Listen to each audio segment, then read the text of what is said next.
On average, there are 2.4 doctors per 1,000 people. This is the fifth lowest indicator among OECD countries. The OECD is an organization for economic cooperation and development, consisting of 28 member countries. Its goal is to contribute to the development of the world economy by achieving economic, labor, and living standards. These are the data for Japan, but maybe that's not the worst number. Tanzania, in East Africa, has only 0.06 doctors per 1,000 people. What if there was a place that made even Tanzania's numbers look pretty good? What kind of doctor should be in such a place? The hero stands before a huge monster. Japan. Evening. A man enters a cafe called Isekai Natsuya, wipes the sweat from his face, and apologizes to his comrades for being late. Two men are already sitting at the table and drinking. One of them greeted Amami and asked if he was really delayed at the outpatient clinic. The other man in glasses said that the hero did a good job. Amami approached them and pointed out that the three of them hadn't had a drink together since he became a resident. Akusawa pointed out that it was because he was always busy. He needed to get some rest. Amami sat down on a chair, put his hands behind his head, and said that he was resting, like now. Yamagishi assumed that the hero called the time after his shift a day off. Today he had overtime. Suddenly, Akusawa asked his comrade what he wanted to tell them.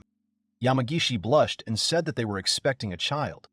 Amami and Okusawa were surprised. They began to congratulate him. He would finally become a father. The man thanked his friends. Okusawa put his arm around his comrade's shoulders and said that they should celebrate. There were only three of them, but they would have a lot of fun. Yamagishi began to make excuses, remembering Amami's departure. Okusawa was surprised and looked at the protagonist. He was eating and asked if he had said something wrong. Yamagishi lowered his head and apologized to his friend. The friend asked why he was apologizing. He was just being transferred. Okusawa asked when he was being transferred. A man tells of being sent to a clinic on the remote island of Seiwajima. They don't have a doctor. He leaves tomorrow. The hero enthusiastically says that the people living there need someone to take care of them. Okusawa notices that he is a really strange guy and asks about his career here at the clinic. Before he could answer, his phone rang. He apologized and decided to answer the call, because it was the clinic. He said to urgently prepare 4 units of MAP. He would be there soon. We need to prepare to stop the bleeding. The man asked his friend what had happened.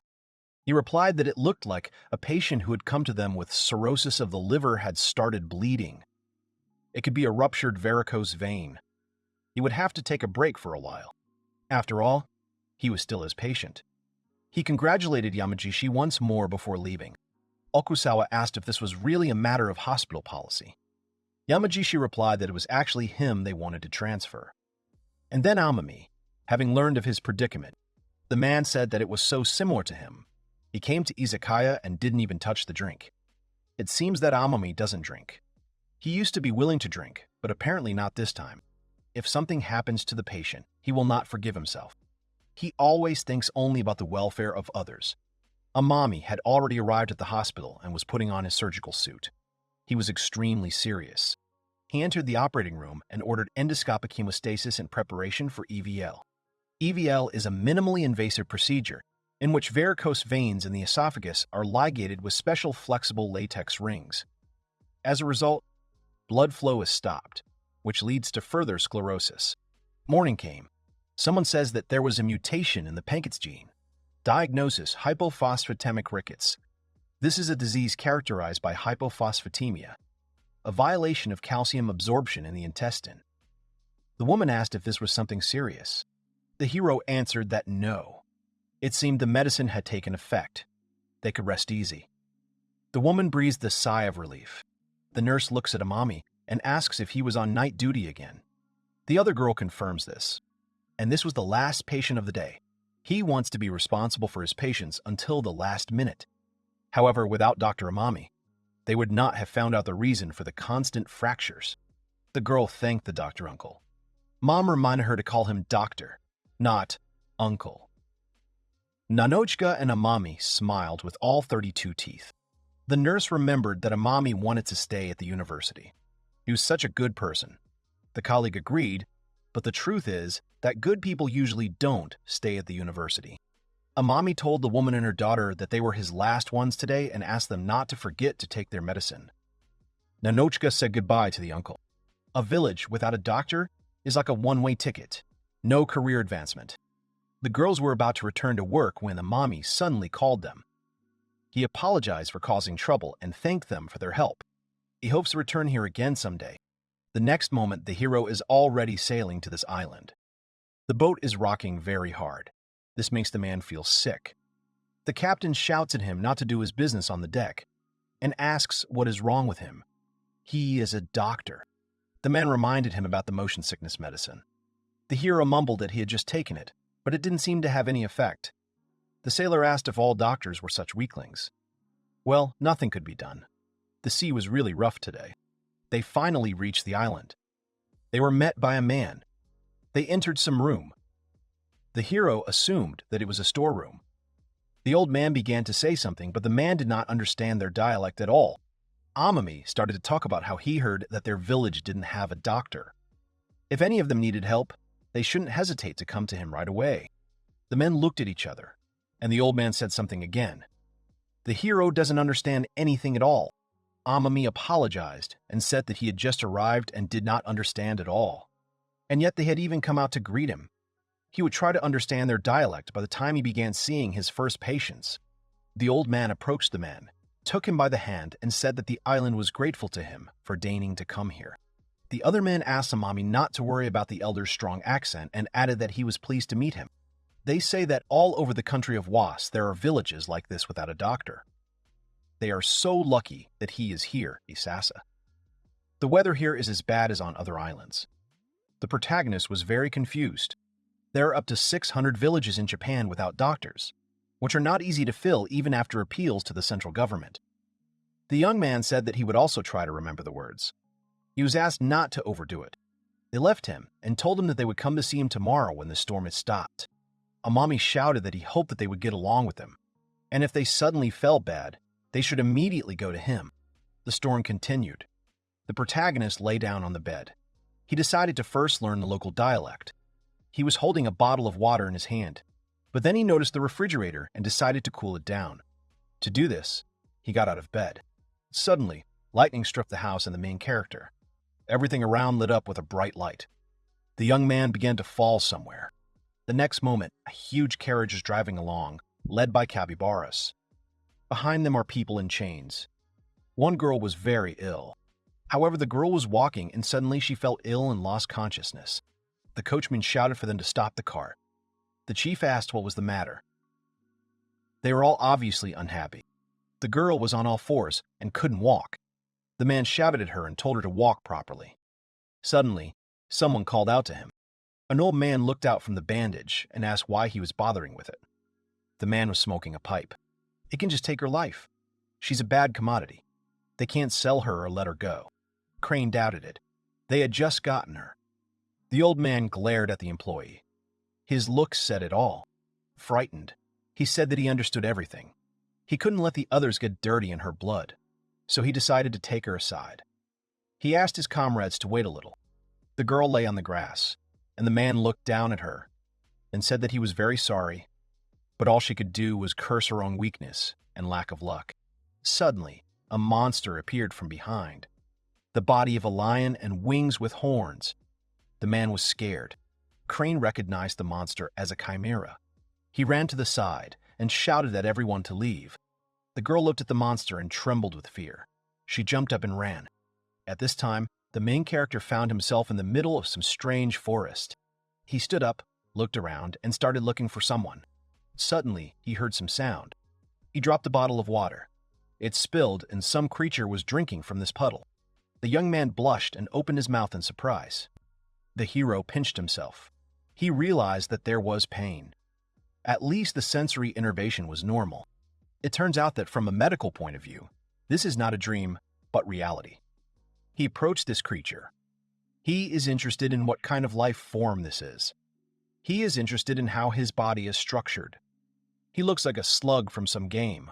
The creature stretched its hands towards the water. The hero suggested that it take the bottle. This place is not like Saiwajima at all, and in general, this place is like another world. However, Before the hero could finish speaking, someone fell on him. He was very surprised by this. He did not understand what it was. She has unusual ears, but more importantly, she breathes strangely. The girl stood up and said something to the guy, but he couldn't understand anything again. He apologized for not understanding her, but he would like to examine her. Suddenly, the slime jumped on the guy. It enveloped her face. The hero did not understand what was happening. Suddenly, he heard the girl telling him to run. She repeated the words as if in a fog. The man told her to hold on, but he didn't understand who or what he was running from. Suddenly, a chimera appeared from behind a tree. Amami grabbed the girl in his arms and said that he understood who to run away from. He ran screaming from the monster that was chasing him. Suddenly, the chimera crashed into a tree. The hero stopped. He did not understand what to do. The monster was in an aggressive mood. The guy put the girl down and asked her to stay here and be quiet. He had only one option left. The hero took out a diagnostic medical flashlight. He turned on the flashlight and ran in the opposite direction, calling Chimera after him. She became more and more angry. The girl tried to call the guy, but he continued to stubbornly attract the monster's attention. The Chimera couldn't stand it any longer and rushed at the guy, and he swung the flashlight, getting ready to throw it. Suddenly, slime appeared in front of him. She released a huge stream of water from her head. Chimera was very surprised.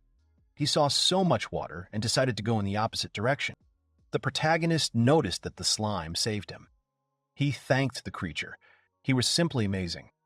And thanks to his power, he began to understand the speech of that girl. He went to the bushes where the girl was hiding. He asked about her condition. Suddenly, he noticed a strange rash on her body. He easily realized that it was an allergy. The girl was lying on the ground, writhing in pain. Looking at the girl with animal ears, the protagonist, Amami, lists her symptoms, namely, intermittent breathing, urticaria, and impaired consciousness. The girl was lying on the ground, breathing heavily. He touches her arm, trying to find a pulse, but the radial artery is not palpable. The radial artery is not palpable when the systolic blood pressure is less than 80 mm Ski. The femoral artery is at 70 mm Ski, and the carotid is at 60 mm Ski, and the carotid is at 60 mm Ski. In general, if normal blood pressure is unknown, a systolic pressure of less than 90 mm Ski is considered shock. The hero understands that this is an anaphylactic shock. Anaphylaxis is an acute allergic reaction that is life-threatening. It is especially dangerous if it is accompanied by a drop in blood pressure and loss of consciousness, which can lead to death if not treated immediately. The hero has definitely encountered similar symptoms in the old world. He also noticed that the girl's leg was injured. As far as he could tell, the blood loss was not great. First, he needed to somehow deal with the allergy. He reached into his bag to find the epinephrine. He found it. The epinephrine autoinjector is a temporary relief aid for anaphylaxis and shock until medical attention can be obtained. He apologized to the girl and said that it would hurt a little. He injected her with adrenaline. The girl winced in pain. Suddenly, someone addressed Amami and called him a human. The protagonist noticed them and asked what they were like. The slime stood up for him. They answered that they were residents of a village located not far from here. The little old man says that this girl is his granddaughter. He wonders what he's doing with her. The guy stood up and replied that he was treating her. He wasn't done yet, and asked to take them to a clean and safe place. The old man was very surprised that the guy was treating her. The main character asked him for help in the most serious way. The grandfather's granddaughter was in critical condition. Her face was red and she was breathing heavily. The heroes moved to the village. The girl was placed on the table. The young man was already dressed in his medical gown. He put a pulse oximeter on the girl's finger, having previously cut off her long nail. A pulse oximeter is a device for measuring pulse rate and arterial blood oxygen saturation through the skin. The percentage was 98%. The hero was this time. It seems there is no need for tracheal intubation. However, it is necessary to put a drip and administer corticosteroids. The old man watches this situation and thinks that the reddening of the skin and difficulty breathing are the curse of the forest god. How is he going to cure her? The hero was giving the girl an IV at this time. The headman, looking at what was happening, said that without a doubt this man was a real wizard. The girl began to breathe normally. Amami noticed that her breathing had returned to normal. He thought that the worst was behind him. The old man continued to stare without taking his eyes off her. After some time, the girl came to her senses. She looked at the guy. The protagonist noticed that she had regained consciousness and smiled at her.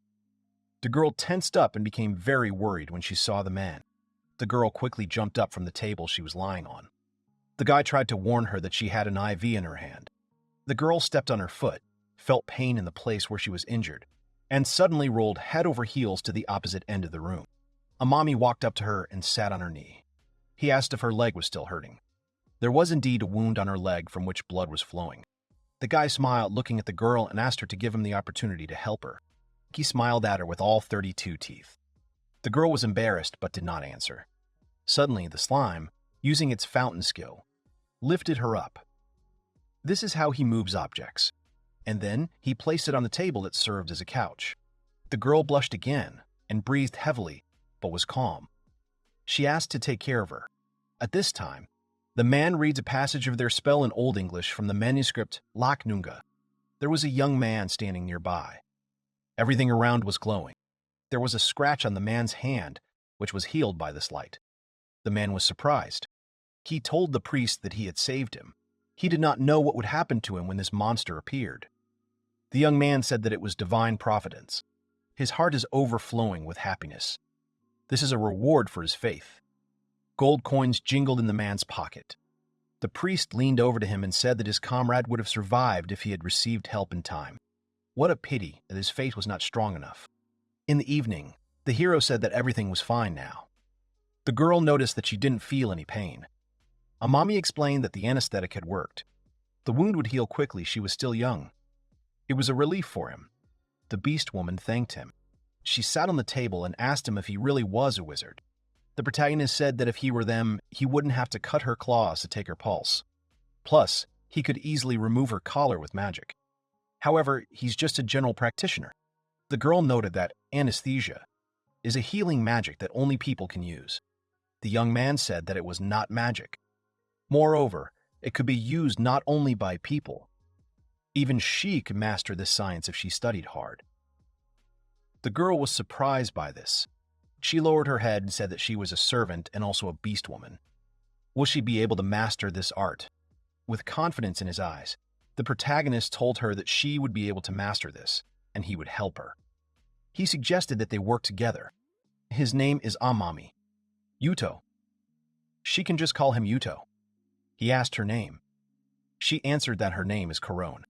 The hero said that he was glad to meet you. Suddenly, the headman turned to the man. Yuito noticed him and said that his granddaughter was on the mend. The old man says that they are saved. Now, if the slavers return, they will be able to get back what they lost. Corone began to tremble, and the protagonist's eyes widened. The elders stood surrounded by animals who were hostile and held swords and torches in their hands. The old man says that stealing servants is strictly forbidden. How did he manage to take his granddaughter from them? They gave her to them in exchange for communication, not to touch the village. Only the clergy are allowed to use healing magic. They will now be forced to pay exorbitant compensation. And if they say they know nothing about it, they will not be believed. Corone tried to explain to her grandfather that this man was her thief, but the old man told her to shut up. Amami Yuito asked if they would refuse to help someone who was right in front of them. With eyes full of fear, the man says that magic is more valuable than human life. He is the source of their problems. They are forced to ask him to leave their village immediately. The boy shouted that this is nonsense. Suddenly, out of nowhere, an enraged chimera bursts into the house. The villagers are shocked. They run away and shout that it was the forest god. They didn't understand where he was from. They thought that they were finished. This had never happened before. He ran away from the place of the coming. And of course he grabbed the elder who couldn't run. The elder said that this man had brought trouble upon them. The chimera stood and looked angrily at the guy. However, she did nothing. Corone didn't understand why he didn't attack. Suddenly, the main character noticed his slime at Chimera's feet and told her that it was dangerous there. The protagonist noticed that his new acquaintance was pointing at something. A branch was sticking out of the Chimera's body. Amami Yuito realized that he was so angry because of this thing that was stuck inside him. The protagonist decided to show courage and make an offer to the inhabitants of the Beastman village. He offered them a deal.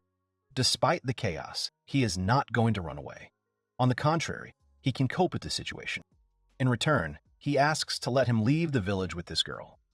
He wanted to object to one of the villagers and said that they would not listen to a certain person. But the elder stopped him. The old man said that they would accept the conditions. In this case, they would be able to pay compensation. The protagonist began examining Chimera's body. He says that everything is clear to him, and that an incision can be made here. Grandfather does not understand what he is going to do. He replied that he would extract the foreign object stuck in him. The old man was taken aback. Would he really dare to touch the forest god? The hero asks Corone to help him. She happily agrees. This is his duty as a doctor. Unlike the American Medical Association's Code of Ethics and Deontology, which states that doctors have the right to choose their patients, Article 19, Section 1. Japan's physician practitioner law states that doctors engaged in diagnosis and treatment may not refuse patients' requests. The young man does not refuse to heal anyone if they come to him, be it a criminal, a god, or anyone else. He took out a saline solution from the bag that Corone holds and opened it. He said that he was a doctor, and the next moment he began to wash the forest god's wound. He screamed. However, the slime calmed this creature with its pressure. The protagonist thanked it and asked to support him like this for a little while longer. He happily agreed. Amino Yuito began to inject lidocaine. It is a local anesthetic and cardiac depressant. When combined with the active ingredient lidocaine, it temporarily blocks the sensory and motor nerves in the area of application. After some time, Chimera switched off. The hero said that it was good that midazolam worked. Midazolam is a sedative used, for example, to calm patients, which allows for the necessary treatment. Then he got a dangerous razor. He took a piece of the animal's fur and started shaving it off. He said that there was, of course, a risk of infection. But otherwise, he wouldn't have understood where to make the cut. The protagonist began examining the wound. There's either a spear or an arrow sticking out of it, but definitely something with a sharp tip. The young man says that it looks like the spearhead is like a fishhook. It's just like that. He would prefer to work in the operating room, but he has no choice. Povidone, iodine, is used as a local disinfectant, widely used in surgical operations, in the disinfection of wounds of the skin and mucous membranes, burns. The liquid composition has the specifications of iodine smell and taste. The hero began to treat the wound. He singled out the necessary call and turned to Corona. He explained that there was a blade in this bag. She needed to get it with the help of pliers and attach it to the handle. She would get it with the help of pliers and attach it to the handle. She would get a scalpel, which she would give to him. The girl took out surgical forceps for changing scalpel blades. She took the blade. The hero warned her to be careful, because the blade was very sharp. She put it in the right place. The hero told her to move it to the left. The girl agreed, and she succeeded. She handed the instrument to the doctor. He thanked her. Then he said that he would do the rest himself. The girl asked what she should do. He answered that he wanted to ask her for something. He asked her to wash the wounds of the villagers with water, and then to press the wounds with a piece of clean cloth. He would examine them later. The girl lowered her head and gazed. The protagonist understood that, given everything that had happened, it was not for him to ask her about something like that. Suddenly, the girl looked up. She was serious. She quickly ran somewhere and said that she would bring water and cloth. The young man thanked her, and he decided to start removing the foreign body. The doctor operates on Chimera. Corone sits on the ground and asks about the forest god. The man explains that they owe their lives to the forest god. With his claws and fangs, as well as the power of his curse, he scares away those who might harm them.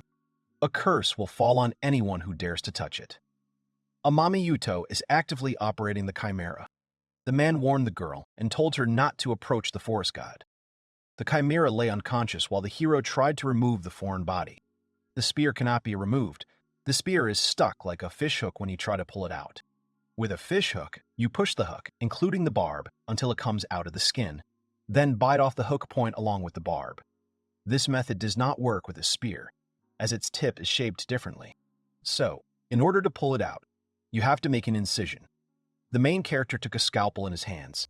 He decides to cut the skin from the sides and get to the ledge. He made the first cut. Things are going well. It's good that the leather strength is within normal limits.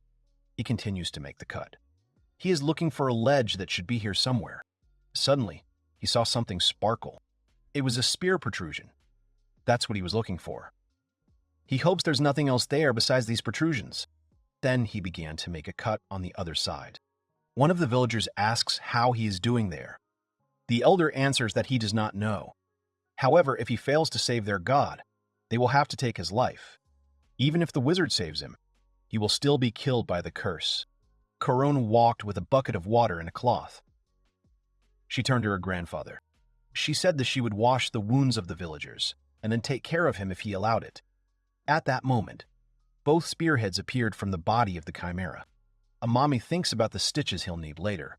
He has to hurry, and there's not even a table here. He bends down to get the tools he needs, which are just lying on the ground. He carefully folded his belongings and decided to begin removing the foreign body from the forest god. He grabbed it as tightly as he could. He decided to proceed with the operation. After making a couple of movements and hearing some sounds, the hero realized that the spear could be pulled out. As soon as he started, the chimera twitched slightly. At first, the protagonist was taken aback. He was very nervous. He mentally asked the chimera not to get up yet. He assumed that the spear had been stuck into him while he was sleeping. This time he would act carefully. He began to pull out the spear. Blood gushed from the wound. The elder looked at what was happening and said that he refused help. He asked the hero to stop playing the wizard. She's just a servant of the beastman. Corone said that it was true that they gave her to the servant merchant, but she never wanted to be a servant. Besides, she knows how hard it is to be in pain. So she asked to be allowed to help them. The men were silent. The elder said that since this was the wizard's order, it was better than just licking his wounds. His hand wouldn't stop bleeding. The residents turned to the elder. He was silent for a while and then agreed. The protagonist finally pulled out the spear. It came out. However, the next moment, blood gushed from the wound. The young man noticed this. He assumed that the spear had damaged an artery. He dropped the spear and tried to grab the gauze as quickly as possible. Residents noticed that blood began to flow very heavily. They understand that everything is very bad. The main character took the gauze in his hand. He began to push the cloth inside the monster's body. He needed to apply pressure to the bleeding site inside the wound. And he did it. He exhaled. Corone approached Yuso and asked about his condition. The elder told her not to interfere. He was so covered in blood that the curse could spread. The protagonist said that everything was fine. He apologized for disturbing her.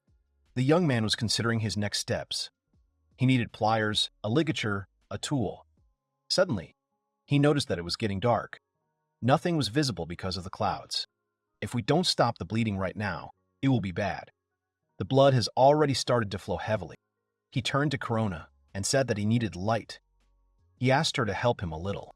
Corone stood there and thought about the words about not getting close to the forest god. And then Yuto's words about how even she could master this science if she studied hard. And she remembered his offer to work together. She turned and apologized to her grandfather. She took the torch and ran to help Amami. She ran to the guy. He thanked her for the torch. He would need his help too. He asked her not to worry.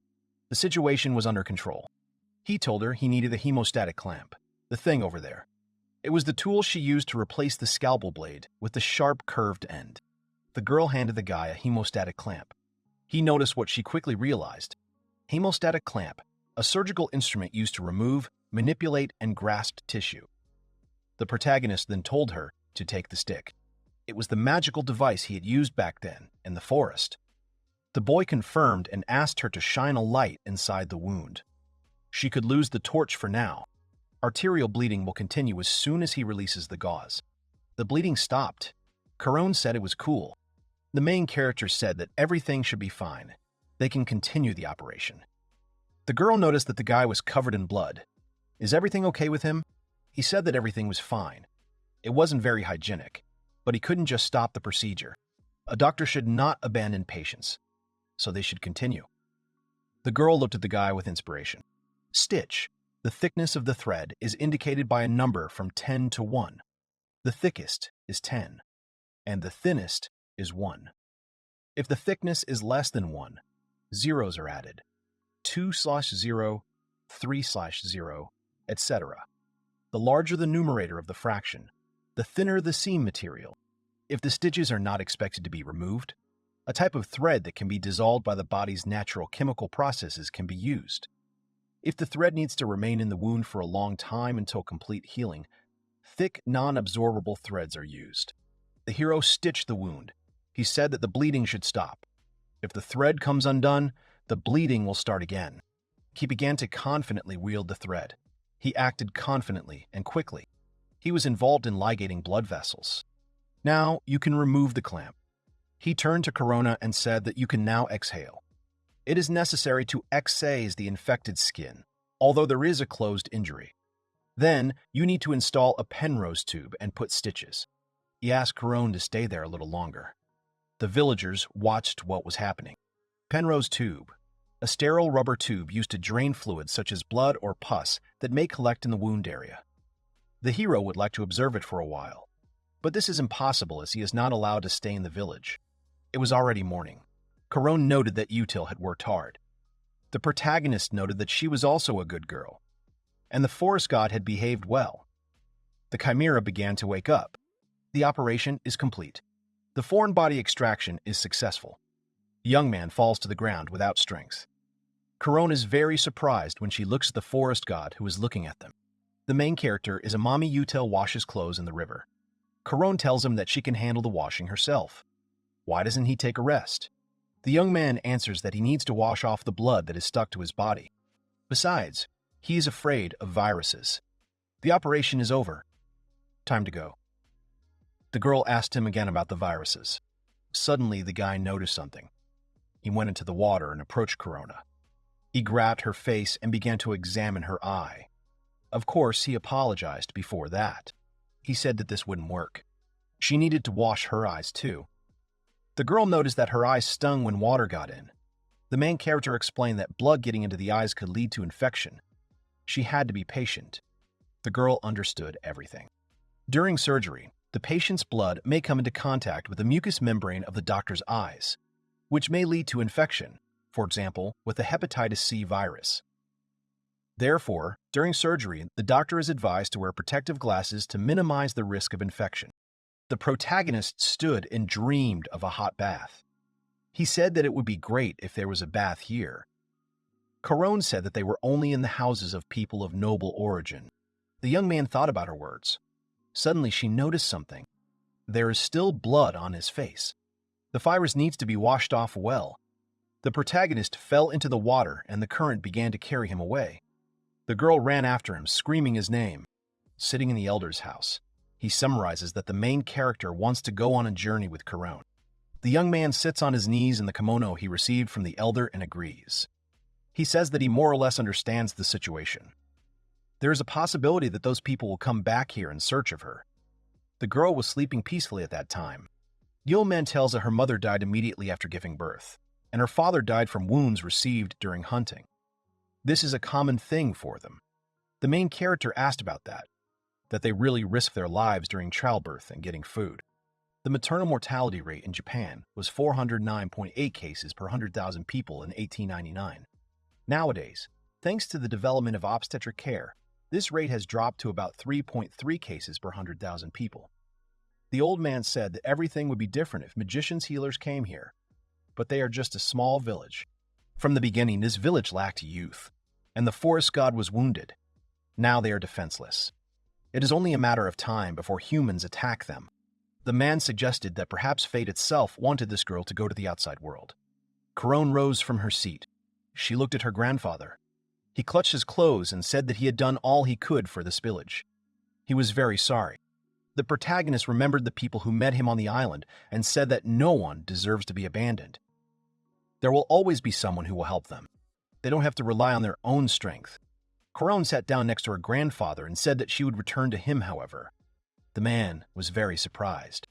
The girl added that she would help Mr. Wizard because he saved not only her, but also the forest god, and also helped the villagers.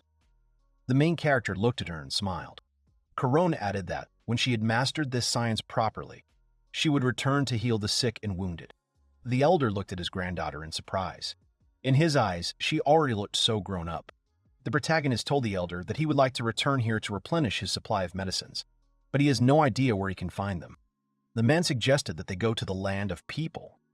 The young man is not sure that the people in this world are the same as in his, and that he will be accepted as one of them.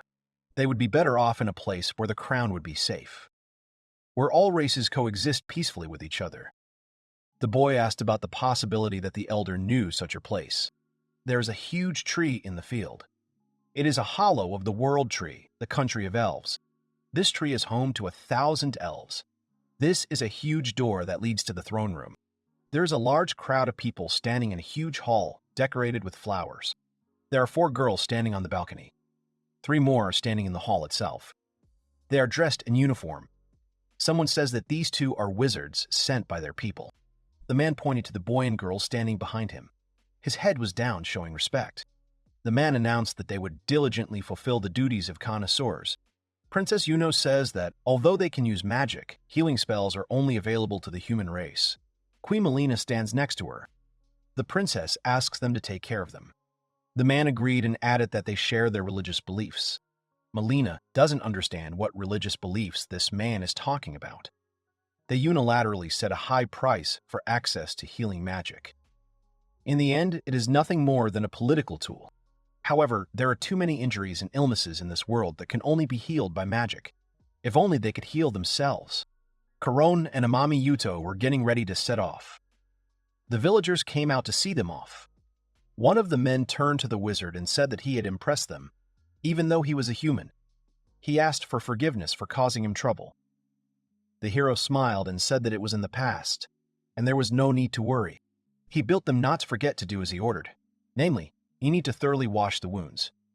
The main character smiled with all 32 teeth. The elder turned to the wizard. He explained that if they go this way, they will end up in the domain of the Western demons. They will not meet people there. But there are many other races that get along well with each other. The main character thanked the man. Then the girl turned to her granddaughter. He told her that when they went outside the village, she should call Yuito her master. This is a necessary precaution since they are traveling as both a human and a beast man. The girl smiled and agreed, and Amami felt awkward from such a nickname. Koudo and Amino Yuito set off on his journey. The protagonist waved goodbye to the villagers, who waved back. The elder saw the scene where he was seeing his son and Korin's father off to hunt. It was their last meeting. The man lowered his head and cried. The young man began to look around. The girl asked him what had happened. He replied that he wanted to check how the forest god was feeling. But since yesterday, he had not been seen anywhere. It's true that he couldn't stay and watch it, but it would be a shame if he had a dead space that started to rot.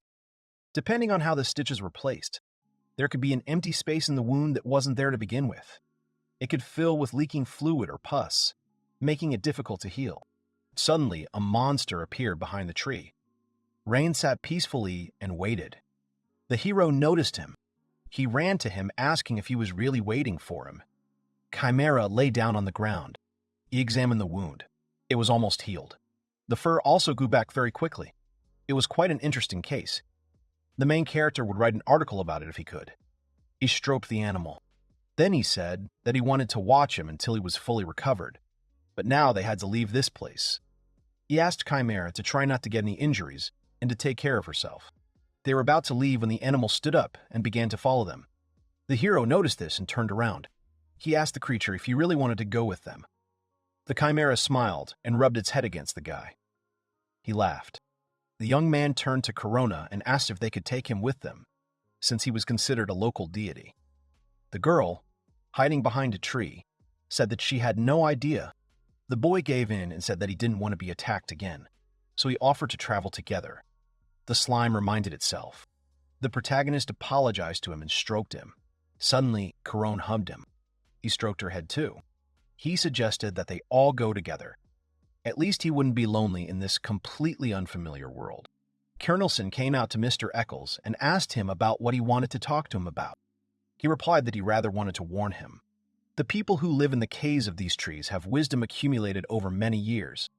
Kernelson must fill in that if he notices an attempt to steal the spell, he must immediately stop the treatment. They, the people, thanks to the healing magic given only to them, received everything. Prosperity of the people. Universal respect. Security of borders. Colonel Sen asked what would happen if the secret of their country became known to other countries. Elks replied that in that case, their kingdom would disappear from the maps in the blink of an eye. The weak are oppressed. This is the law of nature. In the past, weak people were afraid of half-humans, feared demons, and ran in terror from dragons. However, God took pity on them, sharing one of his own miracles, healing magic. Soon, an epidemic, a scourge for all living things, swept the world. The possession of healing magic allowed humans to become the most numerous race on Earth. At some point, man thought that they possessed healing magic. This makes them humans, representatives of God, rulers of this land. God regretted what had happened, because his gift had made people not only stronger, but also weaker. At the same time, he did not want to share his miracles with the oppressed, as he once did with people. But he could not help but notice the weakened, fading lives. So God decided to give them something else. The power of knowledge, accessible to every rational being that does not violate the laws of nature. And this is the general practitioner, Amino Yuito. The story of how the power of medicine brought light to this world. Saya asks Colonel Sin if he is sure of his decision. They were going somewhere. He answered that she saw everything herself. Neither magic nor leaves had any effect. There is nothing to be done about it. There is nothing to be done about it. The man was clearly nervous. They came to the land of the elves to provide assistance, but ended up abandoning everything and running away. Saya says that this will lead to a war with them. Even if they return to their homeland, they will be accused of inciting conflict, and in the worst case, to war. The man asked if she was really suggesting that they go to them and confess their helplessness. If she didn't want their lives taken right now, he told her to stop complaining and suggested that they leave as soon as possible. Fascinated by the art of medicine, she sets out on a journey to learn this science. Corone sat on a log near the fire. She looked at the main character Amami with a smile, Yuto, and the slime at that time sat on his lap and looked at the fire. Queen Melina sat on her throne and was bored. Suddenly, she noticed Princess Yuna running with her and screaming that something terrible had happened. She asked what had happened. The girl answered that the healers had run away. The woman lowered her head and breathed heavily. She understood that this act of the healers had brought trouble upon them. Yuno said that she was sure that they would find out about it soon. Melina said that she would report the situation to them. The woman stood in front of the two men. They looked like demons. The queen bowed her head and said that she was truly sorry to tell you this. The man interrupted her and said that they had already decided that they were not going to explain themselves about this. They were called into the office. Queen Melina realized that they already knew about what had happened. There were 4 demons inside the room. The main one was sitting at the table. Princess Yuno and Queen Melina walked in. Their eyes were worried. The man asked them how they were going to settle this. The action then takes place in the forest. Amino Yuito removed the stitches from Chimera. He is skilled in using pliers and medical instruments. The main character said that everything was fine and seemed to have healed. He apologized to the animal for having to shave off the fur. It would grow back quickly. The Chimera licked the guy in gratitude. Caron looked at her injured leg and said that she still didn't understand anything. The young man said that everything was simple. The speed with which he was recovering was simply amazing. This should be noted in his medical history. The girl asked what medical history was. He replied that these were records of how the disease was cured, or how it should have been cured, so that others could read them. Caron was surprised that they were passing on such important information to other people. Suddenly, the snake part of the Chimera attacked Caron. The protagonist was shocked. The girl screamed. However, the next moment, the snake broke the shackles that were on the young lady's neck. The chain fell to the ground. The young man said that he was scared, but it turns out that she took off the collar. So the snake kind of apologizes for the wound on her leg. Caron was inspired and very happy. She rushed to hug and thank the forest god. Then the slime turned to the main character. He asked Abebi what had happened this time. She grabbed his cheek and pulled him to the side. The elf ran across the field, and behind her ran strange monsters with the body of a dog, but the face of a bird. She put out her hand and tried to attack the creatures. One of the wolves bit and wounded her head, and then they stood up and stared at her. The girl was trapped. A pack of black wolves appeared at the most inopportune moment. Blood was pouring from the princess's head. She thought about how she had to return the escaped healers. If she didn't do it, there would be trouble with their country. The wolves rushed to attack. However, before they could do anything, the forest god jumped on them, with Korone and Amami sitting on them. Yuito, the main character, said that it was dangerous. Then he noticed the girl and said that the wound was already bleeding. Yuno's vision began to weaken. She did not believe that she had met a forest god, a beastman, and a human. And the next moment, she began to lose consciousness and fall. However, the young man managed to catch her. Korone got off the chimera and asked what they would do. Amami, without thinking, said that they would, of course, heal. First, they needed to put her in a horizontal position. Here, the guy's attention was drawn to the slime. It stretched out on the ground and assumed a horizontal position. It called for the girl to be placed on it. His body would act as a pillow for her head. The young man reached into his bag and decided to start with the most serious injury.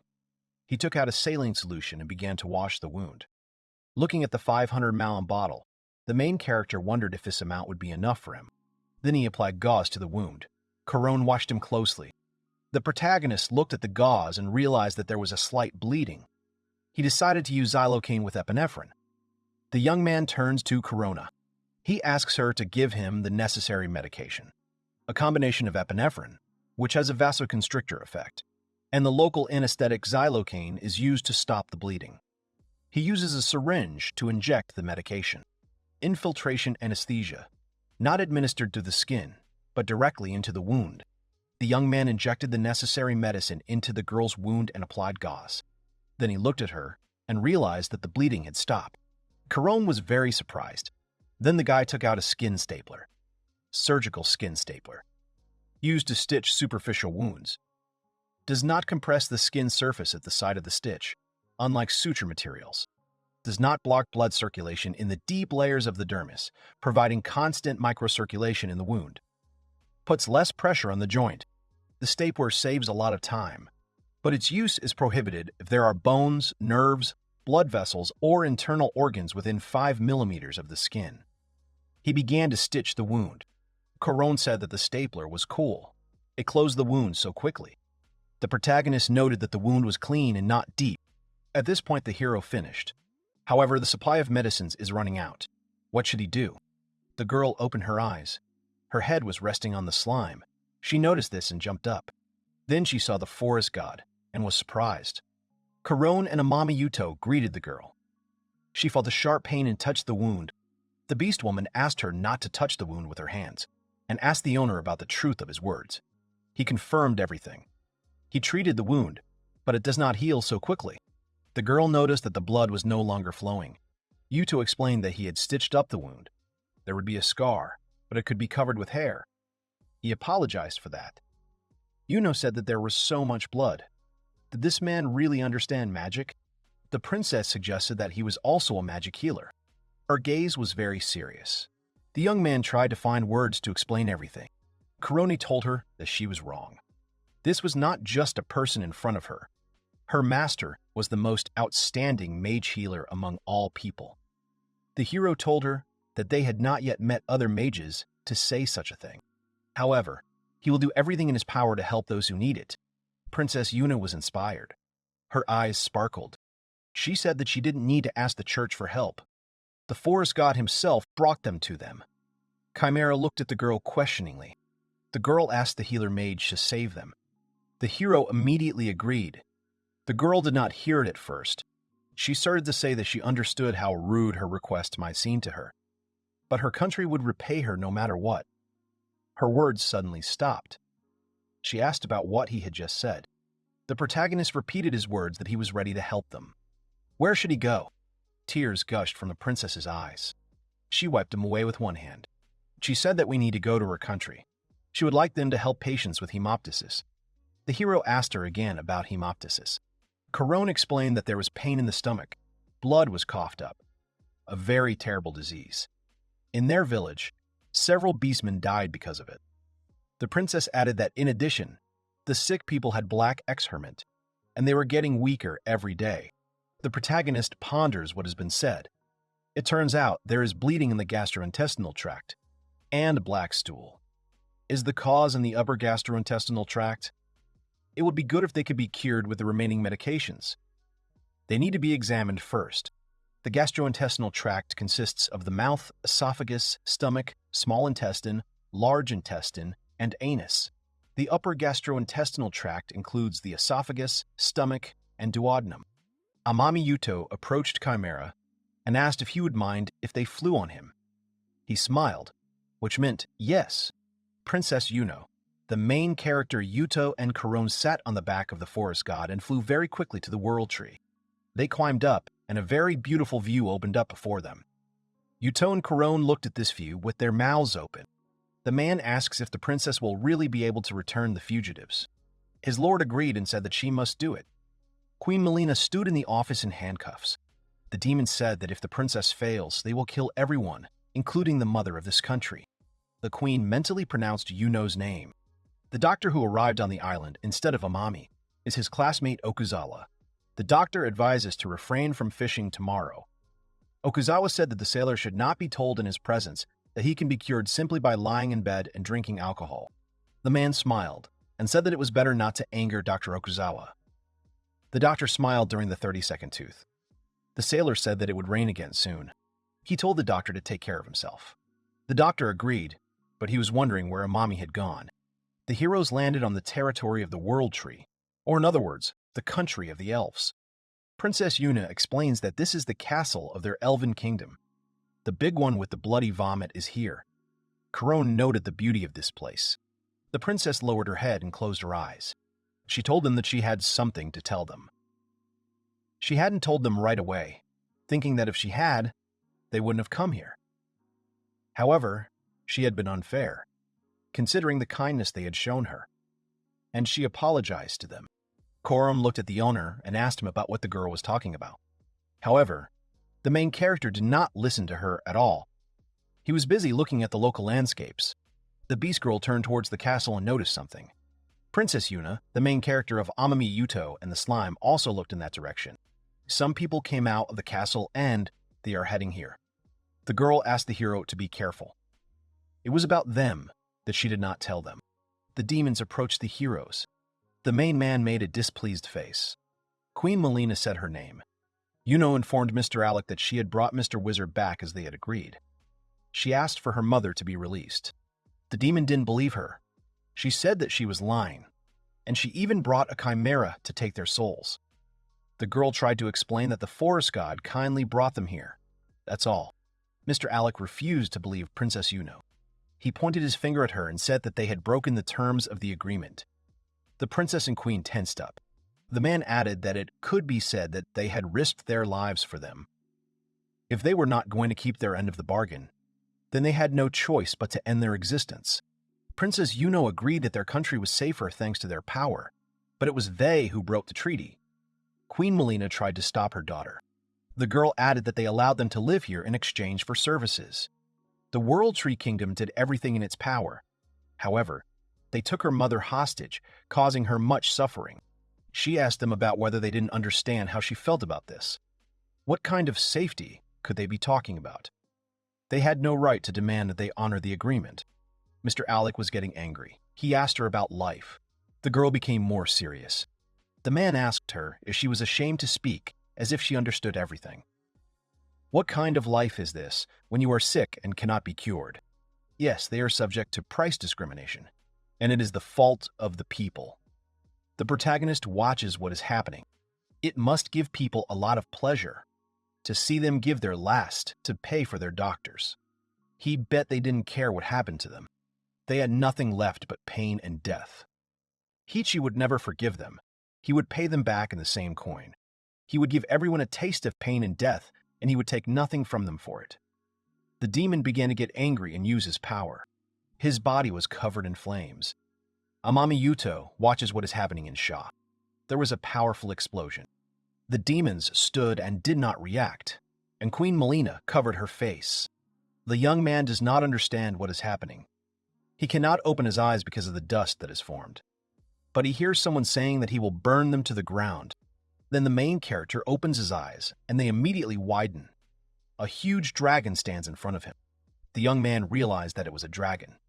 Fear was visible in his eyes. Mr. Alec, in the form of a dragon, began to gather fire breath and told the man to try to heal himself. He fired his fiery breath straight at the main character. However, the slime came to his defense again. With the help of his body, he formed a dome that served as a protective barrier. The demon did not understand what was happening. In the place of the heroes, there was a ball of water. He did not understand where it came from. Suddenly, the balloon burst and heroes appeared from there, breathing heavily.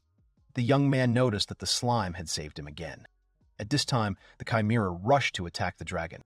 A fight began between them. They struck each other with incredible speed. Alex said that the forest god should not dare to underestimate him. The man does not understand why the Chimera is protecting this man at all. Suddenly, Amino Yuito raised his hand up, stopping their pain, and asked where the big one with the bloody vomit was. The dragon and Chimera looked at him questioningly. The protagonist added that he would like to examine it as soon as possible. Mr. Alec was surprised by such words. Princess Yuno turned to Mr. Wizard. The main character said that he provides assistance to all patients, no matter who they are. The girl looked at the guy with confusion and admiration. The demon in the form of a dragon refused to believe it. He wanted to say something about the nature of people, when suddenly someone called out to him. It was the Dragon Queen Lindworm, the Dragon of Madness. When she appeared, all the dragons bowed their heads. Princess Yuno noted that she had finally arrived. The Dragon Queen asks her son why he is trying to take the life of the one who came to heal him. The man immediately turned into a human form and asked his mother why she had come. She asked him in response that he had not yet realized who he was confronting. Alec looked at the hero and thought what his mother was saying about the Chimera. However, she couldn't handle him. The queen stepped forward and said that it seemed that she had decided to come for a reason. She had decided to apply her appraising gaze. Corone, Amino Yuito, and Princess Yuno flinched at the onslaught. The woman headed towards the heroes. She approached the main character. He was not breathing and was very nervous. However, she took the slime by the hand and said that they had not seen the Ancient One for a long time. The elder began to make strange movements with his body, which amused the Dragon Queen. She laughed, but then became serious again. Lindworm bowed her head and said that what had happened was entirely her fault.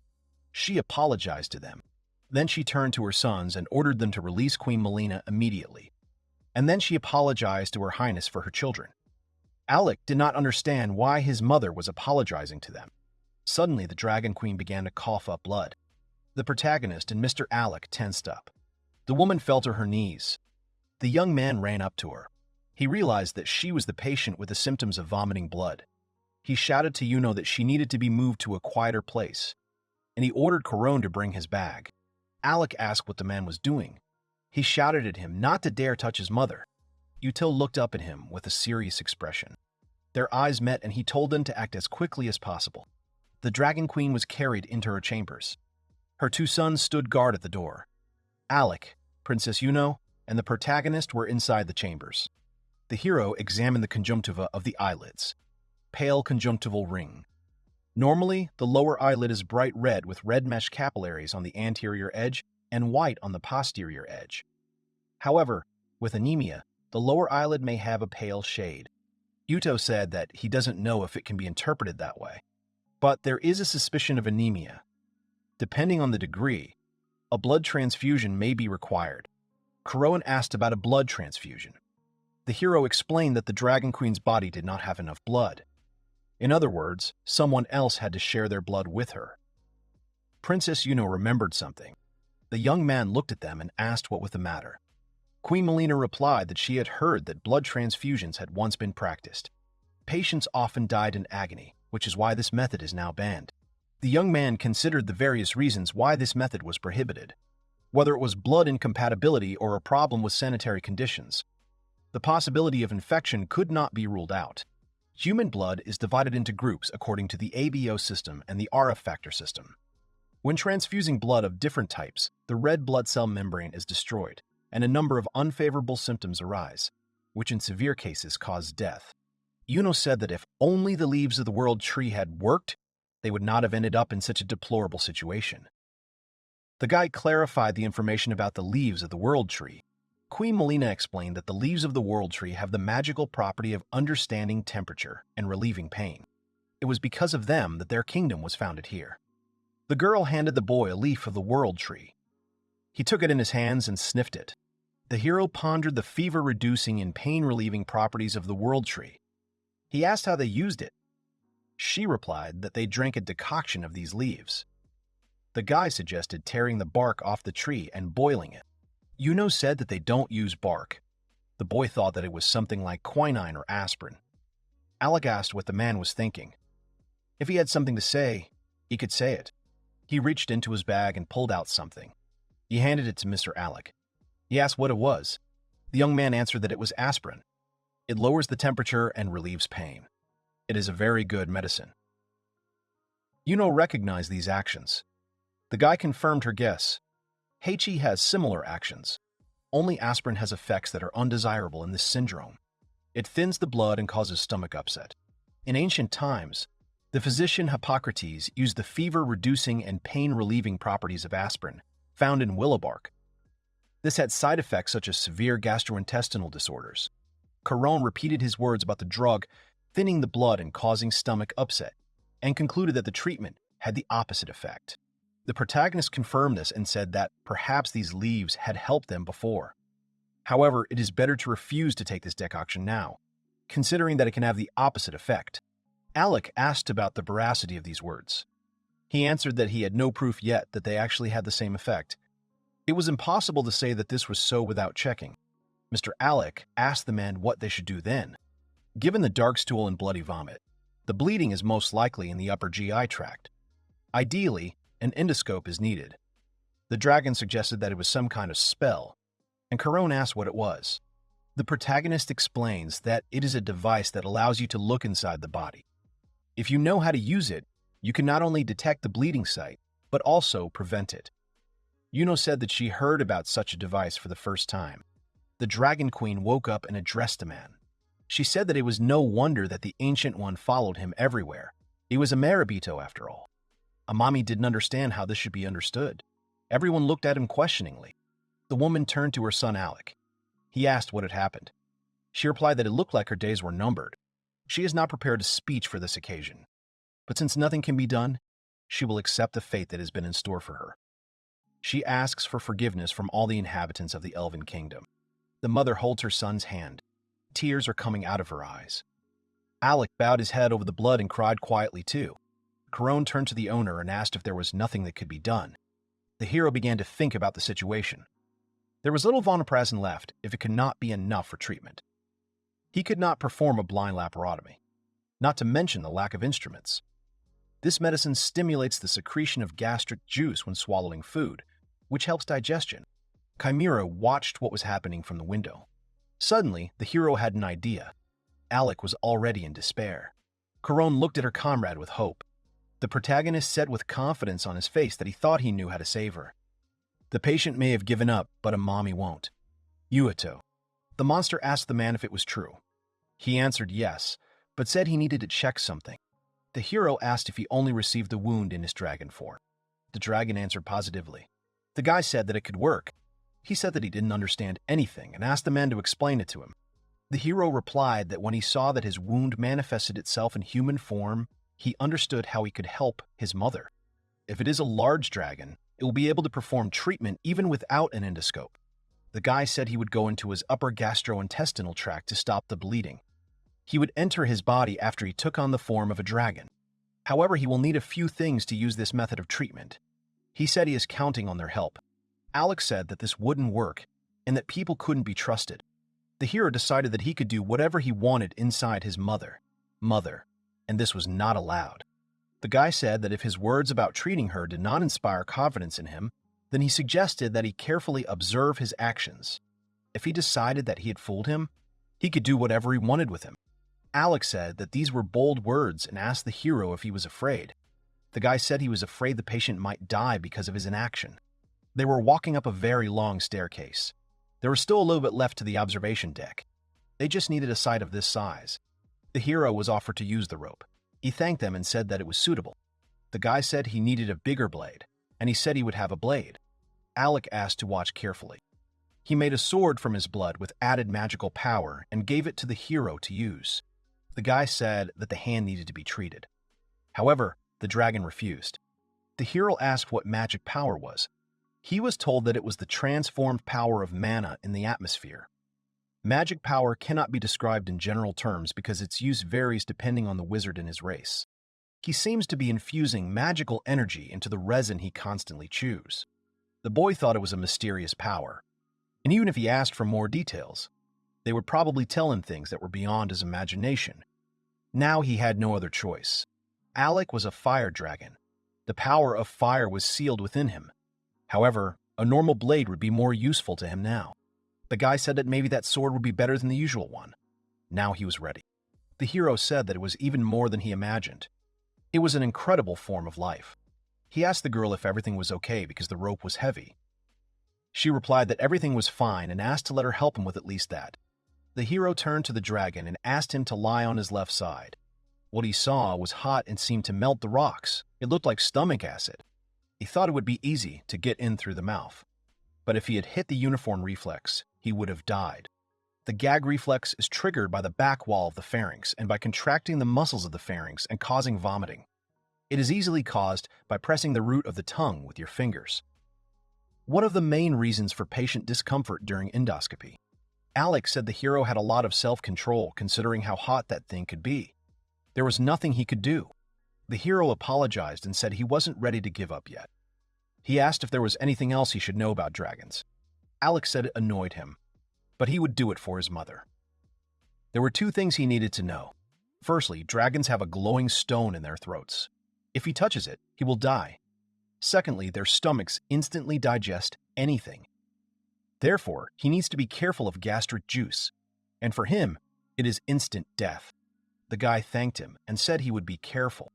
The girl asked where she should tie the rope. The hero thanked for the help and asked to tie a rope near his nose. She asked if he was going to enter through the nose. He said yes. Nasal endoscopy is a procedure where the endoscope does not pass through the throat or touch the base of the tongue, which reduces the risk of causing a gag reflex. The guy began to stop the bleeding in the upper gastrointestinal tract. The hero told the creature that it was dangerous there and that he should go back. However, it refused. The boy said that there was nothing to be done, and he went forward. It seemed that it was dangerous to approach the stones, and one had to try not to touch the wall of the throat. There is only one way out, to slip into the esophagus as quickly as possible. It was hard for him from the very beginning, and it will be the same on the way back. Although it was obvious, the light was coming from that stone. He was thinking about how the battery would last. He used a medical flashlight. There were quite a few scars from the ulcers. They looked like takoyaki ulcers. He assumed the dragon had swallowed something while in dragon form. Then the stomach began. The stomach cardio was inflamed. The hero realized that it was gastroesophageal reflux. This is a condition in which stomach acid is thrown into the esophagus. Gastric acid is very rare. Unlike the stomach, the esophagus has no defense against stomach acid. When it gets into the esophagus, it irritates areas of the mucous membrane, which can eventually form ulcers. But gastroesophageal reflux cannot cause vomiting. Peristaltic movement has begun. That is, the involuntary movement produced by the esophagus and other organs to push food into the stomach and other parts of the gastrointestinal tract. The guy remembered that dragon stomachs instantly digest everything that gets into them. He needed to protect himself from gastric juice, and for him, it would be instant death. There was something wrong with the rope that held the amami. No one knew what was going on in the dragon's body.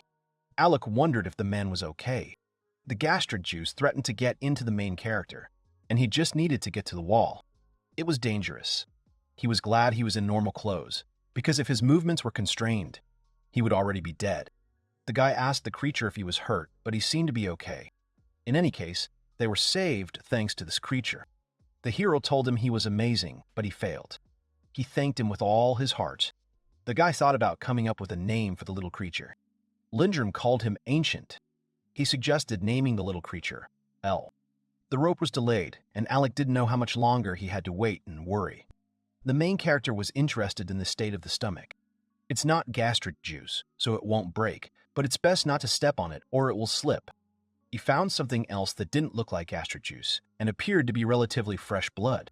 It looked like a polyp, or rather, with such an uneven surface structure, one could make another assumption. It was a malignant neoplasm, cancer. The man said that they lived in a strange place, and there were practically no roads. The girl said that thanks to this they move unnoticed. The man said it was all their fault, and he didn't understand why he had to walk around the bushes and hide. The girl wondered why this was so. Neither the purification magic, nor the regeneration magic, nor even the leaves of the world tree worked. The man said it didn't matter anyway, but he would tell her that there might be something else to treat the blood-vomiting disease, from the beginning because of which nothing had an effect. That monster was that deviation. People said that Eccles healed sick people who were vomiting blood. The man said that it was not worth looking up to that person because he was an anomaly. The deviation cannot be cured in the usual way. The girl thought that if he could cope with that disease, then they should also find some way. There was a pack of black wolves ahead.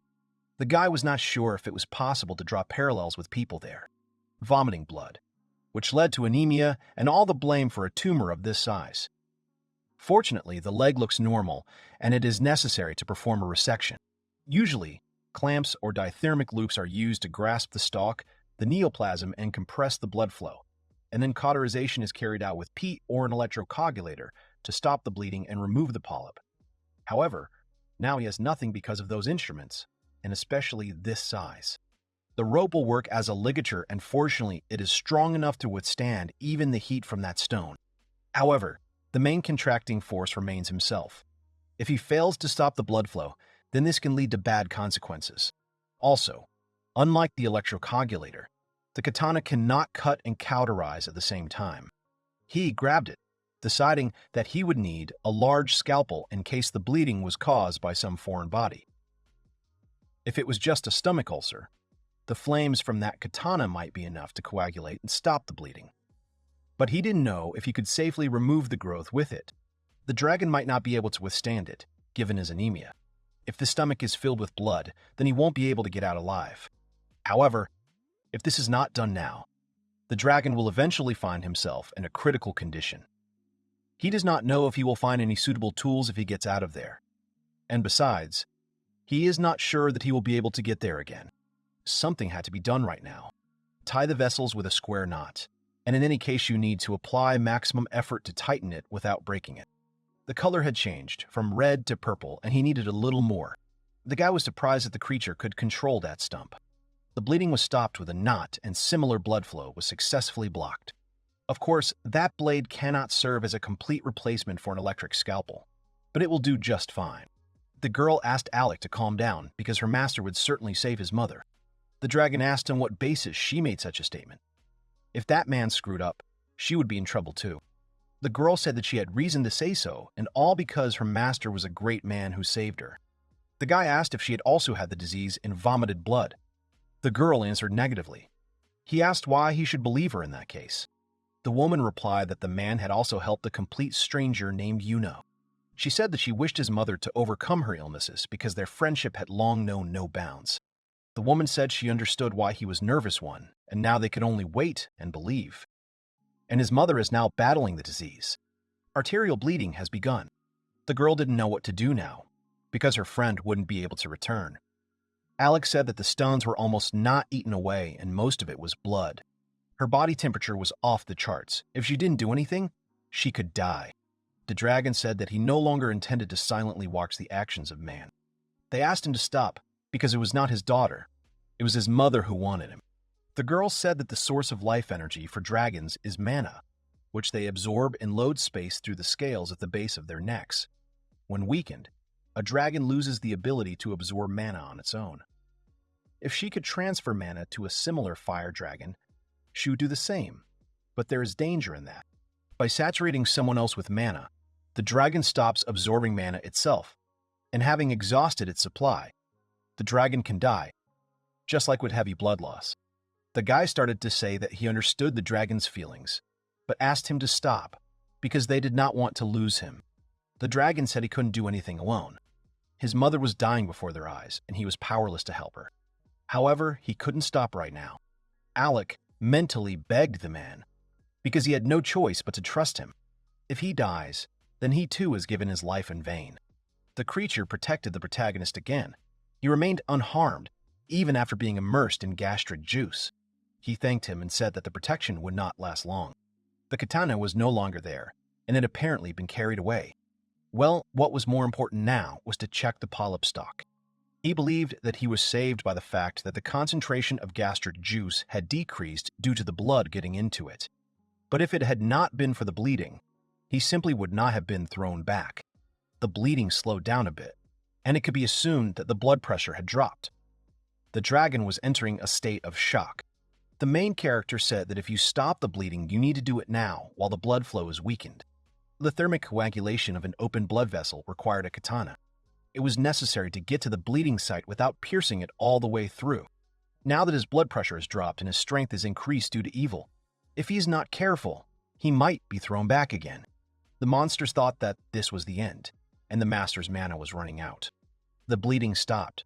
The guy turned to the creature, and he was very tired. The hero said that he was very grateful to him, and when he woke up, he would give him a drink. The stomach was completely smeared with blood. Some of the blood evaporated from contact with the fiery blade, and that's why everything was covered in smoke, and I wanted to get out of there as quickly as possible. The man asked if he slept. The hero answered that he slept quite a lot. However, he fell asleep while walking. The man asked why he was trying so hard without sparing himself at all. The main character said that he was back. Alec asked what was wrong with his mother. She threw out a strange thing along with him, and it was this that caused the illness. The guy said that everything was fine now and that he could relax for now. How can an operation to stop bleeding in the upper gastrointestinal tract and remove a tumor be considered complete? The boy said he must be there somewhere. The dragon said that now, the nasty creatures, that is, the germs that were bothering him, must be dead. The guy confirmed this, but said that the scalpel had also come to an end. He thought that sterilization by fire was a good way, but as he thought, such a strong flame was harmful. The girl said that despite all his explanations, she still does not understand what viruses, microbes, and bacteria are. The dragon asked if there really were organisms invisible to the eye. After all, he had good eyesight. It was hard to say anything while in another world. The guy said he thought they might exist. He was curious himself if that was true or not. He would have to think about how to prove their existence. Alex said there was no need to thank him once. They still didn't get the desired result. The guy said to let him know about his hand. If he feels discomfort, he will examine it again. The girl brought the hero clothes. She fixed what needed to be fixed. The hero apologized for her taking care of it herself. She said he didn't need to worry about it. The girl said that the celebration had already begun. The elves and dragons, united once again, were celebrating the recovery of the dragon's mother, and they too needed to go. The protagonist asked if he should go to the party. Alec indignantly said that he should, and asked to forget about germs for at least one day. The girl said that he should not bother himself with work so much. The girl said that she always loved the sight of the world tree, under which everyone shared their joy, and she could not believe that they were gathered there again. She was overwhelmed with happiness. The hero asked if the dragon was feeling well. She replied that it was all thanks to him. The guy asked to look her in the eyes. He said the color of the conjunctival ring was starting to change, and it looked like the anemia was gradually going away. Alec asked how long it would take for his mother to fully recover. He asked if the treatment was successful. The guy said he had two reasons for saying so. Firstly, the course of the disease in dragons can differ from that of people as he knows them. He gave the example that a wound on the belly of another animal heals several times faster than a similar wound on a human. And anemia in dragons actually goes away incredibly quickly. The second reason is the tumor that Lindworm spat out. At this time, he had no tools to determine whether the tumor was a malignant growth, a cancer that was eating away at the body, or whether it was benign, so he could not judge the current situation. That's why he couldn't give an exact answer to the question of how long it would take them to restore it. He was very sorry. The woman said he had done nothing wrong. She, of course, knew nothing about such things, but now she had to rely on the will of heaven. Still, she felt noticeably better. It wasn't in her nature to just sit and wait. She asked if there was anything else she could do. The guy asked if she minded having regular checkups. This will be a regular checkup of the operated area to see if any problem has arisen. It's not hard to imagine what year the person who climbed inside her dragon form ends up in. She's surprised that he wants to do it again. The protagonist said that there was no other way now anyway. and apologized for causing her inconvenience again. It continued to apologize generously. The monster said that the man was a little strange, but at the same time, cute. The woman said that she definitely liked him and hoped that they would get along. The necessity of constant checkups meant that they would now see each other often. They introduced themselves to each other. It's not every day that you see a dragon liking a human. The man asked if teaming up with a sworn enemy was some kind of trick. The woman said it was not for him to suspect her of foul play. She said that the man was her benefactor. If something happened to him, she would not let it go. She asked the former dwarven ruler to remember this well. He said that since she remembered it, it was to be expected from the ancient dragon of madness. The man said that if that young man had made even one wrong move, the world would have ended. He started to give the protagonist a drink. The woman said she had warned him. The man said it was nothing special, because he had only given him a drink. It's the strongest drink in the country. Dude, because if he refuses, he'll just not be understood. It was a simple sake, with a sharp taste. The alcohol content is not high, but it is the strongest local drink. The guy turned to the man, and he said that he had been looking for him for a long time. The boy was scared by the company. He was told that he shouldn't worry. The man confirmed her words. The boy said that he should worry a little. The girl asked to use regeneration magic on her. The man asked if she was also injured, and said he would heal her a little. She thanked him. He said that he could heal her wounds, but if he was mortally wounded, she would not be able to help him, since she only had magic and purification. His abilities are valuable and worth preserving. Besides, they don't know what might happen. The man said that since she was not bleeding, she should not exaggerate the severity of her situation. The monsters attacked him again. The girl apologized and said she had to go. The man said they would dance. He told the protagonist to watch those rings of light carefully. These were glowing mushrooms that grew inside the world tree. They grew in response to the magic of the elves. In other words, without the elves, the world tree would be pitch black. It was that light that led them there, ending their wanderings. The living space, represented by the elves who accept all comers without making any distinctions between them, as well as the leaves of the world tree that soothe pain, are the two rare treasures of the elven kingdom. The man said that it doesn't matter what power someone has if they aren't going to help them. They don't have to wait for people to help them. That country is much better than their healers. But at the same time, he thinks that if they had healing magic, it would open the doors to a different future. He doesn't know what the guy will do now, but he is looking forward to his new achievements. The hero had previously thought that he had realized the importance of a doctor's work. And only after entering that world did he begin to guess the true value of that profession. He said that he was gradually coming to understand what he should do in that world. The alarm was raised, and a pack of black wolves was approaching them. Everyone asked the man to tell them what they had seen. He said that the healer mages who had recently escaped from them were attacked by black wolves in the forest. It seemed that people were now running towards them, seeing the entire pack behind them. Alec asked where they were now. He said he would not forgive them and they deserved to die. The elves said they would fight with them. The wolves climbed the wall one after another. The boy turned to another and said that they could not do without reinforcements. He asked to report everything to the Hollow, and they would hold them off as long as they could. Because of those people, they had problems again. The high priest asked to quickly hide him inside. The hero said that time was short, so he would try to make it short. He would like, if possible, that no one was killed or injured. Alec said those people weren't like him. They were the ones who started it all. They truly believed that they were much better and were superior beings. If they were left as they were, someone else might get hurt or even die. The dragon asked, knowing if that was still it. He didn't want them to get hurt. The hero said that he understands the situation he's in and what he is talking about. Yet he could not ignore the wounded people in front of him. Alec remembered the words the boy had told him, that he provided assistance to all patients, no matter who they were. The girl said they decided they couldn't help her anymore and then escaped through the window. She thinks they won't come back. The woman said that Alec needed to think carefully before making a decision. She told us to go after the princess and protect her properly. The guy told the others not to give up and they would stay there until reinforcements arrived. The girl apologized for the delay. Hope flashed in the elves' eyes and they decided that they were saved. They started looking at the wounded, but it turned out that one of the elves had a wounded arm. The guy turned to the main character and asked if he could cure him. The hero said that the claws of wild animals are dirty and it is dangerous to leave the wound in such a state. The guy said it would be better to send him to the castle and get treatment there. He said it was the only suitable place he knew. The hero asked if there were any more wounded. The girl said that it looked like the rest were okay, and it was good that everything ended well. The dragon said that nothing was over yet. He did tell him that someone else might get hurt, and next time they would find a dead person. The hero asked him to wait. The high priest saw him and asked him to quickly tell him to let him go. The dragon asked him where the other man was. The elf replied that they saw no one there except him. Alec asked if he had abandoned her somewhere while running away from the wolf pack. He would have killed him, but it was a shame to lose the second one, so he said to find her.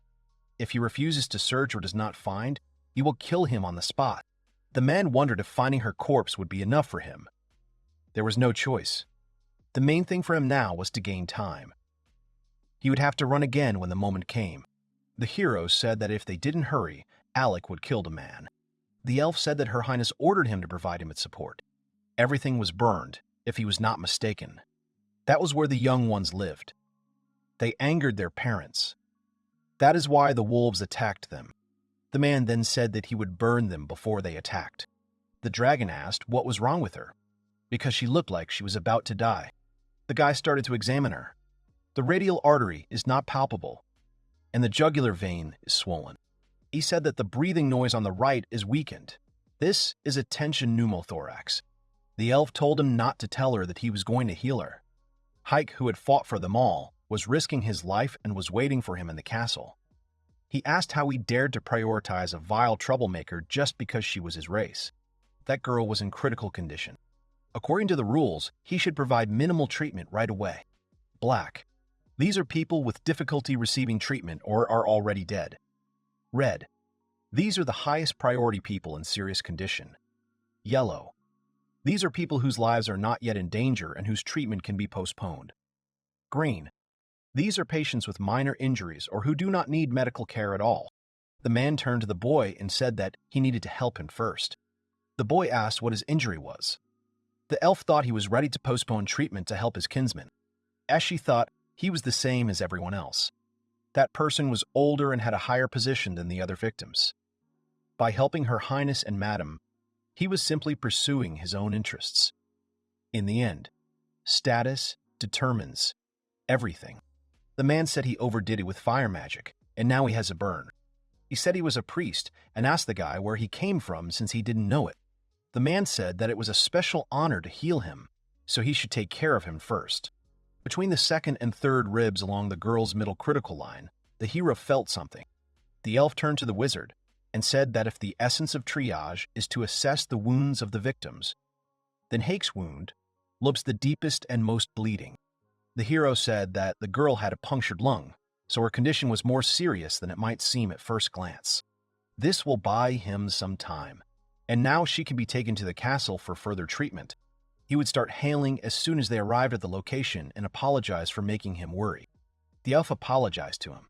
He still did not understand the rules that the wizard followed. The high priest began to say that he needed help. He began to use his position. The guy said that the only thing he knows is that he has the lightest wound. The elf asked what he was going to do with it. The hero replied that he was planning to take it with them and watch it a little later. The guy said he didn't understand it. He asked whose side the hero was on, and he couldn't believe that the man deserved to be saved. The protagonist apologized and said that his morality does not allow him to abandon those he can save. The boy said he did not deserve such an honor. The queen told him to be patient for a while. The girl prepared a decoction from the leaves of the world tree. They hoped that he would help them cope with the pain quickly. The protagonist apologized. He asked to put the girl on the bed. The guy said that now she is just a victim, and he asks to let him use that place. Her condition should not worsen as long as she is not worried. The tissue appears clean, but the wound is not treated. He learned the scent of the leaves of the world tree. He thought that taking painkillers without washing the wounds was the standard of that country. The hero asked the boy how his hand was. The boy said it was bearable. The boy thought it looked rather painful, so the leaf decoction was only effective to a certain extent. He said he wanted to wash his wound. The hero washed the wound and used local anesthesia. He said he would make a few extra cuts. The elf said that it was too early and terrible, and he wanted to cut even harder. This did not sound very reasonable. The protagonist replied that after this, the wound would heal much faster. And if left unattended, it could only get worse. They hadn't yet come to understand how amami magic worked, but they should have at least understood that the man was trying to help them. The wound treatment was completed. He washed the wound and applied Vaseline. Now everything was fine. The hero said that he would look after the boy until he recovered. Now, he wanted to continue treating the girl. He turned to the assistant and asked her to give him a stethoscope. The hero said to continue from where he left off. The elf thought that the race and social status of the patients did not matter to him, so there were such people. There is still air in the chest cavity, so he will insert a tube to release it and fix the lungs. If that doesn't work, he will try a technique called pleurodesis. The girl said that she had made a decision and suggested creating a place in the world tree. This is a special prison cell. You can't use magic in it, and you can't get out by force either. The man said that she would regret it and that it was not right to treat a priest like that. He said his mother was an exception to the rule, untreatable, and he shouldn't be held responsible for not being able to help her. The men said that now war could not be avoided, and they would make a fried lizard out of him. Alex said he couldn't imagine anyone risking their life to save him. He let him live because he realized he didn't even deserve to die. If it leads to war, so much the better. He will accept his challenge. His mother is much better now, so they will see who can defeat whom. The dragon said that the accession was corrected here. It is that person. And he also regrets what happened one. The man approached the archbishop and said that he had received a message about a priest and deaconess who had gone to the world tree.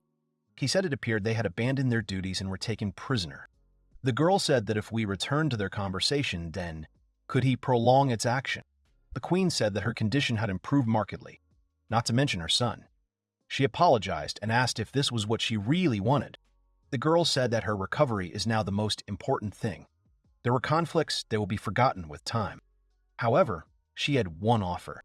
She wanted to add the name Yuito to the clause, which stated that dragons should protect the elves, and thus prevent other countries from getting close to him. Well, this could also lead to a situation where they have to make a choice between him and them. The queen turned to the chancellor and told him not to let worry get the better of him, but she dreaded to think what had just happened. If the princess hadn't transferred him to them, he would have wanted him to stay with them anyway. It's not just for them, but for him too. The girl said that she was also in favor of the hero staying with them. She was also saved by him. The girl said that she would also like the hero to remain in the barrel of their world tree, so she will not object to the addition of the contract. She thinks that first and foremost, it is necessary to find out the opinion of the main character himself on this issue. The chancellor said that she understands, and in that case she will call him.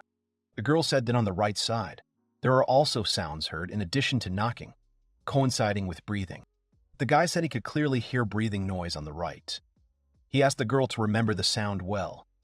The patient was now recovering. Well, if that sound stops being distinguishable, you will have to release air again and think about pleurodesis again. The girl suddenly woke up.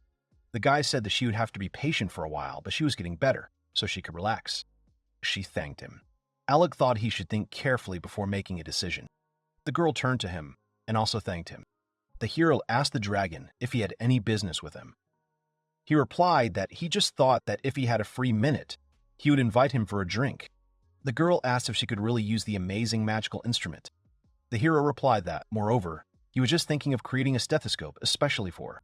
Corone was happy to have her own stethoscope. The guy added that the deal with her grandfather still stood. True, he took only one stethoscope with him, and suggested that she use it in turns. The problem is not only the lack of a spare stethoscope. At the moment, he lacks many things and needs to create them as soon as possible. The chancellor turned to the hero and introduced herself, saying that she was acting as the Queen's Court Chancellor and hoped for fruitful cooperation in the future. He asked if he could look at her glasses.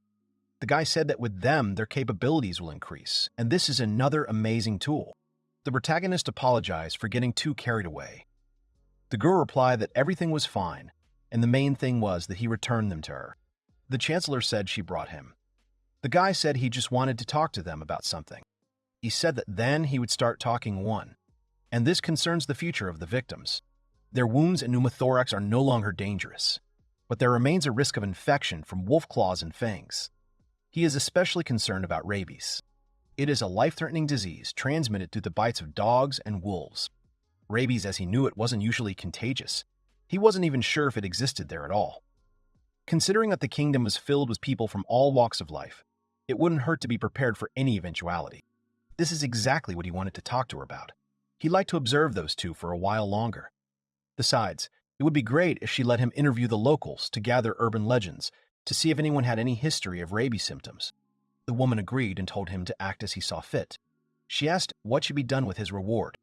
The woman said it was fair payment for his work, including both the work already done and the work to come.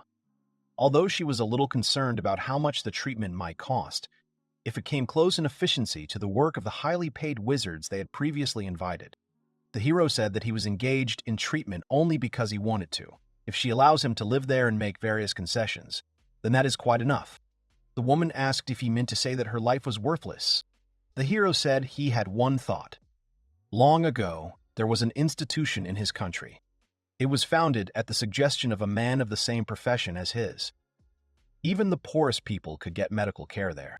The girl said that, in other words, he dreams of creating a similar institution in which he would provide assistance to anyone who wants it. The boy said that he would like to be able to help everyone who comes to the world tree with the hope of healing. In a world where medicine does not exist as a phenomenon, his wish may seem presumptuous, but if he is allowed to do so, he will be very happy. The woman said that the hero could be very stubborn when it came to saving a life. The Chancellor said that she did not want to ruin such a moment, but asked to let her say something. She said that she had heard that his companion was also his student. If possible, the elves could also learn magic in that institution. The hero said that he was not against it.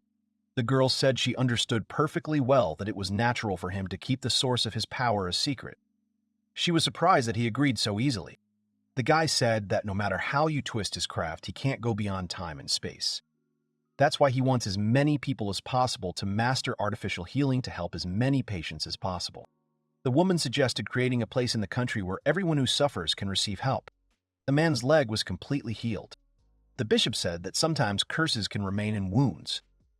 If a fever starts because of a curse, then you need to drink holy water. People said that this was what they expected from him. The man said that he had done nothing special. It was enough for them to have strong faith and pray tirelessly. One of the people said that he did not know whether a woman of low birth deserved to be healed. The guy replied that God created people all over the world equal to each other. Of course, except for people of other races and half-breeds. The man said that it would be just right for her, because it was just berry juice cooked with onions. They approached him and told him that the archbishop ordered him to appear immediately before the papal curia. He asked if the man knew why they were being called. Nobody knew this. They hoped they won't be forced to collect money like last time. The man suggested that they were collecting all the 6 stars. In any case, one of them was missing. It wasn't the first time she'd ignored orders from her superiors while she was busy with her experiments. But there was no money to be made that way. Among the sacred magician's healers, there is one who neglected his duties and ended up in captivity. They must nip the problem in the bud to prevent their secrets from leaking out. Alec asked if the hero was going to build something. The guy confirmed it. He said that he wanted to build a hospital, and it would be a place where anyone could be cured of any disease. But he doesn't have enough time anyway, and he slimmed down a little, deciding that it would be useful in the hospital. He wanted to do something similar to what was in his world. The hero said that since he was treating a dragon, it would be a good idea to draw its structure. Looking at that textbook, anyone, even a girl, could consult it if she had to treat a dragon. Kurong was surprised that she could do it. However, the textbook was not yet finished. It still lacked many things. The guy apologized for the smell. It was already midnight, and he was asked what he was doing.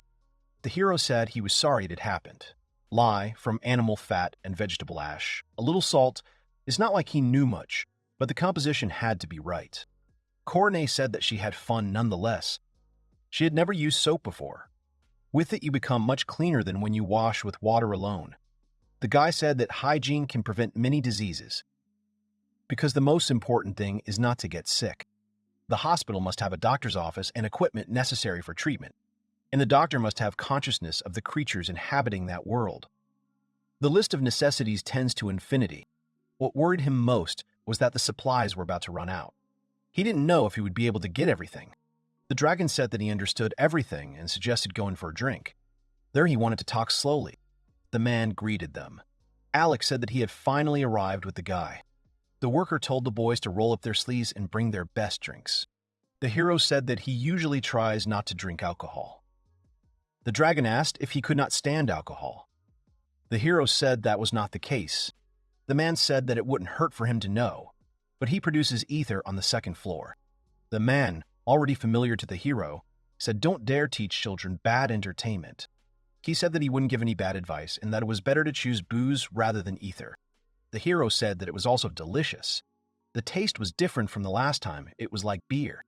The man said that the boy noticed the difference. That's right, that drink was made from fruits and berries, and the one they drank was made from grain.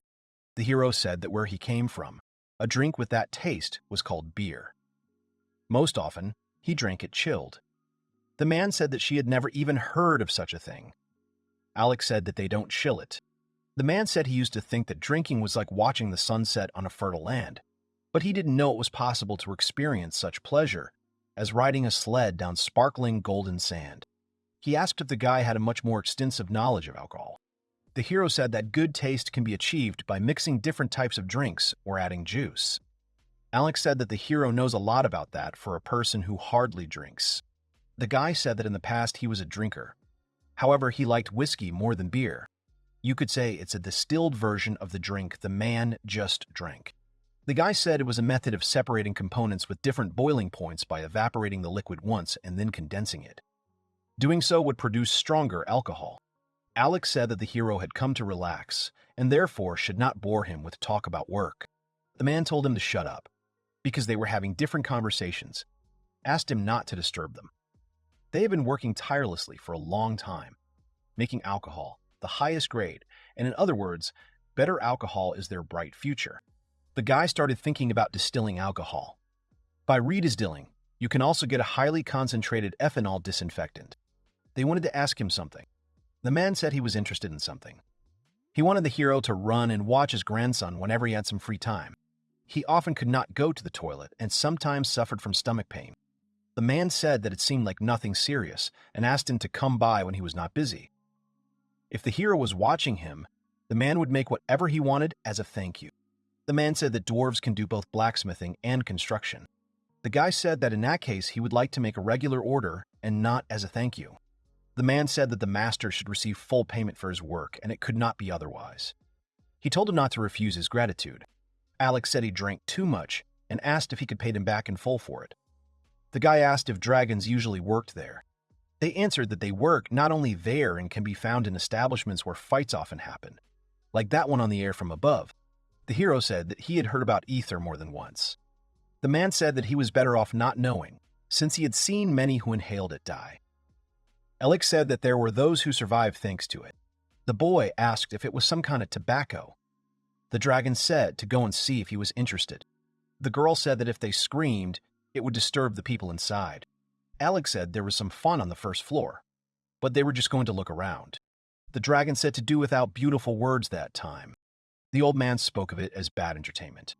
But one glance was enough to understand that none of them came there to have fun. The employee said that he also hates beautiful words as well as moralizing and sympathy. The so-called breath of God helps one to forget for a moment the pain that even the leaves of the world tree cannot drown out. With it they can sleep peacefully, and that is why ether is necessary. The protagonist said that it could be used. They might find something like this useful. It could be used for general anesthesia. He had no idea that one of the things needed for a hospital could be right there. The man said that weeds need to be removed to protect the garden. They can be killed or left alive depending on the circumstances. The man said that they needed to figure out the situation and he would sneak up on them and find out everything. They decided to decide everything with a coin, who would go and who would stay. There were gold, silver, and copper coins. The side with the face is the eagle and the same answers are not accepted. He believes that the job should be done by the most successful person and not the other way around. So he will go. The guy asked if he cared about the terms he offered. He headed to the land of the elves, to the hollow of the world tree. The hero said that he was lucky that a useful thing had been found. But first, it was necessary to find out whether it was safe to use for medical purposes and to conduct clinical trials. In essence, he must test it on different people, and it is necessary to determine the dosage and methods of application. Although, first of all, it is necessary to find out if there are people willing to participate in this. Alex suggested talking to the girl because she knows a lot. The boy thanked him. He didn't think he would want to support him either. Alex said the hero had ordered tools from the old man, but he could create additional cutting tools if he needed them. He remembered their conversation, where the hero asked him for a bigger blade and the guy said that he would give it to him. Amami said he understood and that it would certainly be very convenient to have several smaller blades. But if it meant he would be early again, he didn't want that. Alex said that with magic alone nothing would work. But if they had spirit silver, then blood would not be needed. He certainly doesn't know anything about healing, but he can help him with many other things. Alex said he would show him the spiritual silver. The hero said he was a little cold and asked where they were flying. The dragon said he would warm himself by the fire when he got there, and now he would see everything for himself. As he said, their destination is the mines. He said that they had moved to another location and were developing new deposits. Alex said that if we are talking about spiritual silver, then this is where they are. The hero asked why the dwarves abandoned him. The dragon said that the old man was the last to leave that place.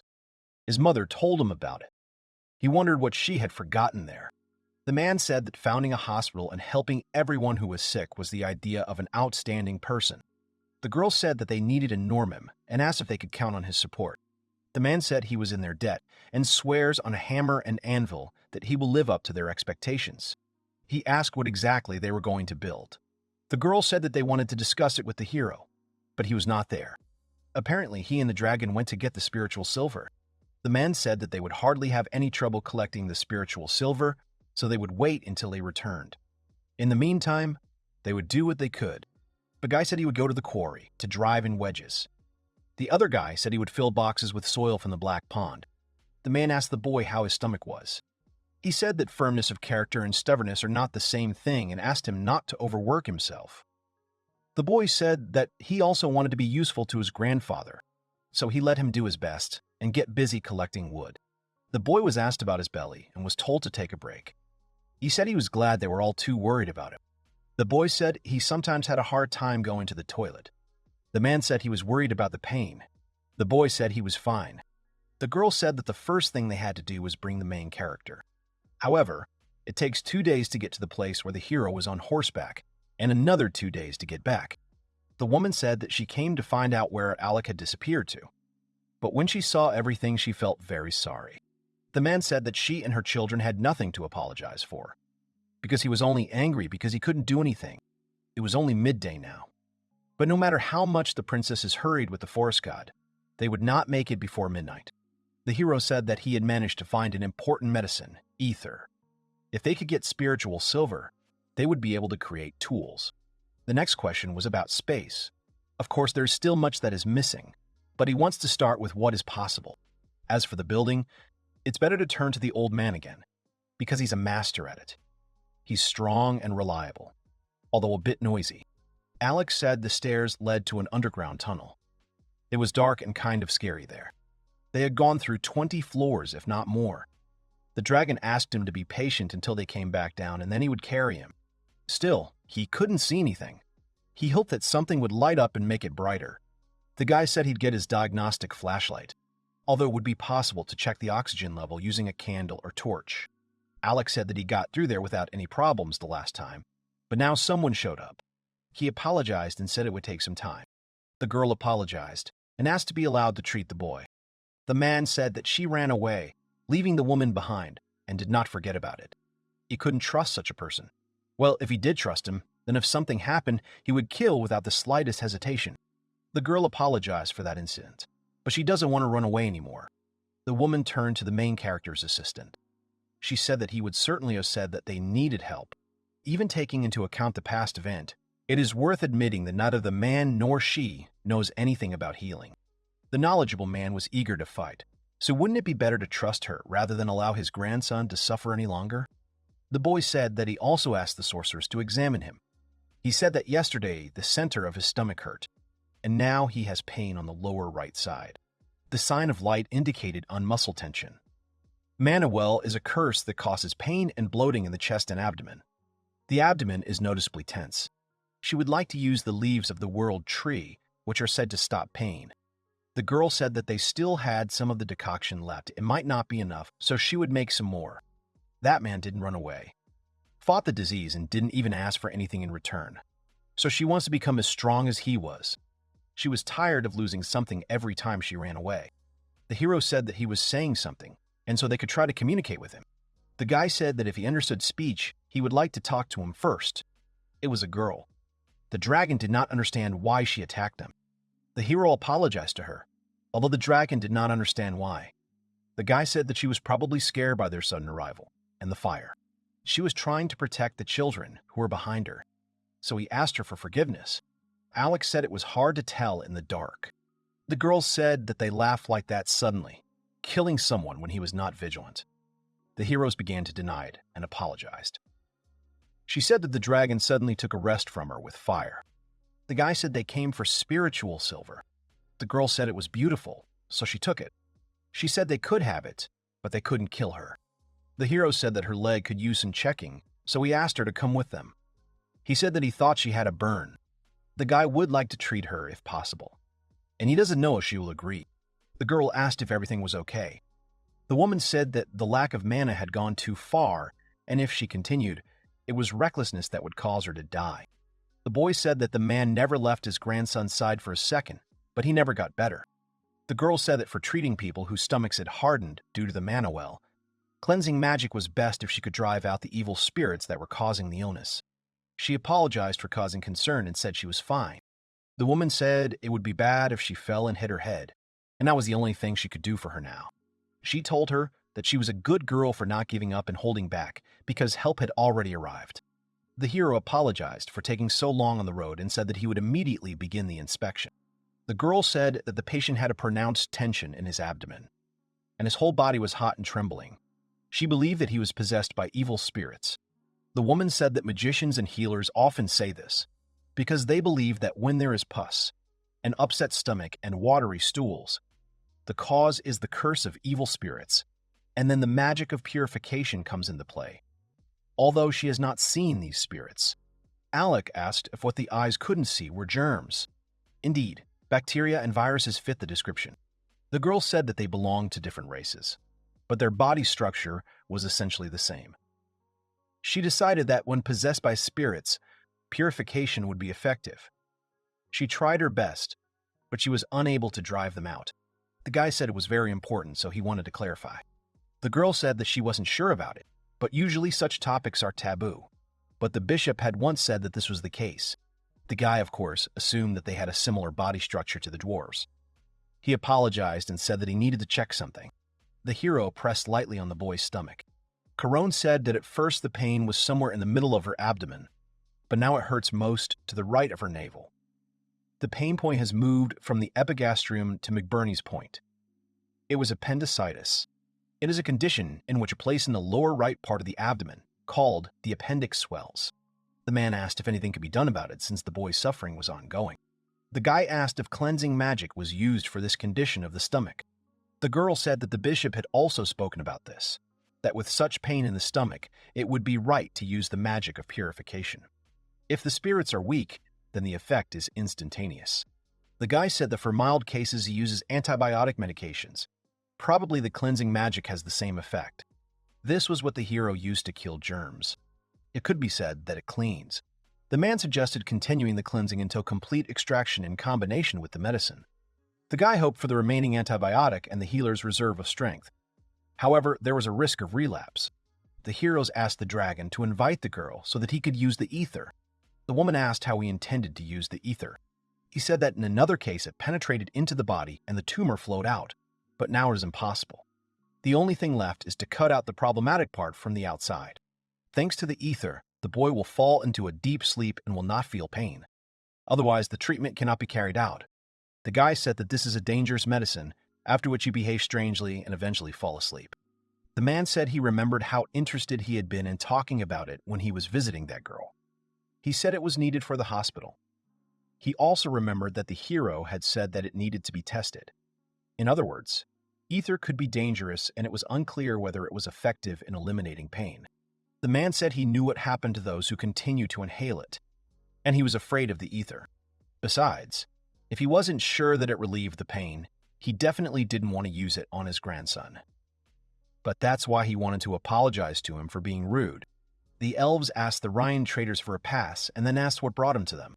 He replied that it was work. They let him through. Medical instruments prepared for the operation were laid out on the table. The other doctors left the room. Amami asked for a germ-free tray. They gave it to him. Alec used the power of fire. Atoyan created scalpels. He promised that the scalpels were sharp, and there was no need to worry about germs on them.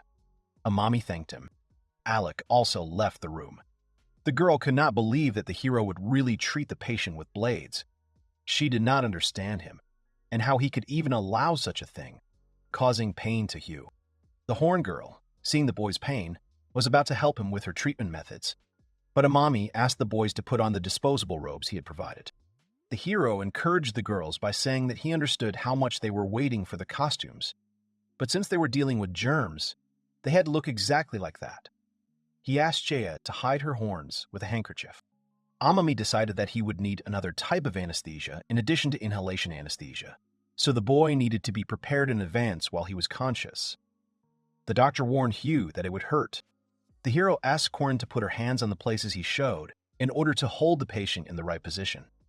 The girl carried out the order. Amami continued to examine the patient's abdomen. He noted the distance of the iliac crest prominence and Jacobi's line.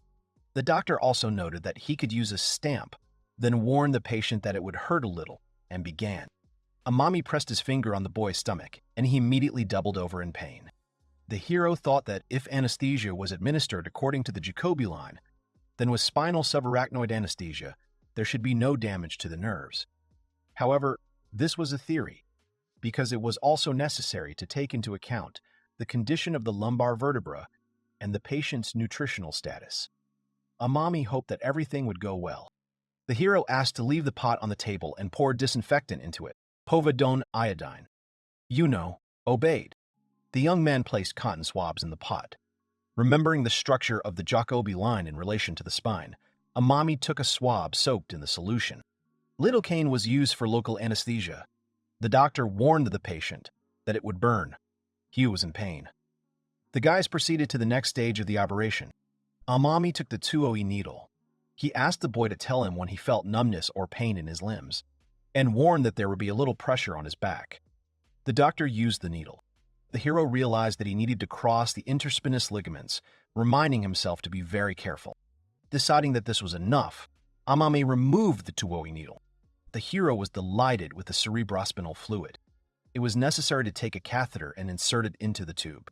The doctor went over the steps in his head. He wanted the needle to be firmly inserted about 15 centimeters. Then he removed the 2OE needle again. The spinal fluid needed to drain normally and enter the filter. Amami secured the catheter to the patient's back with surgical tape. The doctor then asked Shea to put Hugh to sleep. The boy had to sleep so soundly that he wouldn't wake up in pain. The girl warned the hero that this could be dangerous. He explained that this was why he needed someone with her experience. Shea put the boy to sleep, calming him down by telling him that she had promised his grandfather to help Hugh, because she didn't like to break promises.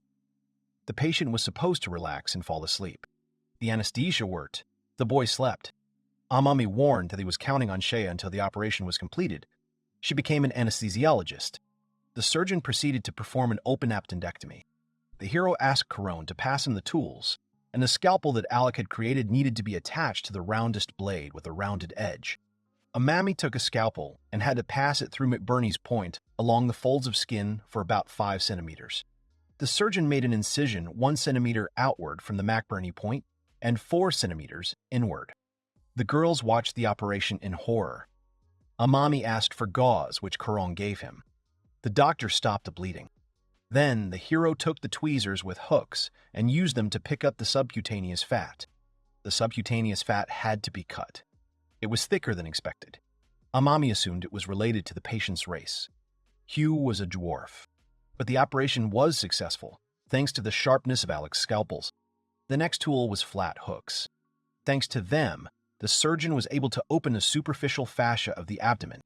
The hero asked Corone to try to expand the surgical field herself using instruments. The girl was slightly nervous, but Amami calmed her down. While she held it, the surgeon again picked up the curved blade and hooked tweezers. The doctor reached the aponeurosis of the external oblique abdominal muscle. Now the hero needed a sharp blade. It seemed to Corona that they had already cut quite deep. Was the bad spot even further away? Amami confirmed her words. He said that there is also an internal oblique muscle and an abdominal one, and the swollen appendix is located even lower. The girl repeated the name of the organ. The surgeon made an incision into the aponeurosis of the external oblique muscle gradually along the fibers. Then he took the white liner retractor, which can work not only horizontally, but also vertically. The surgeon also took the Mahou scissors and continued the operation. The peen clamp helped to reach the internal oblique muscle that Amami had mentioned earlier. The appendix would soon appear. Corone was asked to move the hooks to the site that the surgeon had just widened. The doctor tried to find the semilunar line and the transverse abdominal muscle on the fascia itself. Amami had already reached the peritoneum. While the surgeon was installing the retractor, Corone could rest. The hero prepared tweezers without hooks. The crown needed to be hooked so that the surgeon could make an incision in the center. The girl did everything according to the command of Amami, who had already prepared scissors to get to the cecum. Suddenly, the intestine popped out. The boy ran towards Hugh but was stopped abruptly. The boy was unhappy that the master trusted Amami too much, because he himself did not believe that it was necessary to cut open his stomach to cure him. The boy still wanted to run towards the screen to check on Hugh, but they wouldn't let him. The boy explained that he didn't want anyone else to repeat his mistake, but he was reassured that he only needed to believe and wait. The boy apologized for his impudence and impatience. Everyone sat waiting. They could only believe in Amami and his healing abilities. It turned out that the patient's abdominal pressure had increased significantly, so the intestine had popped out. The surgeon clamped it. The girl saw that everything was not going as planned.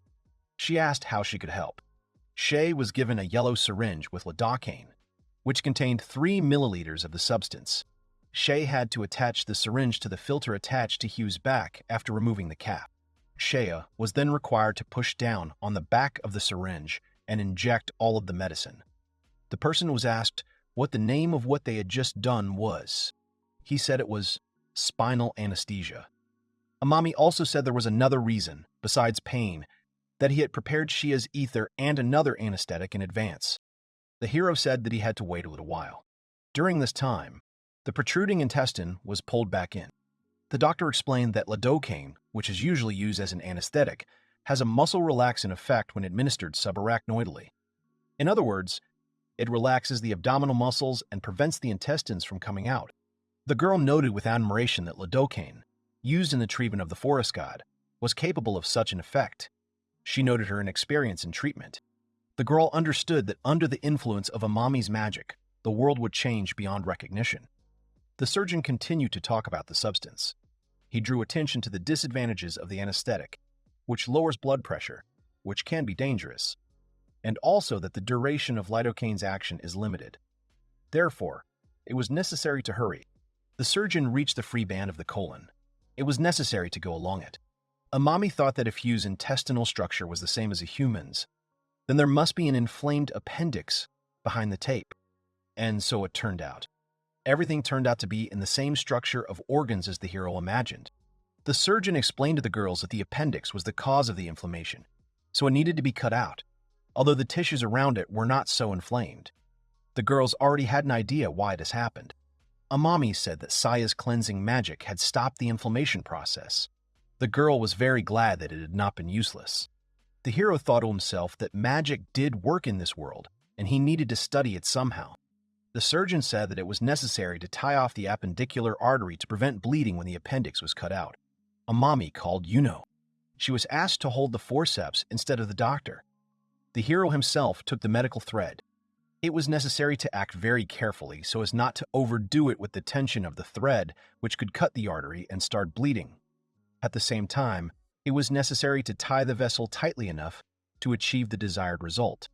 Amami used Mahou scissors to ligate the vessel. The guys worked hard because there was no bleeding. They thanked Yuno for his help. Now it was finally time to begin removing the appendix itself. But before that, it was necessary to ligate the base. Otherwise, there would be a hole left. The surgeon took Peen's clamp. Amami pinched the base with pliers. The doctor then moved the clamp down to the appendix and took out a needle and 3-0 Vicryl thread. The hero made 6 stitches. Yuno was asked to intercept the surgeon's left hand. Her hands were shaking with fear. Amami calmed her down. The girl did well. The hero took the next thread, 10 vicryl. They tied the organ with a thread. The guys prepared for the next stage of the operation. Amami took out a scalpel with a sharp blade to remove the appendix. Everyone seemed very tense. The surgeon cut off the inflamed organ. The removed appendix was put aside, and they began to disinfect the cut site with povidone iodine using a cotton swab. Yuno held the thread. The doctor removed the extra threads. Amami thanked the girl again for the service she had rendered and asked her if she was okay. She replied that everything was fine. Now the hero had to tuck in the remaining tissues with tweezers, and then everything had to be tightened with the prepared thread to create a purse string suture. The appendix removal was successful. The guys breathed a sigh of relief. Amami also thanked Corona for her help, who herself praised the doctor's work. He said that now he can relax a little. However, the operation was not over yet. It was still necessary to carefully stitch up the stomach. The guys decided to push even harder. Mr. Norman was gently awakened from the anesthesia. Shea apologized to him for keeping him waiting, but he still didn't understand anything. Everyone headed towards Hugh. They were met by Amami. Everyone was happy about the boy's peaceful sleep. Hugh's father was calm that his son was safe. Amami said that he was able to deal with very dangerous evil spirits. Mr. Norman told the orc boy not to be so loud so as not to wake Hugh, and Norman apologized to the surgeon. He also apologized for calling him a youngster. He promised with tears in his eyes that he would never forget Amami's kindness. The master said that from now on he relied on the doctor, who replied that it was mutual. At this point, the appendix removal operation could be considered complete. The people had a party. Everyone drank to the success of the hospital construction, to Dr. Amami, and to Hugh's speedy recovery. Saya, who was dressed in the clothes Shea had given her, used her magic on Hugh. Karon admired the girl, but Saya became modest because she was doing everything in her power. Karon reproached her for being too shy because Amami was pleased with her, and it was thanks to her magic that the inflammation was stopped. The master asked his son how his stomach was. Hugh said that he felt great and the pain was completely gone. Norman thanked the doctor again for his help, saying that he could not have done it on his own. The man corrected himself and thanked everyone involved in the operation from the bottom of his heart. They were happy to help. Someone called Amami. The master said that he was celebrating his son's recovery, although he had no time for alcohol because he was worried that something might happen to Hugh. Norman said that he would build a magnificent hospital for Dr. Amami, a hospital such as this world had never seen before. And after that, he could have a good drink. The young man was told that the doctors had sent him to rest. After the operation, Amami threw himself into work again, but the man managed to send him to rest. Karon thanked the master for this, because the surgeon was already barely standing on his feet. Alec came to Amami's room and found him doing some kind of medicinal activity. The room had an unbearable stench. The guy forced the doctor to sleep. He resisted because he wanted to work on creating soap. He was restrained. Alec said that there were things that only Amani could do, but that didn't mean he had to take the rap for everyone. The boy asked if the doctor really didn't trust them that much, and asked them to rely on Alec and the others. Amami thanked him and apologized for worrying him. He said that his actions were most likely due to him panicking. Alec didn't understand him at first. The doctor said that while treating Hugh, he wondered if the boy really had appendicitis. Amami was not entirely sure that Hugh needed surgical treatment. The young man confessed that all his knowledge was intended for the world he came from.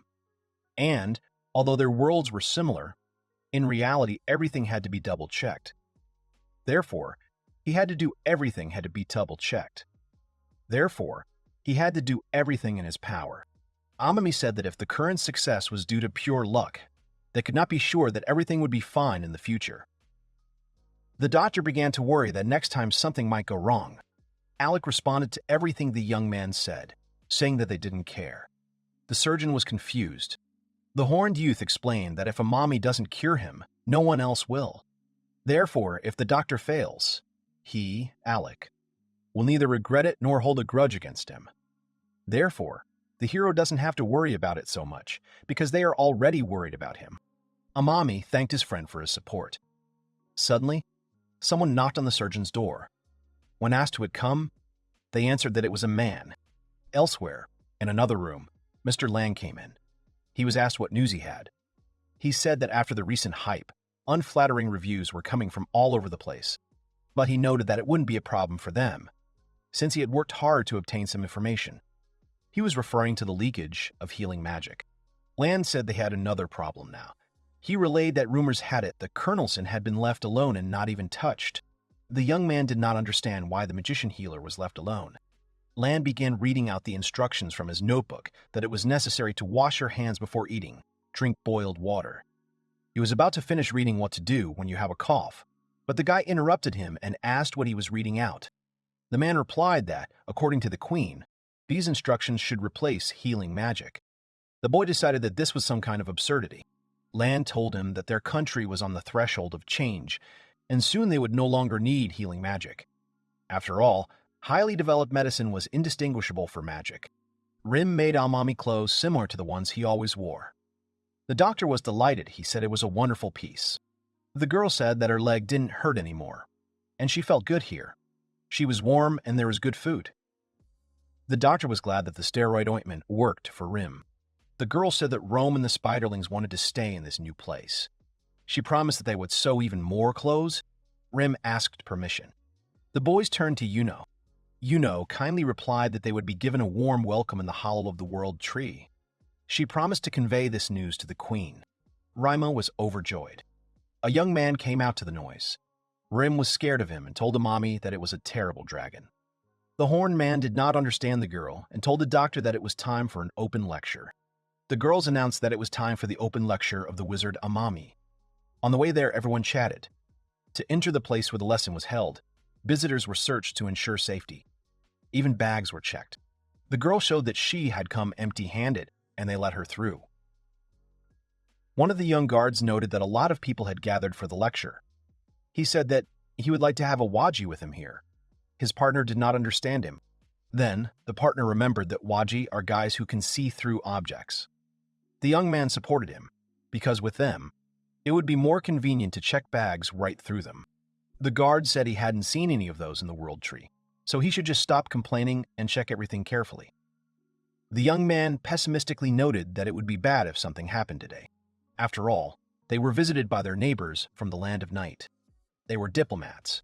Yuno said that vampires had arrived at the world tree yesterday. They were interested in the public lecture she had mentioned, so she invited them to attend. Mr. Land's comrade looked dissatisfied with the current circumstances. Xia asked if the doctor should even tell foreigners about his healing magic, since it was very unprofitable. You won't earn anything. Amami said that it was definitely worth sharing the knowledge with them. The horn man said that the public lecture would be held to pass on medical knowledge to others, as the doctor wanted to spread it as far as possible. The man said that if Amami's words could keep people alive in difficult times, then he saw nothing wrong with that. The girls agreed with him. Finally, the doctor announced that he was ready to perform. Amami greeted all the audience and thanked them for coming to see him. He announced that he would like to talk about bacteria in today's lecture. The doctor asked what bacteria were. Hugh volunteered to answer. The boy said that bacteria were giving him a stomachache. So they were bad guys, and they were so small that you couldn't even see them. Amami said that this was the correct answer. The doctor also noted that he asked Norman to make instruments that would allow them to see these bacteria. The master asked to leave them to him. The boy asked how to fight bacteria if they couldn't be seen. Amami said it was a good question, and held up a flask of the prepared liquid for everyone to see. He said it was meat soup that he had made a few days ago for this experiment. The boy noted the incredible stench of the soup. Amami said that the stench was caused by bacteria getting into the soup and multiplying greatly, so the audience can see the effect of the bacteria. The boy asked if that meant that bacteria was what made your stomach hurt when you ate something old. Amami said that was it. Then, the doctor turned his attention to the next vessel with another liquid. Yu noted that this strange thing made of glass was made by a master. The boy couldn't believe that the meat soup in this vessel looked absolutely normal. Amami said the last meat soup was made at the same time as the first. However, the last soup was placed in a swan-necked flask, which makes it difficult for bacteria to penetrate. The doctor explained that in this way, there are no bacteria in the soup, since they simply cannot get into the flask. The listeners said they did not have swan-necked flasks. The hero said that the flask is not the only way to preserve the shelf life of the product. You can store food at low temperatures, or fill it with water that contains salt, or store food in an airtight space. In short, there are many ways to limit the amount of bacteria in food. The master finally understood why salted meat does not spoil for so long. Amami continued his lecture. He said that there are bacteria around all people that no one can see. But now the audience should understand that bacteria will multiply everywhere if no action is taken. He asked the audience what they thought could be done to stop excess bacteria from entering their bodies. He remembered to wash his hands. The doctor said that was exactly what he wanted to hear, because the only way to reduce the amount of bacteria as much as possible was to simply wash your hands. The beastmen who did not have humanoid arms were confused. Amami tried to get out of the awkward situation. The hero said that anything a person uses to take food must be washed with running water. Norman said that next time he would do the same. He began to threaten the disease, that he would keep it in fear. The audience began to thank the doctor lecturer. At the end of the lecture, the ruler of the country of Night, laughing, noted that Amami was an interesting person. Lan said that he and Costa, could not allow the doctor to do as he pleased. After all, the human race was superior to others due to its monopoly on healing magic. Costa noted that this lecture would cause a disaster such as it never happened before. They decided to immediately report everything to the church. Someone demanded an audience with Archbishop Eccles. A girl walking on the street noticed the pieces of the building were falling on her. The girl managed to save the girl, who also managed to yell at the men passing by why they weren't looking after the baby. And she warned the girl to be careful and asked where the adults looking after her were. A man ran out and apologized for not keeping an eye on the girl, whose name was Lena. He was not her father, but a local who was looking after Lena. The girl asked what had happened here and why there were so many people. They answered that a certain he had not appeared for a long time and suddenly came. Hearing this news, the girl rushed to the arriving Marsh. The girl asked the name again. The man asked the stranger what she was doing in the slums. He warned her that he owed a lot to Mr. Marsh, so if she was looking for trouble, he would have to ask her to leave. The girl replied that she was just hanging out there. A boy was brought to Marsh who had fallen badly and injured himself. He was in a lot of pain. Marsh calmed the wounded man and said that he would fix everything now. He began to cast a spell.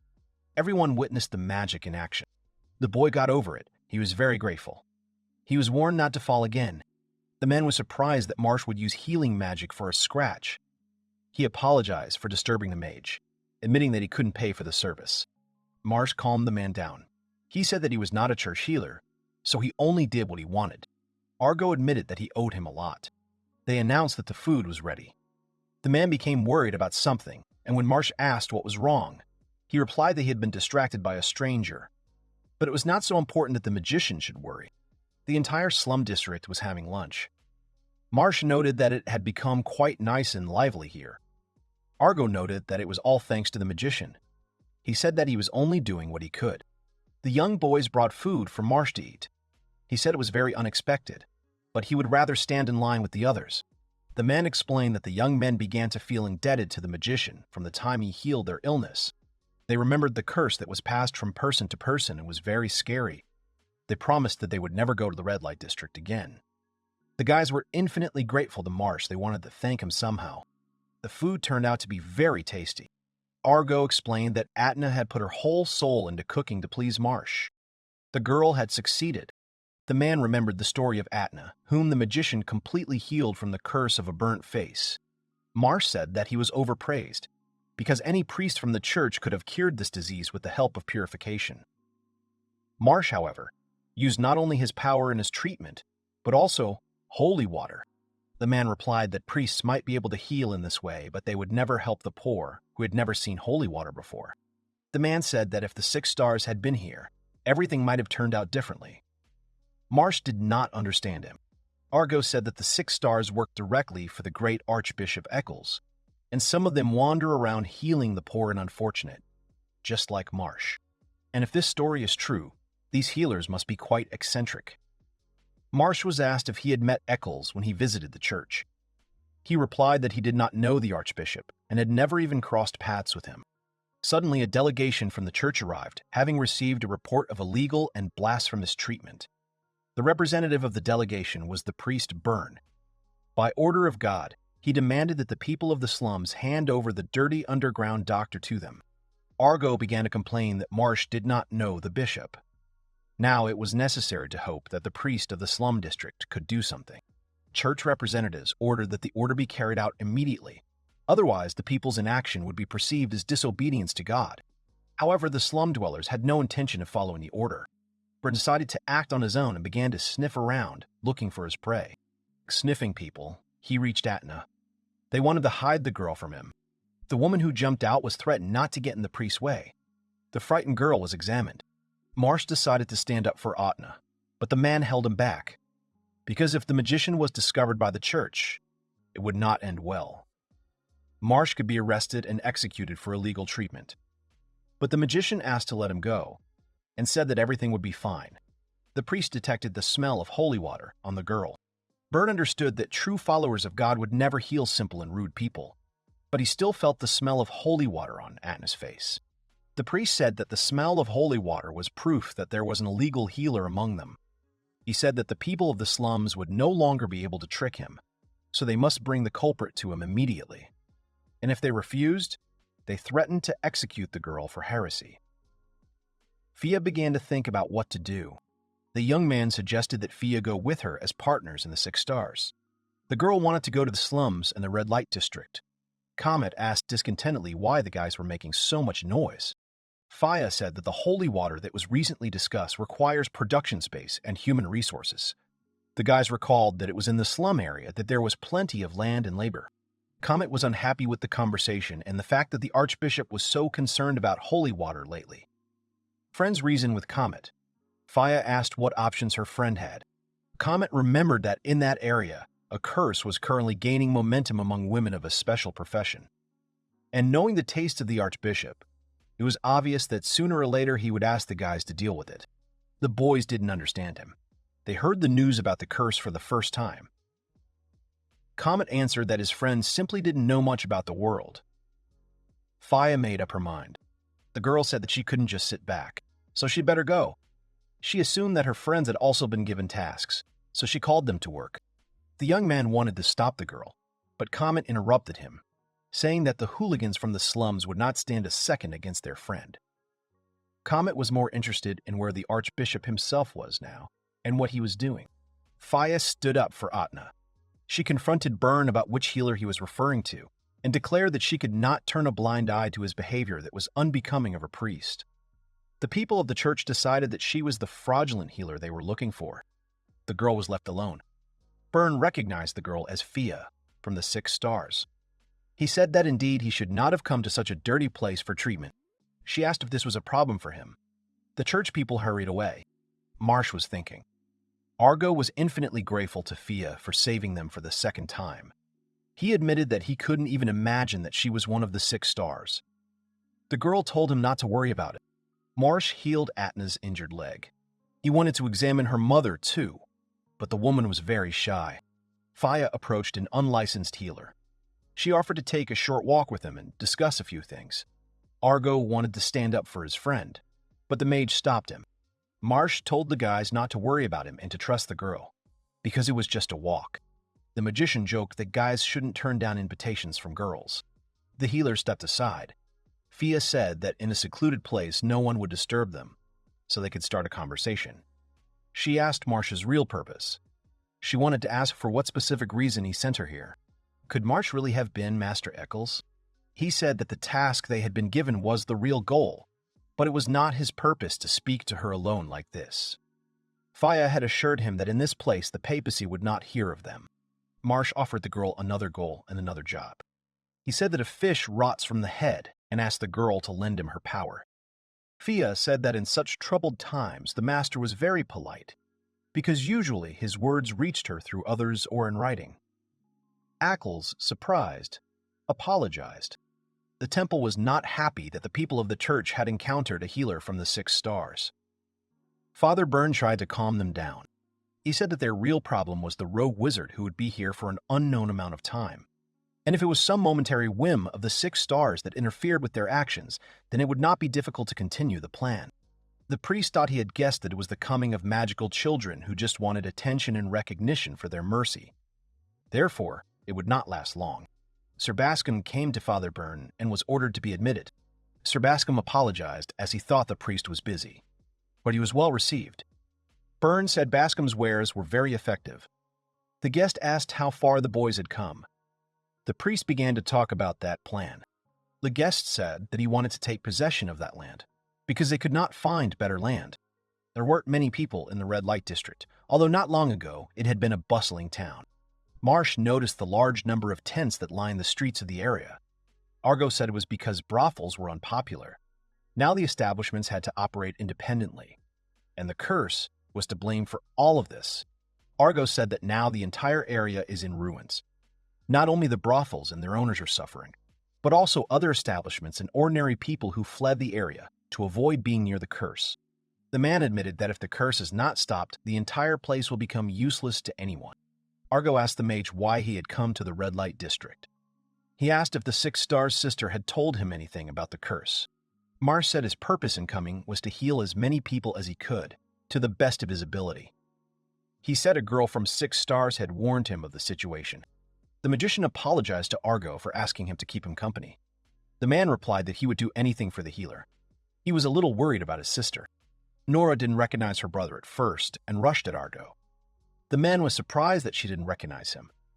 The girl was more surprised by her brother's appearance in her establishment. She declared that it was disgusting. Marsh entered the house and was mistaken for a client. The girl pretended to be friendly and greeted the man kindly. Her brother put her in her place, as it was too late to pretend to be innocent after the attack. The magician laughed and said that he saw how Argo got along with his sister. The man hoped that the master had not heard his squabble with Nora.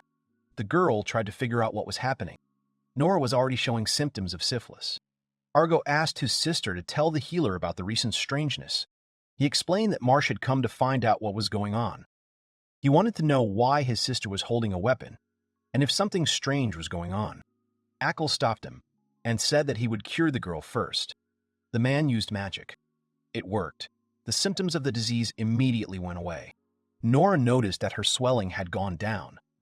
Marsh explained that she had no pain or itching, but if the disease had been left as it was, the curse could have led to death. The girl was a little scared.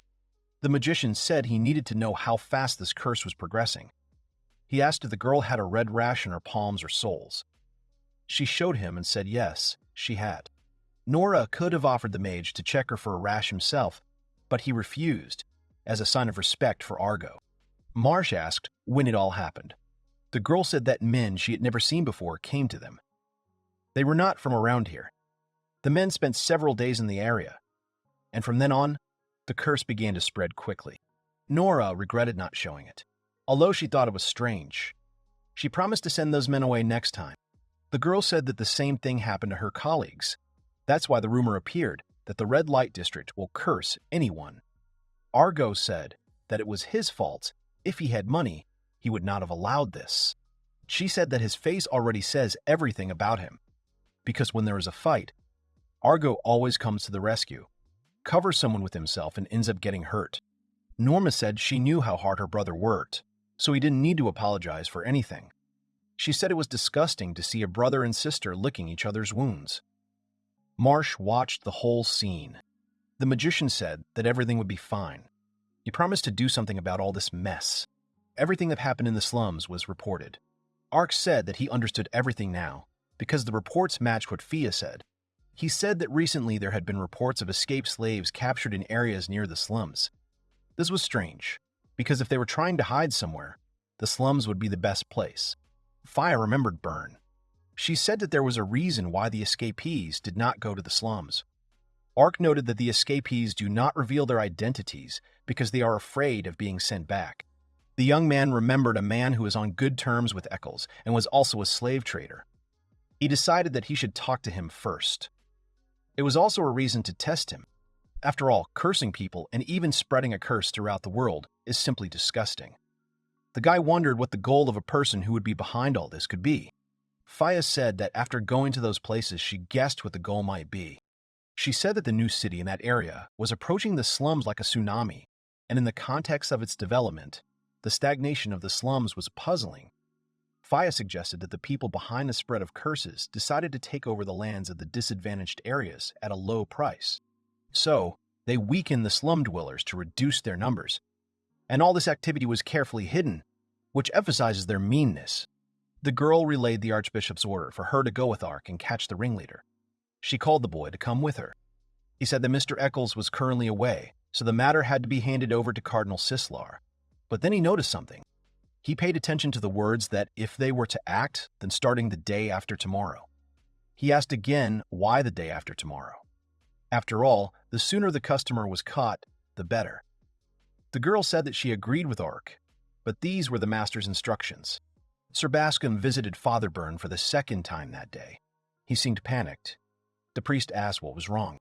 An alarmed Sir Bascom said that everything was very bad now, because the day after tomorrow, the priest of the 6 stars, Ark, would come to check on him. He could interfere with their plan. Sir Bascom admitted that he had been warned by the head of the 6 stars himself, Archbishop Eccles. The slave trader noted that they would never find a more greedy man like Eccles. The man said with relief that it was not in vain that he had given the Archbishop a pile of gold.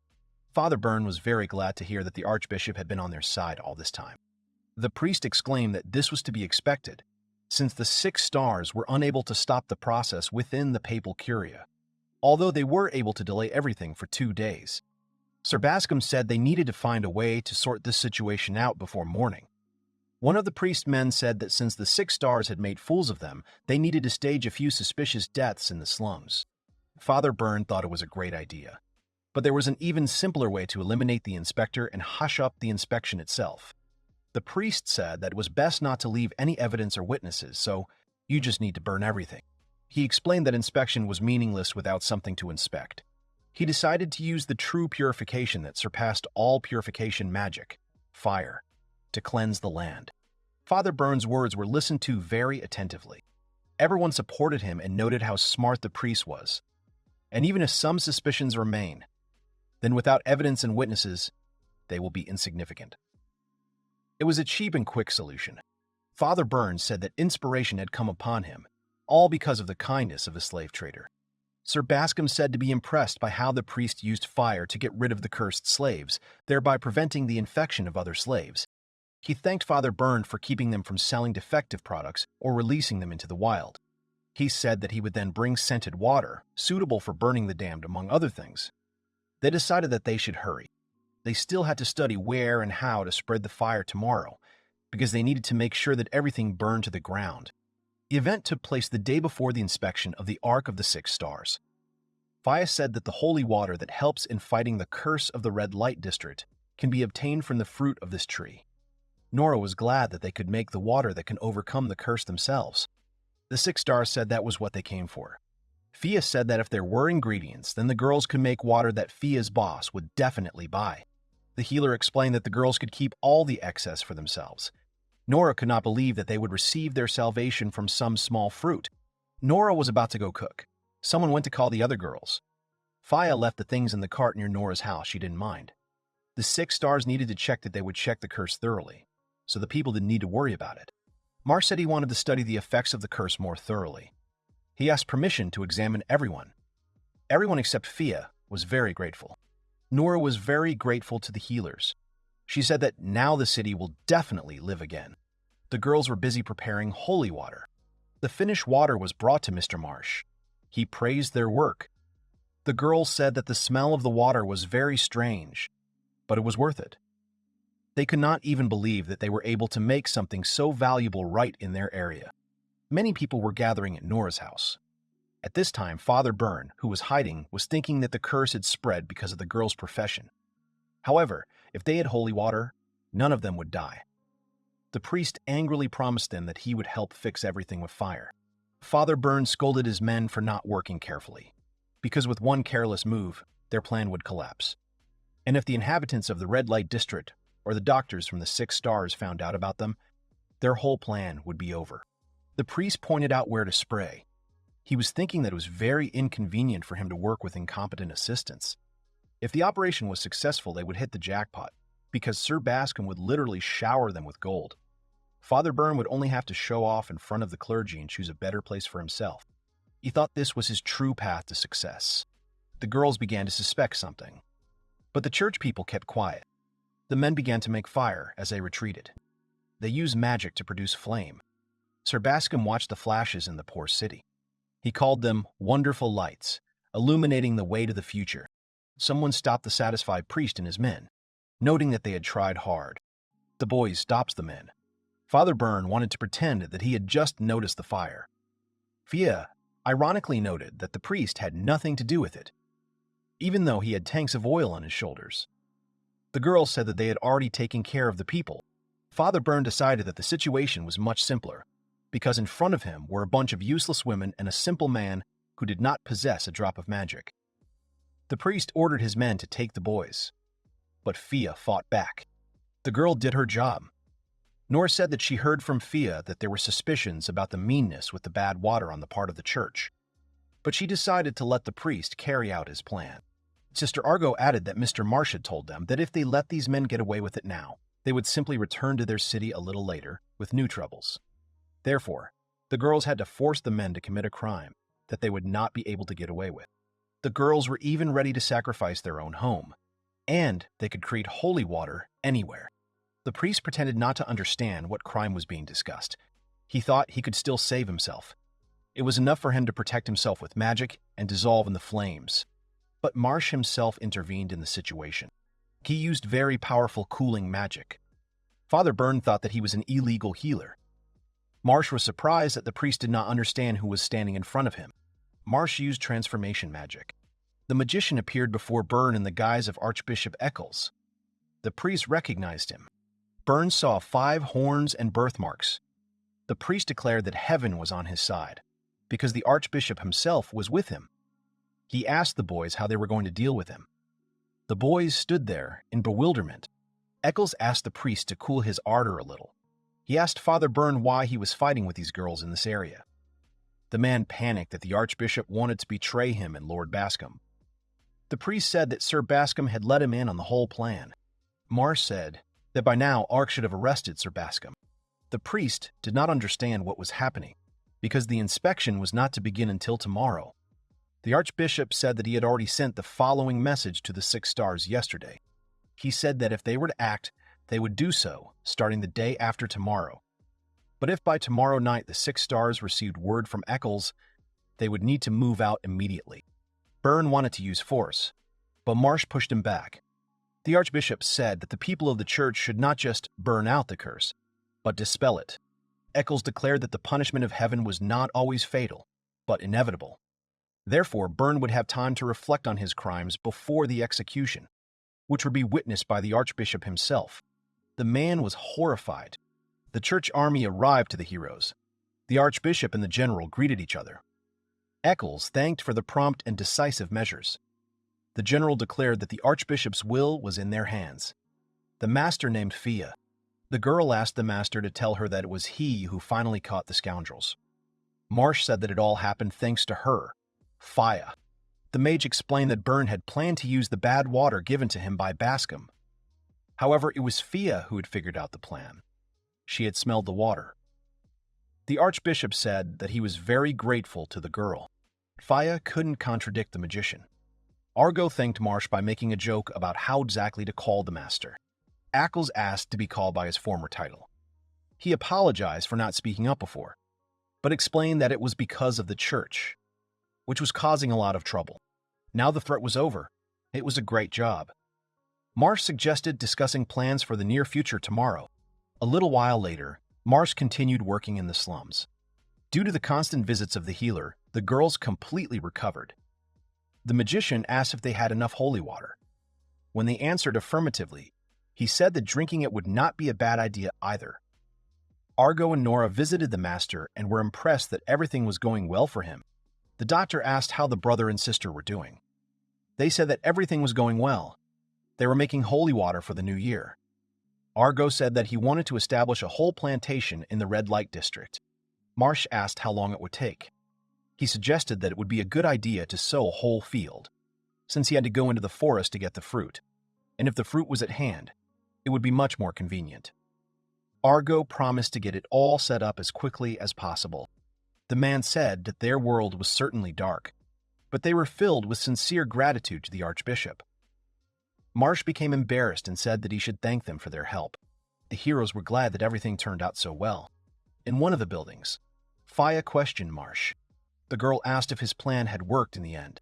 He replied that they had managed to improve the situation with the supply of holy water, eliminate the disorder, and provide the needy with daily bread. And, although there were many obstacles, the main goal was achieved. They also noted the funds taken from Bascom, which could be useful. Eccles noted that, thanks to all this, the red light district could become a starting point that would illuminate the future of all humanity. Marsh admitted that it would not have been possible to cure the girls from the red light district without healing magic. However, they did not have a single healing mage left, so magic alone was not enough. Via said that incomplete healing magic was a heretical theory that denied a creator god, and the name holy water itself was misleading, although it had nothing to do with magic. The girl expressed concern that someone might find out about the real situation. Marsh apologized for dragging the girl into all this, but the magician admitted that his goal was to save as many representatives of humanity as possible. On the way to this goal, Eccles was ready to remove any obstacles, even if it meant playing the role of the church's watchdog. This task is truly on the verge of the impossible. Marsh asked the girl if she was ready to continue accompanying him on this path. Faya answered that she was ready. The oppression of the weak is the law of nature. In the old days, powerless people fled from all its manifestations, half-humans, demons, and dragons. But the Lord took pity and endowed people with one of his miracles, healing magic. And when the all-consuming plague fell upon the world, it was humans who became the dominant species. Some considered them messengers of God himself, and the rightful rulers of the world. God gave people healing magic not to make them proud. At the same time, God did not want to deprive people of his gift, condemning them to wandering again. And so, to counteract the dominance of humans, God decided to give the other races something different: the power of knowledge, accessible to every intelligent being, without violating the laws of nature. God gave them highly developed medicine, indistinguishable from magic. And this story was about a world that found its way to a brighter future thanks to her. Amami was creating something for medicine. He liked the work of Norman, who created a container that was perfect for him. The girls asked him what he was doing. The doctor explained that they needed a standard system of weights and measures for the hospital. He said that this sample had all sides measuring 10 centimeters and a volume of 1 liter, and that it was all thanks to the master. Shea said the sample was different from what they use. Amami said hospitals need precise measurements. The elves said that the doctor's information was very interesting. They asked him to tell them about the units and methods of measurement that were familiar to him. The doctor was glad to help, but he asked them to teach him something, although he understood that the girls had not come for this. The elves were surprised. The girl confessed that they already had a dinner party planned with representatives of the Night Country, who would very much like to see Dr. Amami there. The hero was asked what he thought about it. The doctor thought about it. Shea said that she would only let him go with her as a bodyguard. The girls wanted to reassure him that there would be no surprises. But Amami's friends were already tense at the very word, surprise. Representatives of the country of night entered the room, which was already unexpected. They apologized to the chancellor. The people of the Night Country knew that the elf had to deal with all this herself, but they admitted that they were impatient to meet the doctor in person. Amami wanted to check with Miss Myard whether the people who had come were the guests from the Land of Night. The first princess of the Kingdom of the Night introduced herself. Her name was Chloe. She took off her mask. The girl said that she was very happy to meet Amino Yuito. She said that she really hopes for fruitful cooperation in the future. During a hospitable meal, the hero asked what the Night Kingdom was like. Shea said that she had been there. The kingdom is not crowded during the day. The girl admitted that she was dying of boredom there. The princess hinted at the telling name of her country. She said that if they were looking for fun, the kingdom should be visited at night. Chloe called Shea the child of the Dragon of Madness. Crone asked if they really enjoyed the night so much. The princess declared that the night is their cage. The inhabitants of the kingdom like the night only because it protects them from the sun. Chloe explained that vampires are a race cursed with a vulnerability to the sun since ancient times, so they have no choice but to stay awake at night. Amami wanted to know more about the curse of vulnerability to the sun. It seemed he already had an idea. The doctor recognized photosensitivity from the girl's symptoms. The girl apologized for having to show the unsightly side of her skin. Chloe admitted that on the way here she had inadvertently been exposed to the sun's rays. Amami had already made a diagnosis. The vampire representative went on to explain that it was extremely dangerous for their race to travel to a sunlit country. However, Mistress Chloe had taken the risk anyway. Therefore, the guests of their kingdom of the night were very hopeful of the doctor's assistance. The princess said that the hollow of the tree, which was originally supposed to be shrouded in darkness, is now illuminated by the glow of sparkling mushrooms. Representatives of many races, including a kind-hearted human wizard, live in harmony in the tree. According to the girl, this country is a treasure trove of unknown possibilities. But Chloe confessed that she and her people were forced to be locked in darkness. She asked Amami to help them find a way to overcome this limitation. The doctor thought. Corone was confused by Amami's silence. She called on him. He agreed to help. The doctor was already involved in the work. He noticed that Chloe had not touched any of the food, neither meat, nor beans, nor bread. Amami asked what food the inhabitants of the Land of Night usually eat. Chloe answered that the main food product is porumbu corn. The girl added that it is their special crop. In confirmation of her words, the princess turned to the old man accompanying her. Chloe said that corn sprouts well even in poor soil. The inhabitants of the country either bake it or boil it. Amami thought about something. The doctor announced that there was a way to cure the sun's curse. But for now, it was only a hypothetical possibility. Everyone listened eagerly to Amami's continuation of his thought. The man assumed that the curse of the sun was pellagra, that is, a metabolic disorder. The hero explained that pellagra is a disease that occurs when the body lacks niacin, known as vitamin B3. Chloe asked what could be done to get rid of pellagra. The elf suggested that Amami was linking the illness to her diet. The doctor confirmed her words. He said that such a disease is mostly found in those who eat mainly corn. The vampire could not even imagine that the cause of the curse was hidden in the Roomba. Chloe said that corn was the staple food of their people. They had no equivalent food that they could distribute throughout the country. The Queen of the World Tree would like to help everyone in any way possible at the expense of the kingdom. But feeding the entire Land of the Night could be difficult. Amami thought about a solution to the problem. He had some idea. He suggested that the people of the Night Kingdom bake corn into tortillas. The doctor explained the method of nixtamalization, where corn treated with alkali is ground and fried. Amami claimed that the tortilla would stabilize their diet. The princess asked what exactly she wanted to do with the rumbo. She admitted that she didn't fully understand all the details. Chloe decided that this tortilla was the only option for their people. She asked to teach them how to make this dish. The next day, the heroes learned to make tortillas in the kitchen. The princess humbly asked to be taught everything. Corone encouraged her, because everyone would learn together. Chloe said that the doctor's abilities were proved by Queen Melina herself. The girl wanted to know about the abilities of Amami's apprentice, Corona. The princess explained that although her country was in a difficult situation, they still found it difficult to trust anyone from the outside. Chloe wanted to clarify whether Corona's presence was really necessary. Amami was surprised by such a question. The doctor said that Corone was smart and responsible and could definitely be relied upon. The girl wanted to reassure the princess. Chloe rushed to apologize for her disrespect to the girl. Corone became even more worried about this. Shea stopped them and urged them to get down to business quickly. Amami said to start by boiling the corn in alkaline water, just like making soap. The girls began to worry that the tortilla would stink, just like the soap. But the doctor assured them that everything would be fine, or so he hoped. It was necessary to time 20 minutes.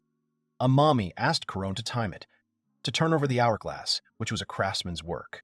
It counted exactly 5 minutes. Shea found out that they would have to turn the clock 4 times. The doctor said that after boiling the corn for 20 minutes, they usually leave it overnight, but he had taken care of it the night before. Chloe was surprised that the rumbu had turned golden. Amami explained that this treatment softens the root vegetable and makes it more yellow. The doctor said it was a sign that the nixtamalization had been successful. The girls were impressed. The hero's friends reproached him for working until the morning and not sleeping again. Amami continued cooking. The corn needed to be washed under water. He explained that the fruit needed to be properly crushed and mashed. Corone volunteered for the final task. The girl was very good at grinding the beans. Shea noted that it was too easy. Then you had to take some flour, roll it into a ball, and then roll it into a flatbread. The flatbread was fried on both sides.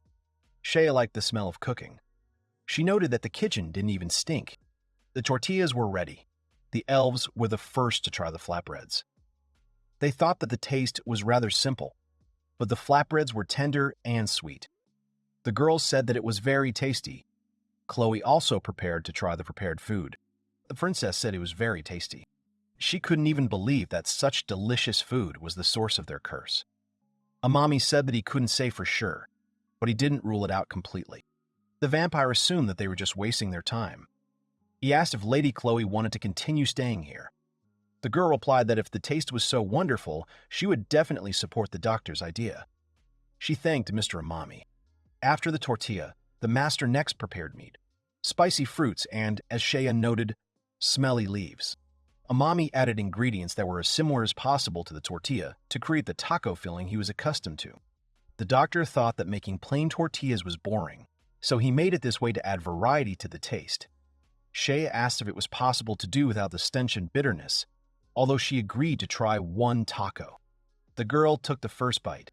She liked the dish so much that she even wanted to wash it down with some cold cervisia.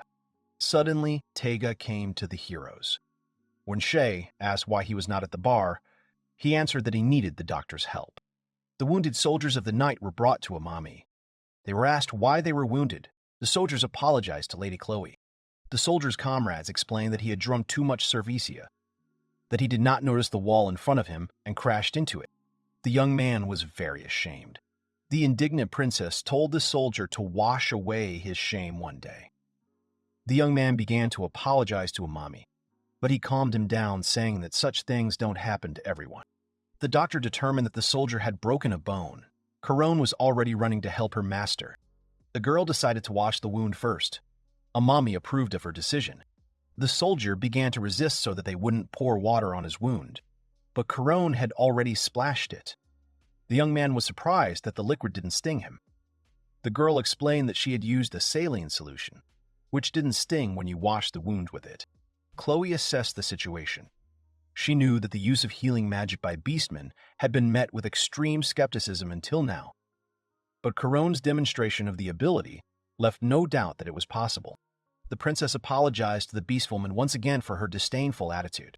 Chloe said that Corone had exceptional talent, and she, as a vampire who was unable to use healing magic, was very envious of her.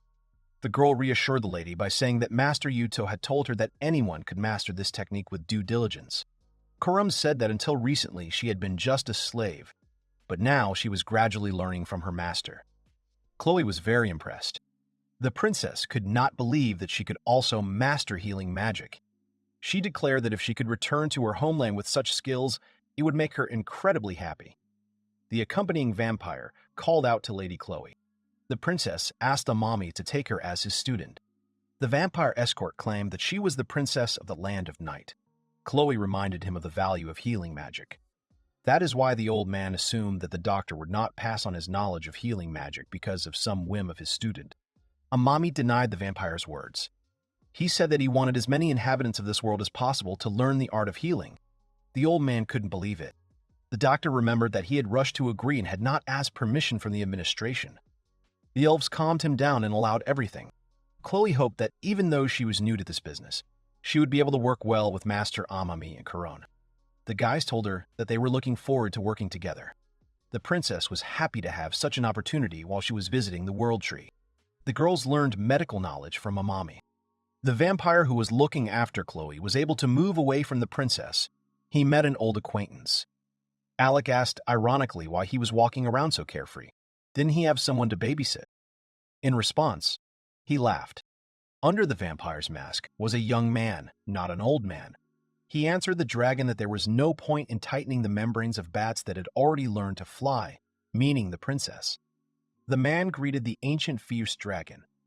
She replied that they had not seen each other for a long time, calling him Radu and a sincere ancestor.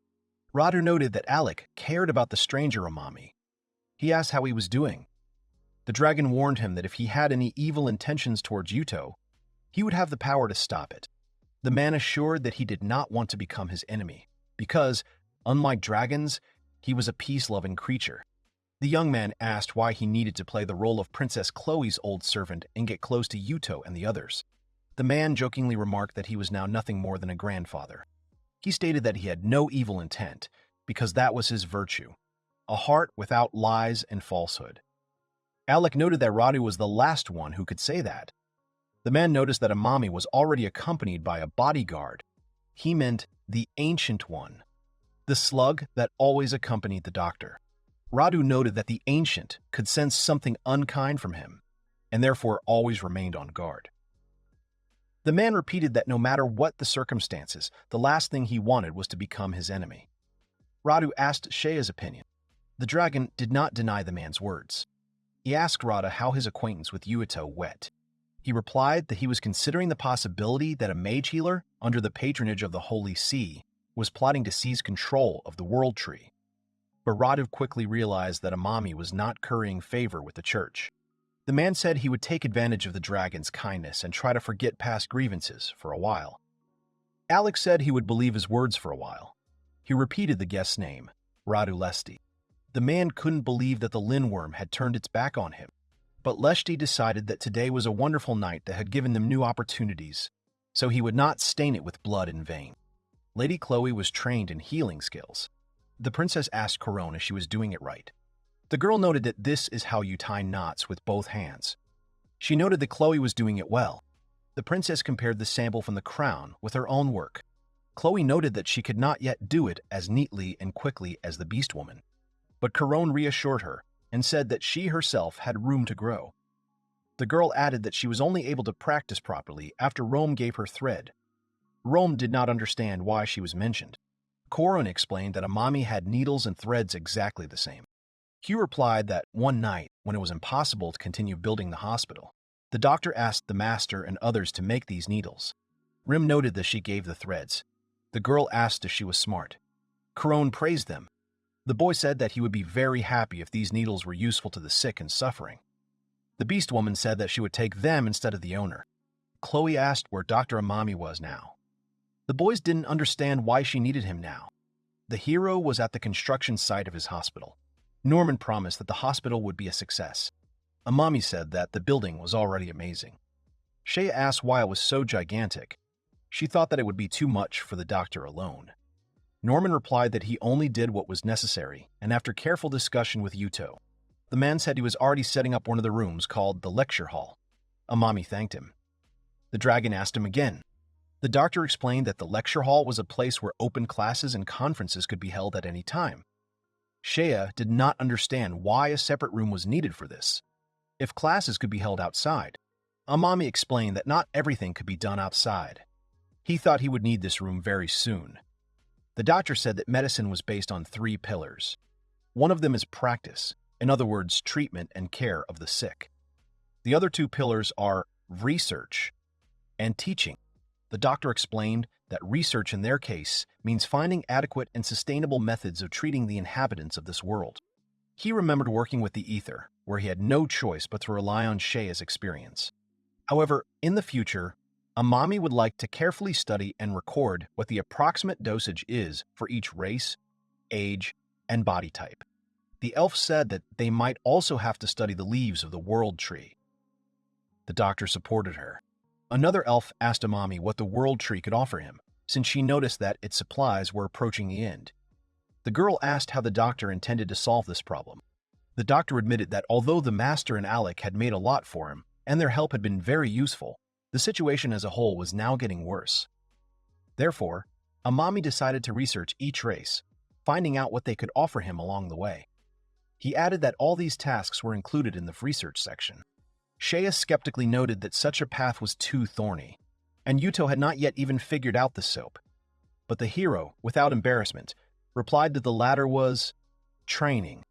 Amami said there are so many things he cannot do alone, so he would like to pass on his clinical and research knowledge to as many people as possible. That's why he needed a lecture hall. The doctor said he had great hopes for the master. In the temple, the priests were giving their lecture. The lecturer explained that if the students wanted to practice healing magic, they had to master the 4 methods of examination, inspection, auscultation, questioning, and palpation. They had to find out why the deacon was so ill. The bishop wanted to explain what is most often done by palpation. The man showed how the abdominal cavity is examined. The lecturer explained that the abdominal muscles were slightly weakened and gurgling sounds were heard below the solar plexus. He noted that in such cases there is a curse, which is clearly visible when examining the tongue. The boy was told that if he understood what was being discussed, then he should say so. The boy suggested that the sign the deacon was talking about was the rather noticeable teeth marks on the tongue. And the reason for the deacon's illness was that he drank. That was the right answer. Saul declared that Deacon Kinnan had given the correct answer. Everyone applauded him. The doctor asked the man if he had been drinking lately, whether he had been bothered by swelling or an upset stomach. The patient admitted that he had recently had stomach problems. The lecturer explained the effect of this curse when water begins to stagnate in the body. The man recommended that the patient give his stomach and intestines a rest, otherwise he could infect everyone. Bishop Saul warned that the curse could manifest itself in different ways on different parts of the body. But it must be remembered that without collecting information and making the right decision, it will not be possible to exorcise evil spirits, even with the best healing magic. The deacons readily remembered the lecturer's words. Deacon Kinnan approached Bishop Saul with a question. He wanted to know if the patient had a muscular stomach, or if he was fatter than Deacon Pilus. What should be done in that case? Because the sensations during examination of the abdominal cavity would be different. The bishop confirmed the boy's words. He said that due to such factors, there are individual differences in curses. Saul explained that there is a technique where he bends his knees to relieve tension in his abdomen and allow the examination to take place. Keenan noticed that other bishops had ordered that the abdomen be examined only with the knees straightened. This was the first time he had heard of the examination of evil spirits being done differently. The bishop replied that the boy could learn more from the archbishop, who had a unique vision of things. The deacon was impressed. Comet noticed that Saul had taken to the role of teacher quite well. The bishop wanted to know what exactly his friend had seen. Comet said that the things they were used to were meaningless to others. He asked Saul if it was worth continuing. The bishop replied that Eccles's method of studying and fighting evil spirits was different from the traditional one, and was known only to a select few. Saul added that this would allow them to avoid any friction with the cardinal. Comet replied that politics were very bothersome to them. He added that the two people Zess had gone to were probably sent by Cardinal Sislarp to keep the archbishop under surveillance. The bishop hoped that even though Zess was not in a habit of holding back, he would not add another problem to their problems, because Zess would not fail. The young man noticed that the world tree had changed noticeably for the better. Was it really a mommy who had influenced them so much? The man said that it was time, because the preparations were complete. The young man turned his attention to Kost's subordinates. He replied that they were dark elf mercenaries, since no one should suspect the church. He said that he edited the records to indicate that his comrade had left the country. There was an explosion. The minister of the church understood that the main goal was to save or kill Colonelson, as well as capture the fake healer. The fire caused panic in the city. The dragon understood that it was not the guests from the night country who had arranged this. The boys gathered in the square. They saw a terrible fire. Shea transformed into a lizard. He told Amami to go to the castle. The wounded would be sent there. He also told him to call Teg, who would be very useful here. Norman noted that the sounds in the command go were not from fire magic, but a bomb explosion. He assumed that the attackers were preparing the next one. Princess Yuna turned to May.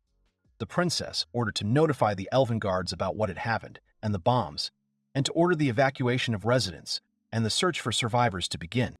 The slug told Amami that his water would stop the fire. God took Lena away from the slug. Ami and Sayu were called to take refuge in the castle. The dwarves said they would stay to defend the hospital. The dragon was informed that the surrounding area had been evacuated. However, the fire continued to spread. Tega appeared and began to use the power of water. He said that in the form of a dragon, he would trample everything in the area, and in human form, he could not release more power. Saya said that at this rate, the fire could not be stopped. Tega had to bring down rain. Everything was extinguished in an instant by the ancient slug. The slug sat on the forest god.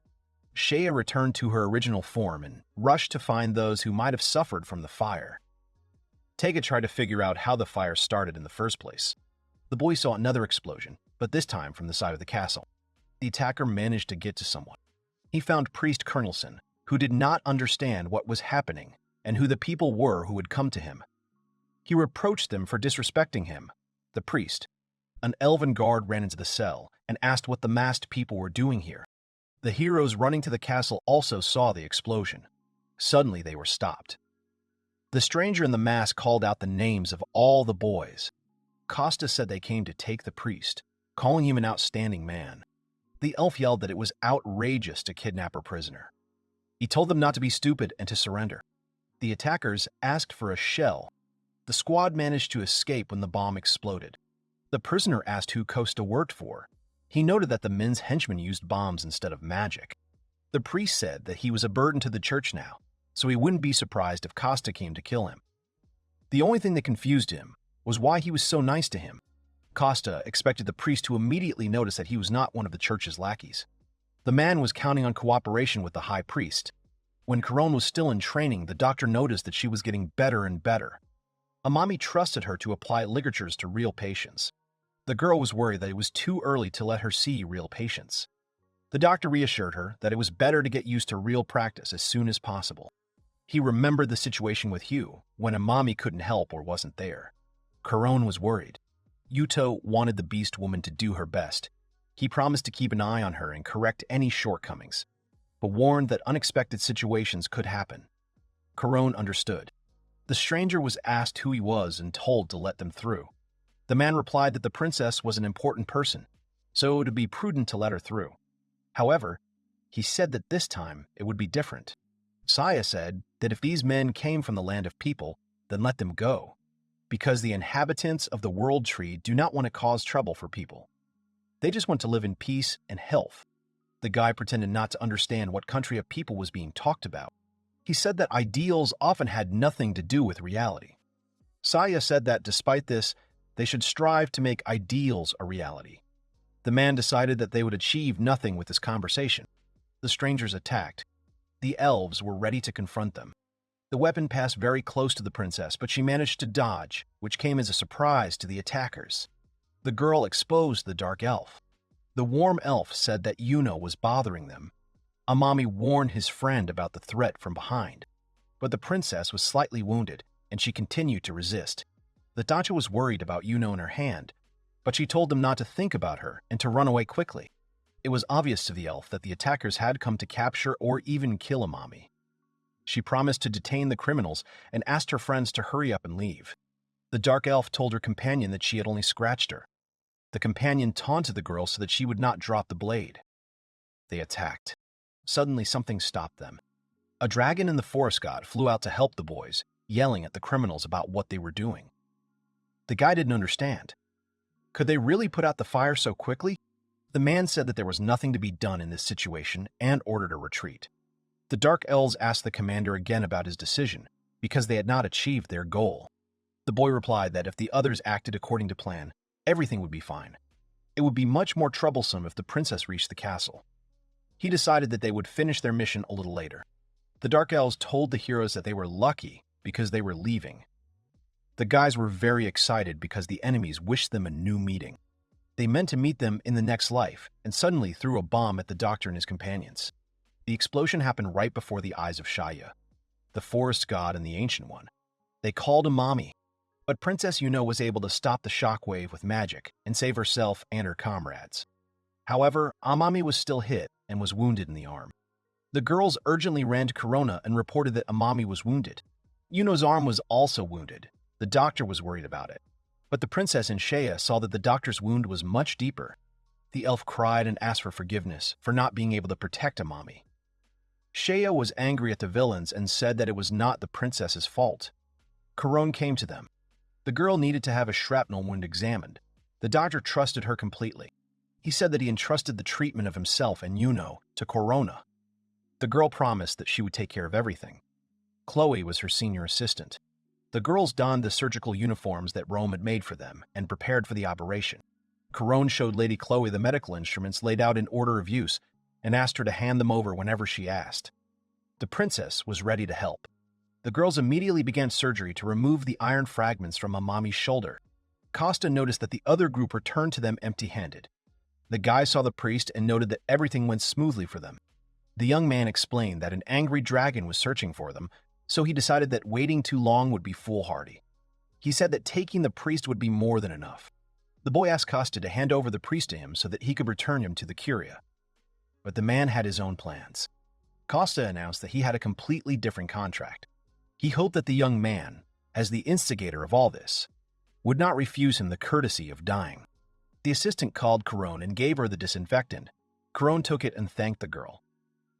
Drops were running down Corone's forehead. She was focused. The assistant was worried about the actions of the older girl. Corone warned that she would now disinfect the wound from which a piece of metal was sticking out. As she applied the cotton wool to the wound, Corone thought that she had to live up to her master's expectations. She recalled his words about what he had entrusted to her, but Corone was afraid that if she did not justify, her thoughts were interrupted by an assistant who called the girl.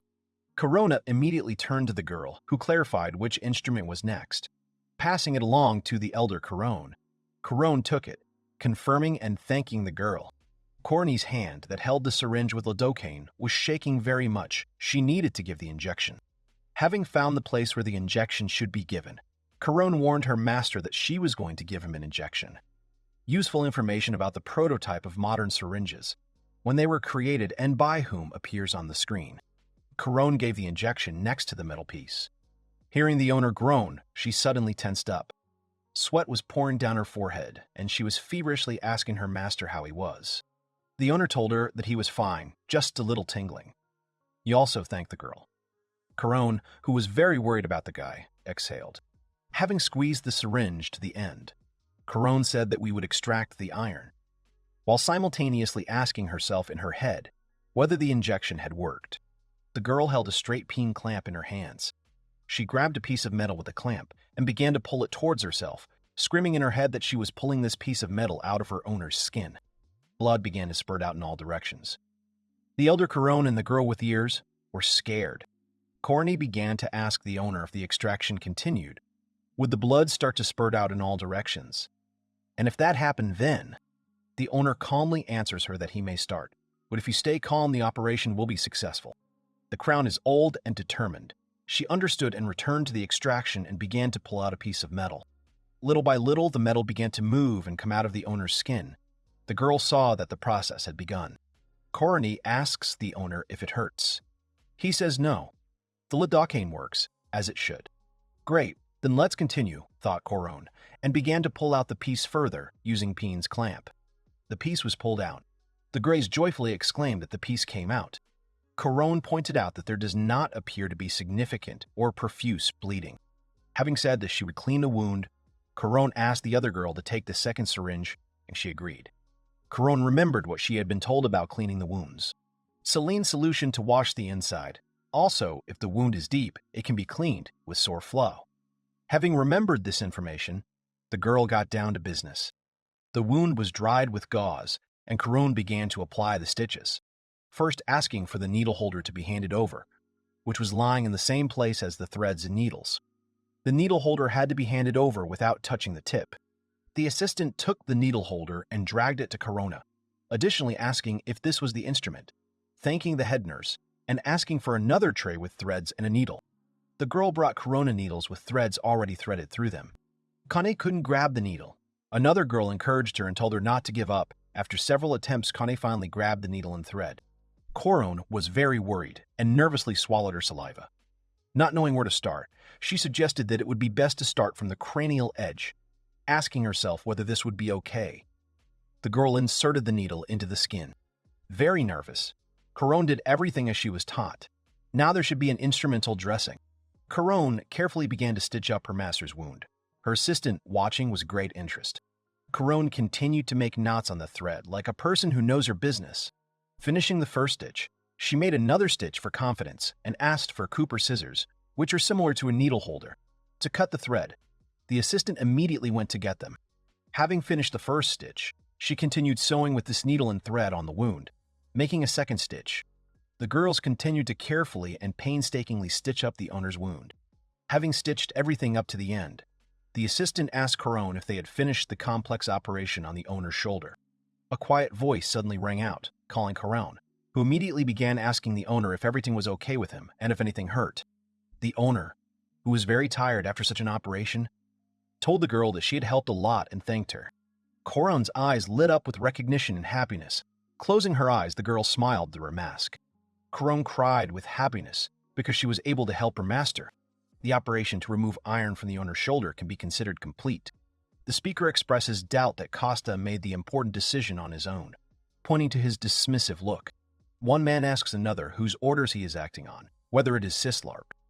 He replies that he was on good terms with the cardinal. Their conversation is stopped by a girl in a cloak who says that Sisarpa is not their real employer, and that they were also interested in the actions of the 6 stars. Taking off her hood, the girl says that the man in glasses is taking too long, and that the priest needs to be delivered to the demon lord as soon as possible. The man in the hat is shocked by this information and loudly exclaims and asks again about who needs to deliver the priest to. The man in glasses turns to Kanon and asks her why she told him, because now they definitely won't be able to leave those people alive. Kanon says that there can be no exact or anything else for murder. After all, it doesn't matter what you say to the one you are going to kill. Suddenly, laughter is heard. The 3 companions are very surprised by what they heard. The guy in the hat lists all the information he just heard about the bombs, Sapientia fire, about dark elves and a well-thought-out distraction tactic, and also a demon lord to boot. Now everything becomes clear to him. Kanon screams that it's magic, ordering Gil and Percy to kill the guy in the hat. Jill and Percy immediately attack him, and he jumps back and tries to hide at the bottom of the cliff, where the squad finds him from above. The guy, seeing that he was found, does not want to remain at their mercy, but wants to escape with the information he has. There is a huge explosion that surprises everyone who was there. The guy runs to the edge of a cliff, jumps off it, and continues running further. But a dagger flies at him, wounding him in the shoulder. Kanon shouts to Zraz and Adet that she has found the guy and that they should follow her. The guy ran through the forest and felt for the knife in his shoulder. He pulled it out sharply as he ran, threw it into the bits, and continued running through the forest.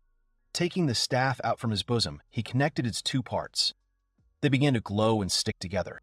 The boy began to cast spells. Magic surrounded him everywhere. Someone noticed the light and warned the princess about it. The princess said that the guy healed his shoulder while running. That's why humans are so troublesome. But the princess seriously doubted that the guy could match the strength of the dark elves. Meanwhile, the guy ran into the grass, which appeared before his eyes at the right time, and hid there. The princess and her assistants stopped near the grass. One of them asked her what they were going to do. She turned to one of them and asked if she had used it. Taking this thing in her hands, she threw it into the tall grass where the guy was. Hearing the sound, he tensed up very much. There was a deafening explosion that seriously affected the guy who was in the grass. The explosion was huge. It destroyed almost the entire field.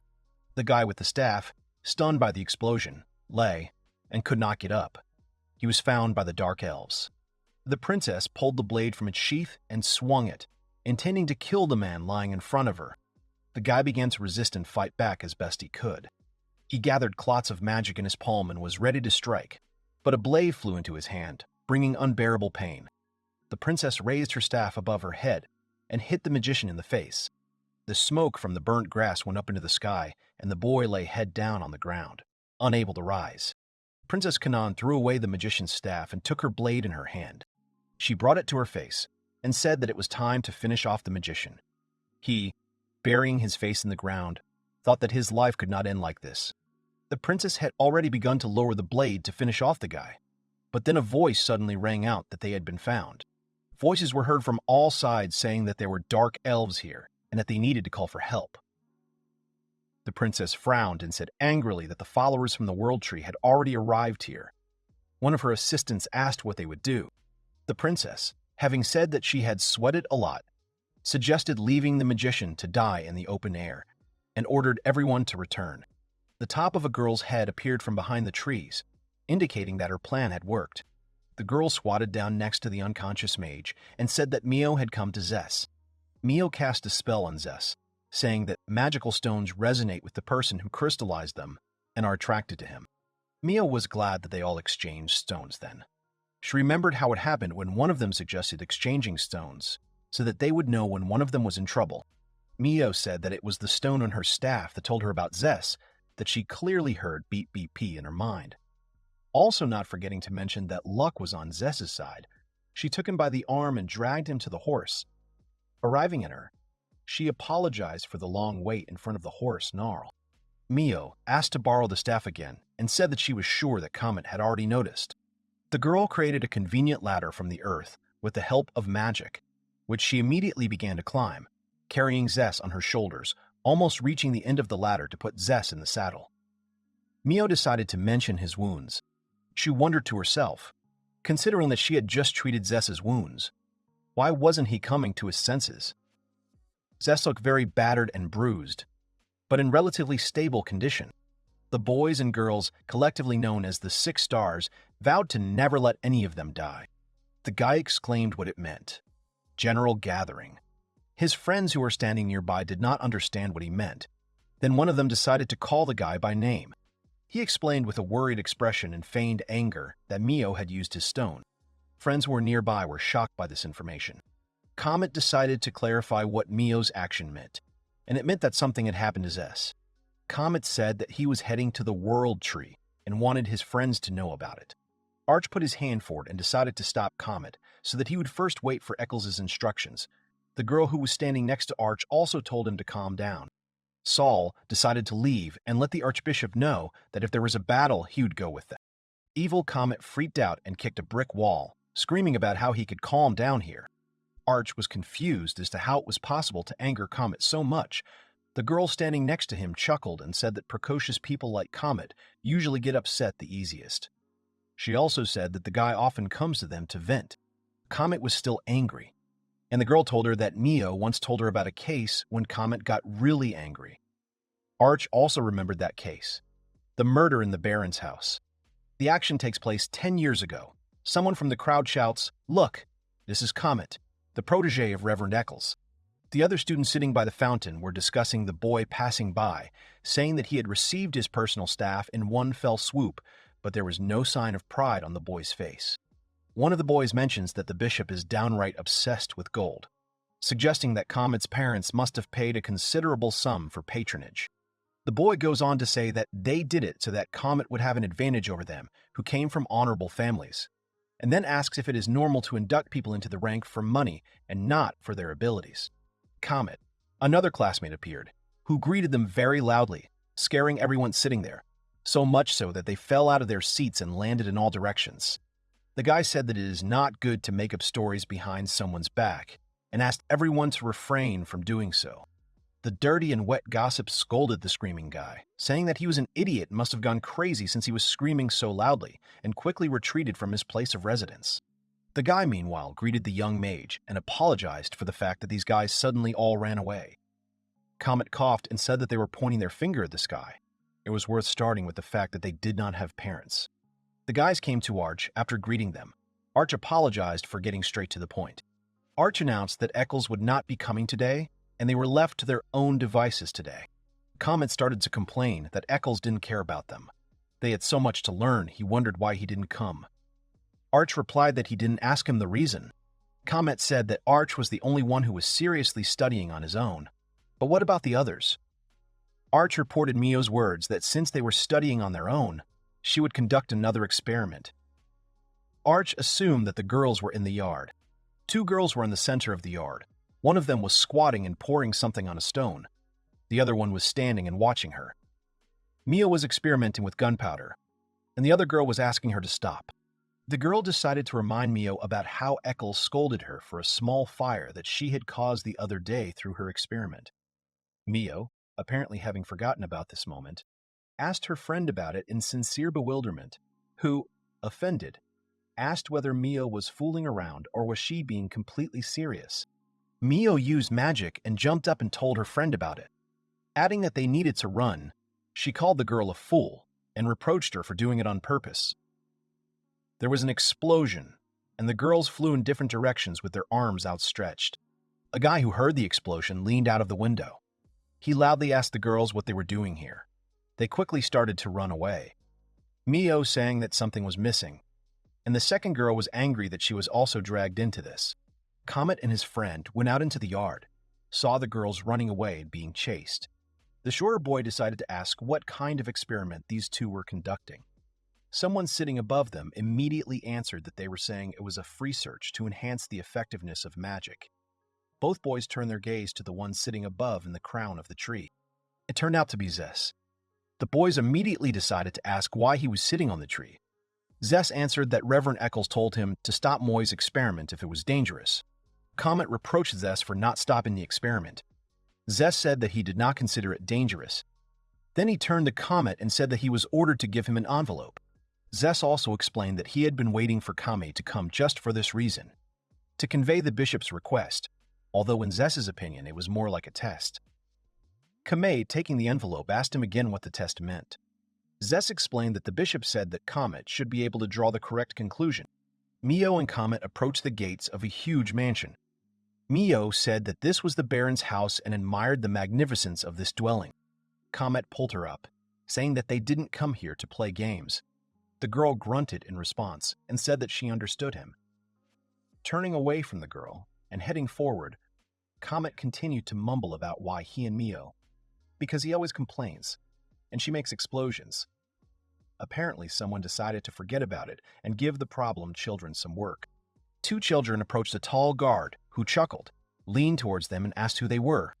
On that dark day, filled with an uneasy silence, two young mages appeared before the guards of the Baron's mansion. Their age might have caused surprise, but in their bearing and gaze one could sense the seriousness of a mission, far from games or idle curiosity. They came not as guests, but as emissaries of the church. The servants of the house, seeing the children, could not hide their confusion.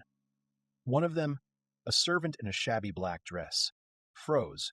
Hanat parents appearance support ports of the mattert, artifact at pergaderford. His appearance dispelled all doubts.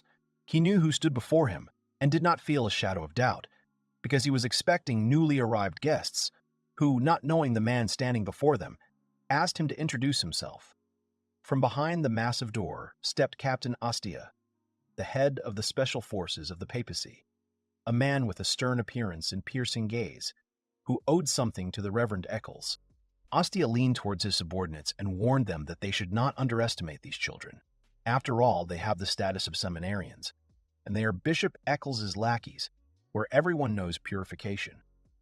Ostia expressed his assumption about the children's possession of regeneration magic. One of the subordinates who stood closest were shocked by the information received. Ostia continued to explain further information about the children, that their status puts them on par with priests, and that during their training they remain in the rank of deacon.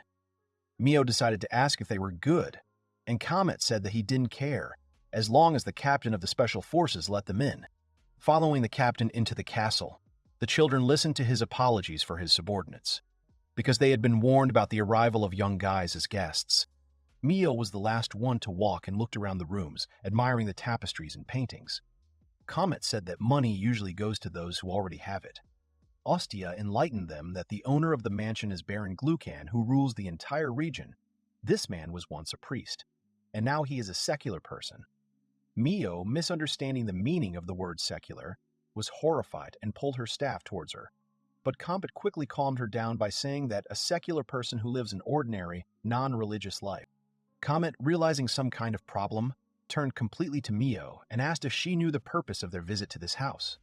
Ostia, who was walking ahead, was telling him that his late wife had given up religion, but that people who possessed healing magic during their lifetime should always be examined by churchmen, regardless of their identity. Comet explained this phrase by saying that the papacy was afraid of information leakage, which is why they introduced such a rule. Mio chuckled knowingly at this whole explanation. Ostia expressed his opinion by saying that all healing magic should be controlled by the church, and if there is a threat of disclosure, appropriate measures should be taken immediately. And besides, illegal healing is a crime. Mio was very surprised by such information. Countess Flonia came out of the hall, cold, beautiful, with a measured figure. Her appearance marked dissatisfaction with the delay. Her sister's funeral required a lot of time and pomp. Having glanced at those who had arrived, she immediately noticed the captain and two more children. Ostia thanked Lawrence for his service, He bowed and pronounced the title of the man standing in front of him. Afterwards, the captain turned to the countess, apologizing for the long wait for their arrival.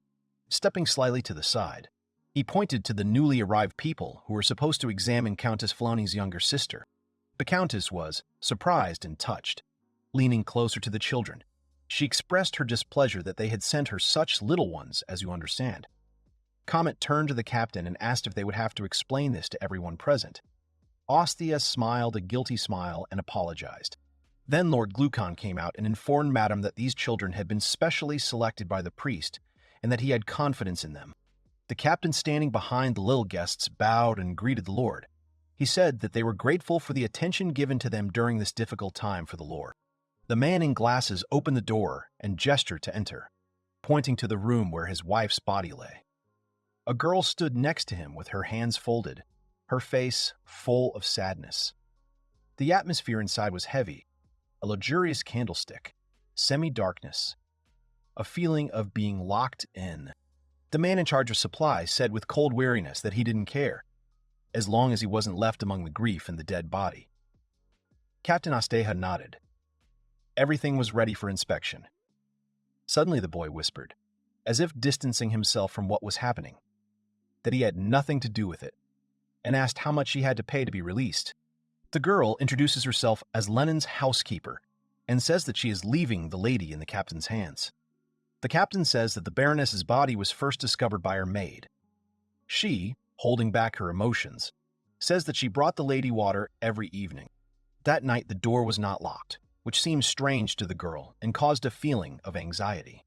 In her memory, she enters and finds the Baroness dead, screaming. The deceased's face is pale. Her mouth is slightly open. Mio and Comet press their hand with the staff to their hearts and pay respect to the departed soul of the departed girl. The magicians examine the body of the deceased, while the adults close to them stand by the wall with a feeling of grief and watch them. The children examine the Baroness's body, noting the absence of any curses. Comet asks the captain about the effects of curses on the Lord's wife, who replies that according to her husband, she did not suffer from any curses. The Lord hesitates and says that perhaps he simply did not notice and asks Meseri for forgiveness. He expresses regret, addressing the deceased, but his sister interrupts him, asking him to control himself. The atmosphere is tense. There are no leads. The captain reports that he has notified the church, both because of the status of the deceased and because of the unusual nature of the death. One of the girls begins to suspect that the body could have been moved. According to her, the Baroness, judging by the signs, died the night before, and it is not a fact that it was here. The captain assures that the body has not been touched since the discovery of the deceased. An uneasy feeling arises. Everything is really not so simple. The captain asks what exactly seems strange, and one of the girls explains. Clearly agitated, the color of the deceased's back is questionable. Usually, if a body lies motionless for a long time after death, visible cadaveric spots appear on the back, the result of sigdanic blood. However, the Baroness's skin has hardly changed color. This may indicate that the body was not kept motionless for too long, or was moved before visible post-mortem changes occurred. A serious suspicion arises. Perhaps she died in a different place, or later The captain loses his composure and calls the soldier Lawrence. He enters the room and loudly announces his arrival. Ostia frowns and asks the soldier about the guard, whether it was impeccable as he was reported. Lawrence responds affirmatively that the guard was impeccable and that even any meetings with relatives were supervised. The captain responded that he understood the soldier's report, apologized, and asked him to return to his post. During the examination, the girl notices an anomaly in the Baroness's abdominal cavity. Tissue resistance differs on the left and right sides. The blonde checks, presses, and confirms the suspicion. Comet also draws attention to this. Pressing the boy realizes that this is very strange, even considering the lack of reaction due to death. Pressing a few more times, Comet comes to certain conclusions. The captain asks what the matter is. The boy explains that there is a difference between the left and right sides of the deceased's abdomen. The captain clarifies that this is a difference in resistance. The children want to test their guess with a bloodletting needle. Mio has already stuck the game into the dead girl's stomach for an experiment. The soldier and relatives are amazed. The girl has already performed a needle injection, causing indignation of the dead girl's sister and her husband. They accuse her of blasphemy, promising to report to the Holy See. The sister screams that she will not forgive them for such barbaric behavior, whoever they are. Comet looks at the needle and says that Mio's experiment was a great success. He is very concerned about his findings. The deceased's sister is in a state of shock and anger. Comet finally understands what the bishop's letter was about. He wanted the boy to draw the right conclusion. The boy exclaims in surprise, because the needle plunges into the flesh as if into oil, which means that the corpse has no abdominal muscles where they should be. The captain tenses up and asks the boy what this all means, and does it have anything to do with the threat of the healing magic being revealed. The boy asks for urgent permission, number 42 from the papal chancellery. The captain asks again and doubts the need for this permission. Comet replies that, in any case, the girl's death was not natural. It is not about the leak of information about healing magic, but the situation is still dangerous. The boy's tense face turns to everyone present and informs them that they are essentially dealing with murder. A deafening scream was heard throughout the estate. Only one word was heard: murder. It was Countess Flonia, who did not understand what little Comet meant. The boy turned to those gathered with a question whether they would not mind answering a few questions before he gave explanations for some ambiguities. The man in glasses doubted that those present had the authority to do such things, and that the inspection had already been completed. Comet dispelled his doubts by saying that such procedures were within their authority, adding that they also wanted to finish this matter as soon as possible. Addressing the Countess and the late Lady Merezzi's husband, Comet asks the first question, about whether Lady Misery had ever suffered serious injuries. The mustachioed man reflects on how being a member of the church meant intense training and travel, so healing each other was common practice. He notes the severity of the injury. The girl reminds him that her sister is of a count's family, and that Misery's childhood was uneventful. Comet listens to this information, accepts it, and begins to ask the next question. Then came the question whether Lady Misery had had her second period in a month, or perhaps a heavier one. The deceased's sister exclaimed, "Oh dear," and the maid raised her hand in apology. The girl replied that Milady's period had already stopped, and added that she had been helping her with her needs. The man in glasses was indignant, not understanding what the guy wanted to achieve with his questions. The man could no longer tolerate this interrogation, and asked in an aggressive tone how much longer to wait for the end. Comet informed everyone about the last question. Guard Lawrence came through the door. The captain immediately asked him what was the matter. The man in the cassock exclaimed, "I'm sorry." He reported the delivery of special permit number 42, which was requested earlier. Comet and the captain were both shocked. Astasia was surprised that the special permit had been granted so quickly. They pointed out that bureaucrats usually took longer to think about it and asked what had changed. Another man was surprised at the speed of the special permit. Lawrence then explained that it was because the man said that Reverend Eccles had requested it in advance, saying that it would be needed later. Comet and Astasia were pleasantly surprised.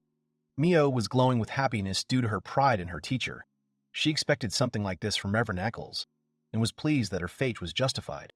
Mio, who was walking through the room behind the boy holding his staff, asked if she was right in her judgments about their common teacher, and the boy, looking tired, admitted that Zess had misunderstood everything. Comet said that this was not a test for them. He, embarrassed by the concern of Reverend Eccles, said that this guy cares about them beyond measure. The housekeeper behind them exclaimed that it was not her. The Countess continued to press her, doubting the veracity of the maid's words. The girl rightly insisted that she was right. The children turned to the argument, looked at the adults in bewilderment, and wondered what had happened. The Countess turns to the maid and begins to argue for the murder, saying that she was the first to find the body, and it is only natural for the murderer to be the first to find it. The woman also points out that the girl has no alibi, since the Countess herself was absent while in the Count's mansion. The Countess finds all her suspicions logical in this situation. The girl working as a maid in the house defends her innocence, saying that the woman is mistaken and that she had no reason to kill Milady, as the Countess has deigned to express herself recently. The maid confessed that Madame often had to give gifts to the Count's family. At the request of her sister, Misery often sighed and said what a misfortune it was. The Countess, embarrassed by such a revelation, asked what this had to do with the murder. The maid couldn't stand it and shouted at the woman, reminding her that she had said that she and the Baroness were at odds, suggesting that this was why they were at odds. A man in glasses stood up for the Countess, saying that she was above suspicion. The Lord who came up from behind decided to clarify. How does he know? The Lord clarified the situation by explaining that the delivery of goods for the Count's family was handled by Hennet. Misery had entrusted it to him. In other words, thanks to the Countess, he received his daily bread. And naturally, he was on her side. Because when Misery began to grumble and delay sending, it is not surprising that it was Henneth who had a conflict with Misery, Lord said with a suspicious expression on his face. Henneth began to justify himself, but he, like everyone else, was interrupted by the captain, who asked everyone to stop. Comet took the floor, saying that their squabble had been very useful, and asked to be allowed to ask the last question. Comet asks which of the people who had contact with the late Lady Misery before their arrival had healing magic. The captain says that although they, the Secret Service, are connected to the papacy, they do not have healing magic. Everyone suddenly jumps to conclusions and turns with shocked faces to the main suspect in the room, who is standing there wondering why he. Comet says the search has narrowed down considerably and turns to a specific person in the room, pointing a finger at them and accusing them of being the criminal. Glucan, perplexed, states that the fact that he can heal does not make him the culprit and asks to wait a second. He thinks that this is some kind of absurdity, a childish joke. The captain supports the Baron and asks Comet to explain what exactly he meant. Comet, ignoring the adults, asks to insert another needle into Mio, but this time to the left of her navel. The girl with white hair makes a sound of agreement. The Lord is outraged and asks to stop the children. Despite their age, he will not allow the cats to desecrate the remains of his wife even more than they already are. Captain Ostia is ordered to stop the young seminarians from desecrating the corpse of the Baron's wife. Comet shows permission number 42, which allows for autopsies to be performed in the name of His Holiness, which are usually forbidden. Lord Glucan claims that it is impossible. The girl pierces the abdominal cavity with a needle. Lord Glucan is terrified when he sees the needle enter the body of his dead wife. The girl with short blonde hair says that the resistance is the same as in the previous place. But here it feels like a muscle, not allowing the needle to go further. She wonders what exactly is happening under the skin, where the needle is. Comet stabs his stomach and pulls the needle back out, dripping blood onto the gauze. Hennet exclaims, "Blood." The man laughs and says that if you poke someone in the stomach with a needle, of course it will bleed. The guy with dark hair holds the needle in his hand with a confident expression. You can even see the vein on his forehead bulging. Suddenly, Comet lifts his shirt and stabs himself in the stomach with a needle, which shocks everyone in the room. Comet looks at everyone with a look of pain and determination, telling people to stop pretending to be innocent. He will prove to them that he is right. Taking the game out of his side, the boy carefully hands it to the captain, who takes it in his hands with surprise. Turning the needle over, the man declares that everything is clear to him. Although the needle is slightly bloody, there is no blood inside. Mio immediately runs up to her friend and uses a healing spell. They say that Comet is cool, but making holes in the stomach is too much even for him. Comet briefly recalls the less than happy moments of his childhood. His gaze is focused and perhaps a little irritated. Comet apologizes to Mio and thanks her, adding that he probably acted immaturely to be so irritated by arrogant adults. Mio, in turn, looks at the boy questioningly. The two children turn to the adults. Comet says that they should now understand that Lady Misery is devoid of life. All her muscles are bleeding. The captain looks at the children in shock and asks how this could have happened. Comet mentioned that Lady Misery did not die of natural causes. She was stabbed in the stomach with something sharp and died of blood loss. The captain stood in shock from the information he received. He noted the lack of discoloration on the back, explaining that this was not due to the body being moved, but to a lack of blood. Finally, the boy pointed to the changed abdomen, saying that it had become that way as a result of something. Comet went on to report that the Baron had immediately healed the skin of his wife, who was on the verge of death, after the blow.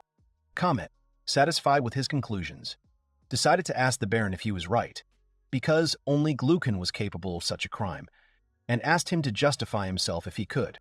Glucan fell face down. Behind him, Sister Misery loudly exclaimed, trying to find out from the criminal if this was true. The maid also decided to ask why the Baron did this. Comet gave an argument about the reason, calling it banal and suggesting that it was just money. The embittered Lord Glucan decided to tell the reason for such a brutal attack on his wife. He confirmed the boy's arguments and explained that although the barons are part of the nobility, they still occupy the lowest position in the hierarchy. Glucan's position was weak, but despite all efforts, savings were rapidly leaking away, and the title of Lord could be revoked at any moment. Glucan had told his wife this many times, but she continued to spend money on gifts to the counties and on merchants. A man remembers his past. He dreamed of becoming a wizard, but for the sake of a wedding with a girl named Misery, he was forced to give up magic and return to social life. He feels humiliated. He has no dreams, no money, and he is despised. He is sure that he was rejected then, only out of fear that he would become better than them.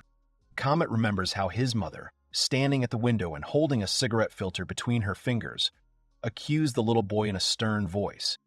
And this voice was more terrible than any screams, because according to his mother, because of him, a client left again. The mother finishes off the boy by saying that it would have been better not to have given birth to him at all. The boy sits in ruins, with bruises all over his body, in torn clothes, having not eaten anything for a long time, pressing his knees to his chest. Comet, now an adult, hears the man's confession and finds it disgusting. The boy is sure that the confession does not mean regret, that the man did what he wanted. Comet wonders if this was a man's desire to pay others back for his own misfortune. But he feels sick just looking at a man who doesn't value his loved ones. The boy grips the staff tightly and stands over the man, condemning him for his tears. Mio, who is behind Kometa, calls out to him in surprise. Glucan is kneeling, holding back tears in condemnation and sorrow. Those present remind him of his guilt, but someone notices that he still keeps a magical artifact, a symbol of his regret. The truth emerges. Misery, his sister, despite everything, did not turn away from him and tried to arrange his return, lobbying the papacy and using her connections. As he realizes the price his sister paid to help him, a storm of emotions builds within him. He remembers how Misery negotiated, gave gifts through intermediaries, pleaded for him. The thought that all this was done for his justification and salvation overwhelms Glucan. He is unable to contain himself.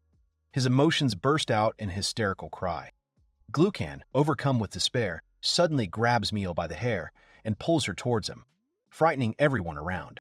The guards grab their guns, but he screams for everyone to surrender. His face is distorted with madness and pain. He understands that he has lost everything here, in this place, but he is not going to give up. He is going to escape and finally find the happiness that he believes he deserves. Glucan takes the girl hostage, holding a knife to her throat, threatening to kill her. The commander and Comet raise their hands and step back. At that moment, the girl's eyes sparkled, and the spear began to magically activate, reacting to the danger. The girl wriggles out of the man's grip and simultaneously cuts off some of her hair, by which Lord Glucan was holding her. Comet grips his staff tighter with one hand and activates spells in the other, ready to attack at any moment. Baron in turn raises his knife to attack. Lord Glucan decides to attack first with fury. Comet puts up a defense that explodes from the man's persistent blows and throws both opponents aside. The battle rages on. Everyone freezes in tension, assessing each other. At this moment, the guy notices his friends, their looks and presence fill him with strength. He feels a surge of energy, reinforced by faith and the support of loved ones. A powerful wave of magic and emotion covers everything around. The energy explodes like a storm, breaks glass, demolishes everything in its path. At the epicenter, a boy wrapped in a glow turns around. Ahead is a man who has been hit by the force. He falls unconscious, dying before his eyes. Leaving everything to Lawrence, the captain thanks him for his help and says that he must return to headquarters. The soldier turns around and leaves without further ado. Kamad, remaining in place, skeptically notes that all this is nonsense, saying that they were called only at the request of the higher-ups. At parting, the captain stops and asks, what was the result of that very examination for which it all began? The battalion commander looks around the room, then glances at the captain and notices that he has been present at inspections before. Then the body was simply fixed, and the person was declared dead if assistance was useless. The captain responds by noting that their method was different. He extends his hand and adds that it was thanks to this that everything was cleared up. Finally, he asks why the battalion commander and his group act differently from the others. The battalion commander smirks, but says nothing. After a moment, the battalion commander finally answers. He is simply doing as his mentor taught him. There is a quiet pride in his voice, and a slight smile on his face.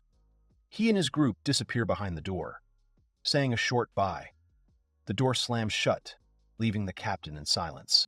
He remains where he is, looking thoughtfully ahead. His thoughts haunt him. This teacher is a real mystery. Comet is only a child, but he already bears the sign of 6 stars, possesses knowledge and power that cannot be explained. Everything he has seen begins to acquire a new, much more complex meaning. Everything he has seen begins to acquire a new, much more complex meaning. After a while, the same friends that Komat saw in his moment of despair appear. One of the girls tells the blonde that as soon as they get home, she will do her haircut. After all, she cut off the length herself. The blonde calmly replies that she has already done it. She will make an ornament from her hair in memory of today. Everyone is surprised, but smiles. Comet asks suspiciously where they all came from. The team is in full force, as if nothing had happened. One of the guys answers casually, like, order number 42 came in. Check just in case. Everyone smiles, but Comet freezes, recognizing the familiar wording. He says quietly, again realizing that the teacher has once again intervened in what is happening from the shadows. One of the girls smiles and says, let Comet admit that he's glad they came. He abruptly tells her to shut up. At that very moment, everyone turns around. The deceased's sister, servant, and maid stand on the threshold. They bow their heads, expressing gratitude for their saved sister and for Glucan. Their words are simple and sincere. Comet silently steps forward, bows.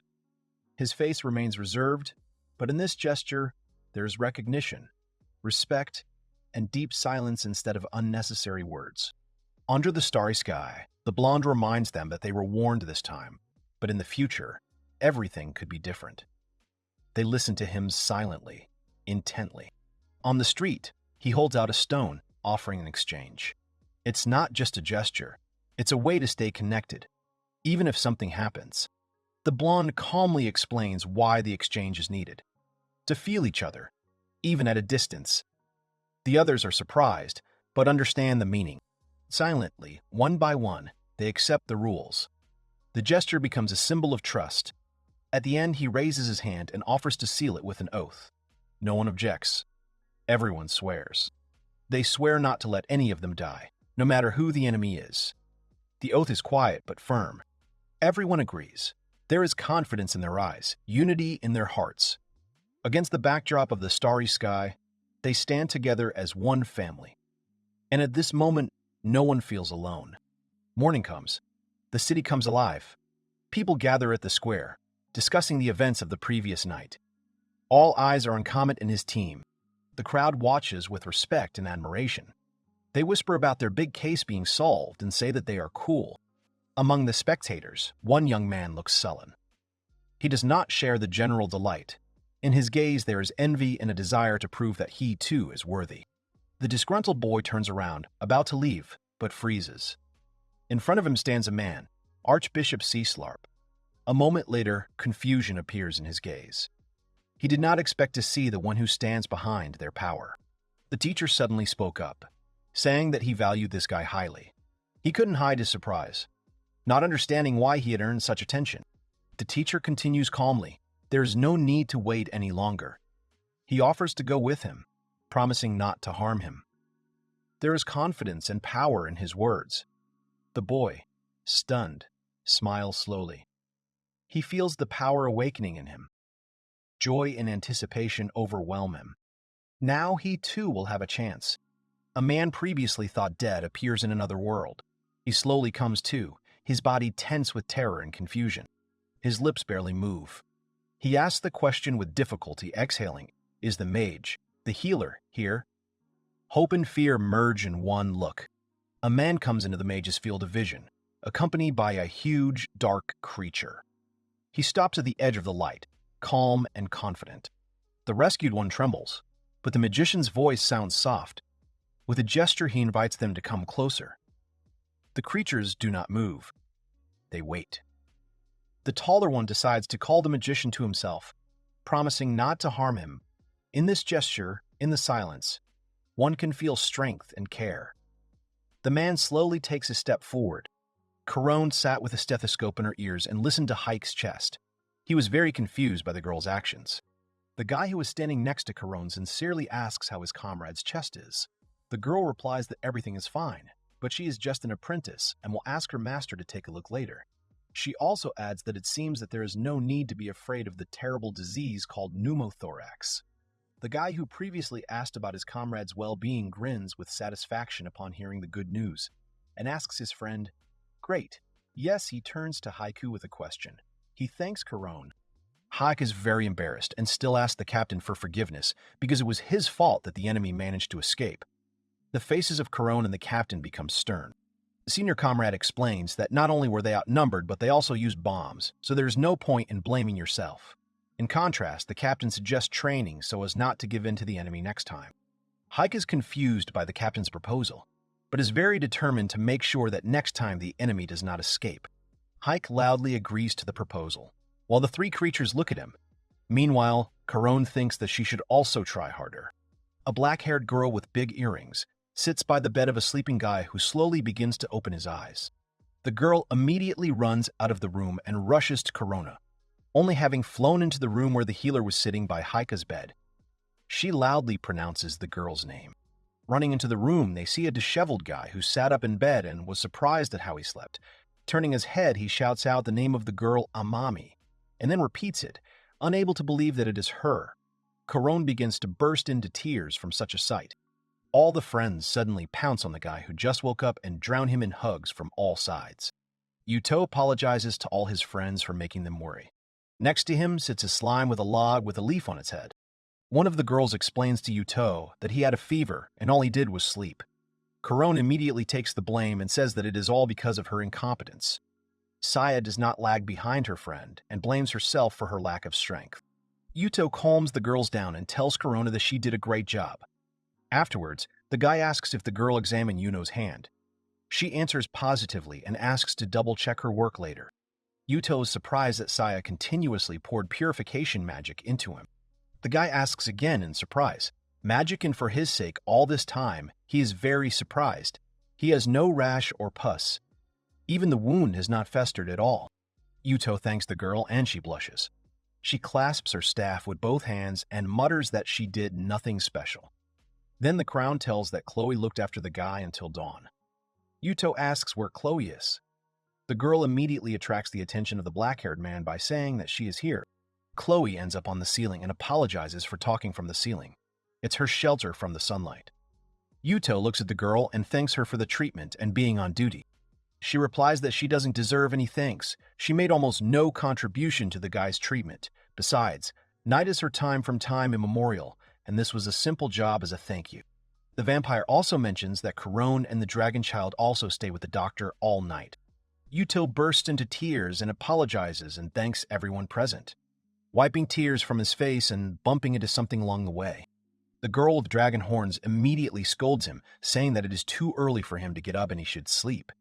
Chloe intervenes in the conversation and tells him about a secret vampire technique, offering to try it out.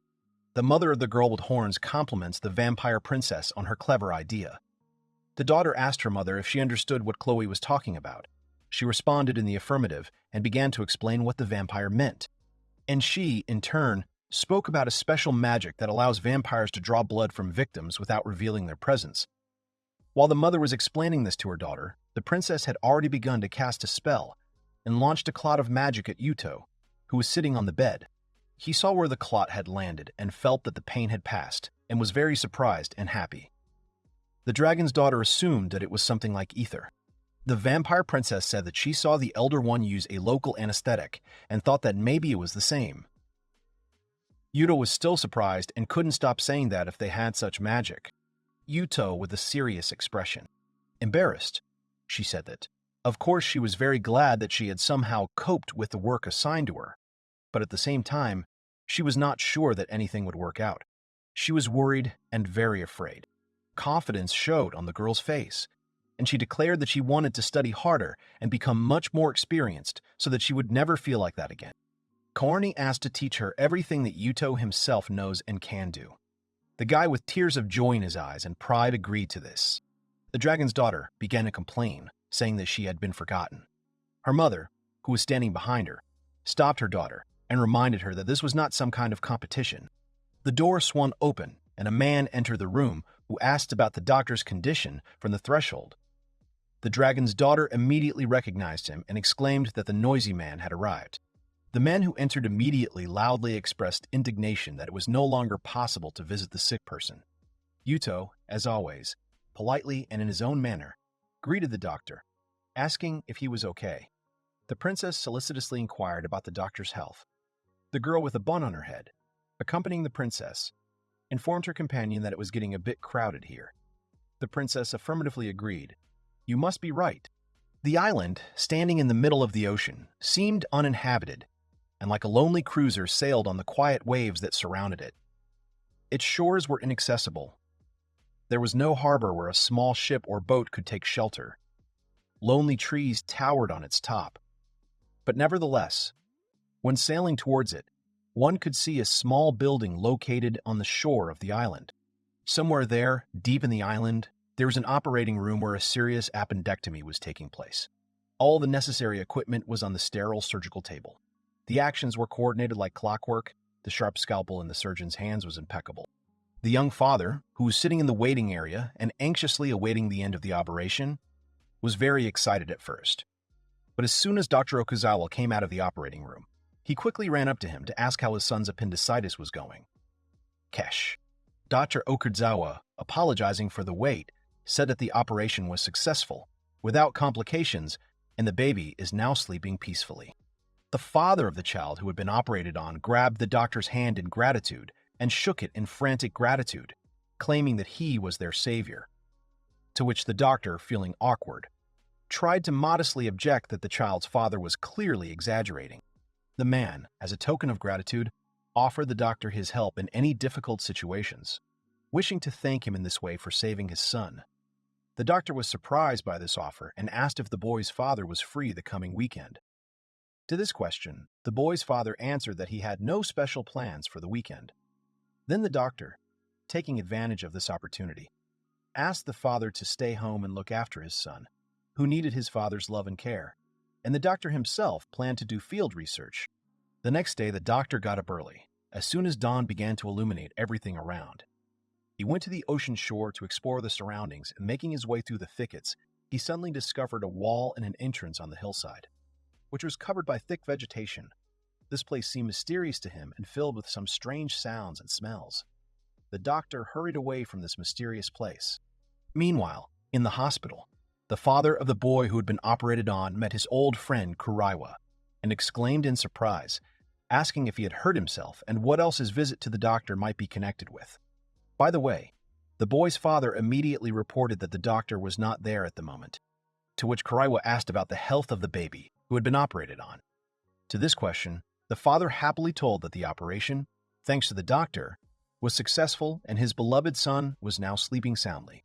Kuraiwa, hearing this good news, admired the doctor's talent. Kuraiwa said that he visited the doctor from time to time, taking a bottle with him, and now he showed a bottle of strong drink he had saved with him. He was disappointed that the boy ran off again to look for the missing Dr. Amami. Kuraiwa did not want to upset him, but he considered it a harmful activity. To which the boy's father confirmed the doctor's friend's guesses, telling him that the doctor had gone to conduct field research. The doctor was talking to someone on the phone.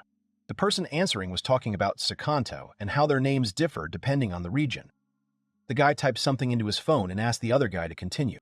The respondent added that, simply put, the stone is a talisman that protects against the accumulation of evil spirits at the end of roads.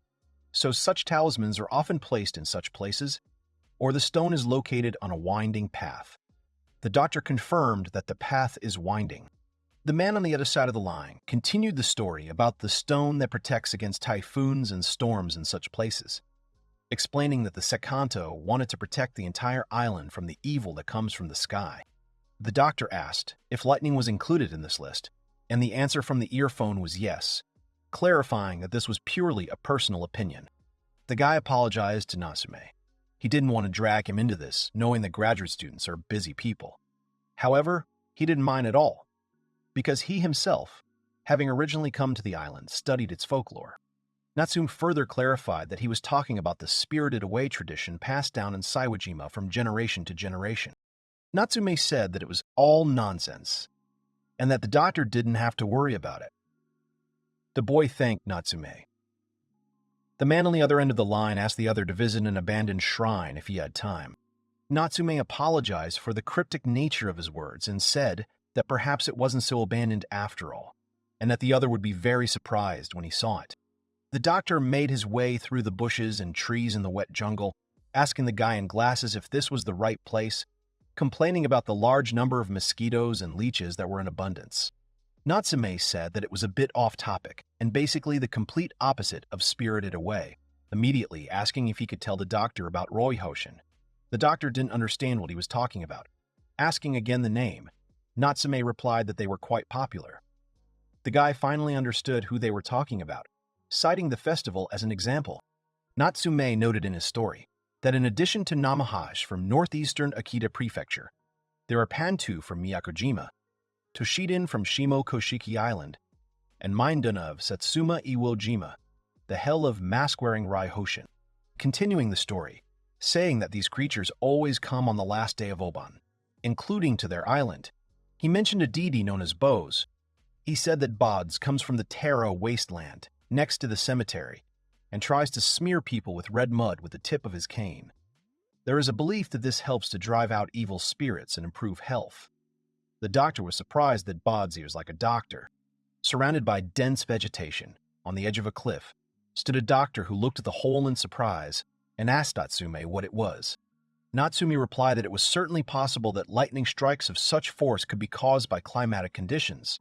However, similar events were not observed on the nearby islands. He suggested that if one took into account the island's folklore, one might see a slightly different picture. The doctor said he didn't believe in folklore or the occult, but he didn't want to sit around doing nothing without finding any traces or things either. So he asked the question. One character informed another that he was late. The second character announced that he had received incredible news. The third asked what it was about. Sislarp expressed interest. Sislarp was outraged. What kind of news could be more important than a meeting of their Kowash faction?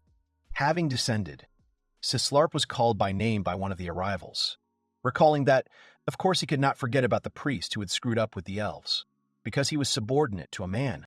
Sislarp began to resist, saying that he did not remember such a thing, but that Eccles's man had failed in the World Tree. That was something he remembered. The two looking at him fell silent for a moment. The man with glasses continued to ask Sislarp if he had given the order. The second replied that even fantasies should have a limit, turning to the man named Eckerd and asking if he had any records.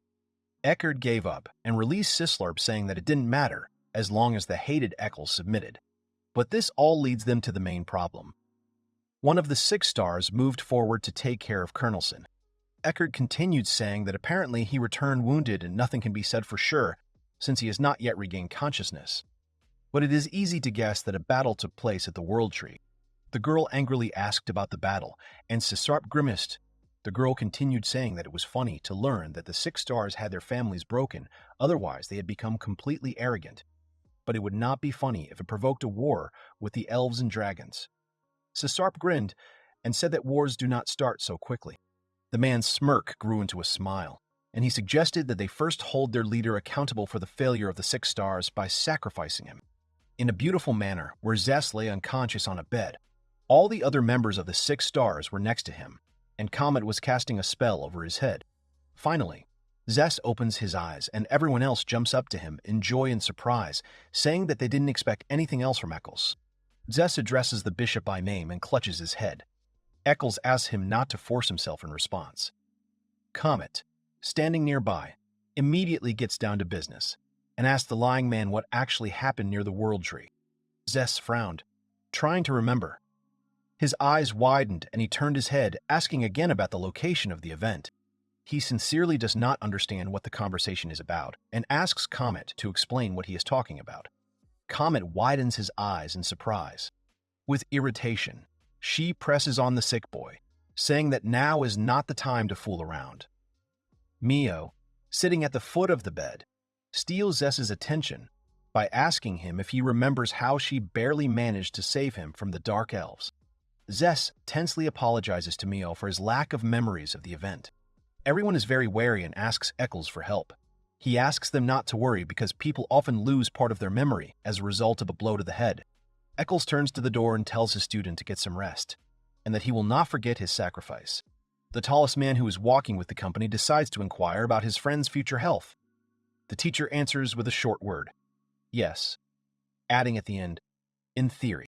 Eccles continues by saying that, if possible, confirmation from the Yogjot tribe would be desirable. The girl smiles, realizing that she needs to find one and bring him here. Comet remembers something, and his eyes widen.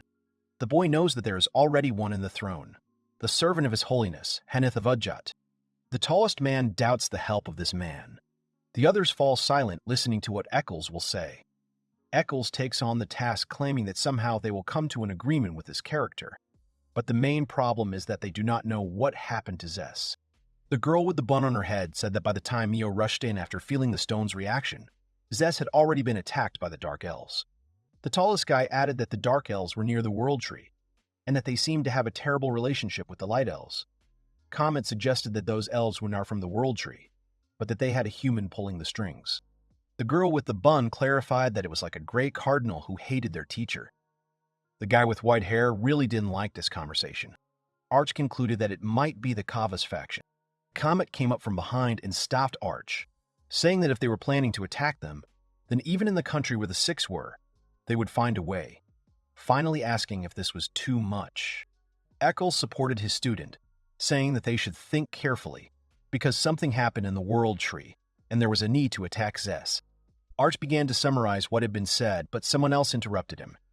Eccles' eyes were directed warily towards the speaker. The speaker turned out to be a man who was walking towards them in the corridor. He was dressed all in black and was holding a staff in his hands. The man in black introduces himself by saying that his name is Tyrone and that he is an inquisitor, then saying the name of Archbishop Eccles. A huge stomping noise starts behind him, and a large number of people in black robes run out to meet them and stand behind Tyrone. The man suddenly starts shouting that the Archbishop is suspected of heresy, and from that moment on, he's under arrest. Everyone standing behind Eccles tenses up at these words and is shocked. The Church of Healing Magic arose after a miracle happened to a man who had survived the branding. Disciples gathered around him, who later spread the news of the divine gift. Healing was considered a sign from above. United people erased fear and hostility. The church quickly spread, strengthening itself on the belief in the miracle. She was blamed for usurping the gift and for the fact that salvation turned into destruction. The catastrophe that followed changed the attitude towards the church. In time, it became the sole bearer of healing power. The world accepted this as a blessing until the curse came. After the catastrophe, the main organization of humanity expanded and restructured itself. It became so large and influential that it was already called the center of the world. Not just power, but the core of the entire system, from where orders came and key decisions were made. In a huge hall, a trial is taking place. A majestic, almost ritualistic event.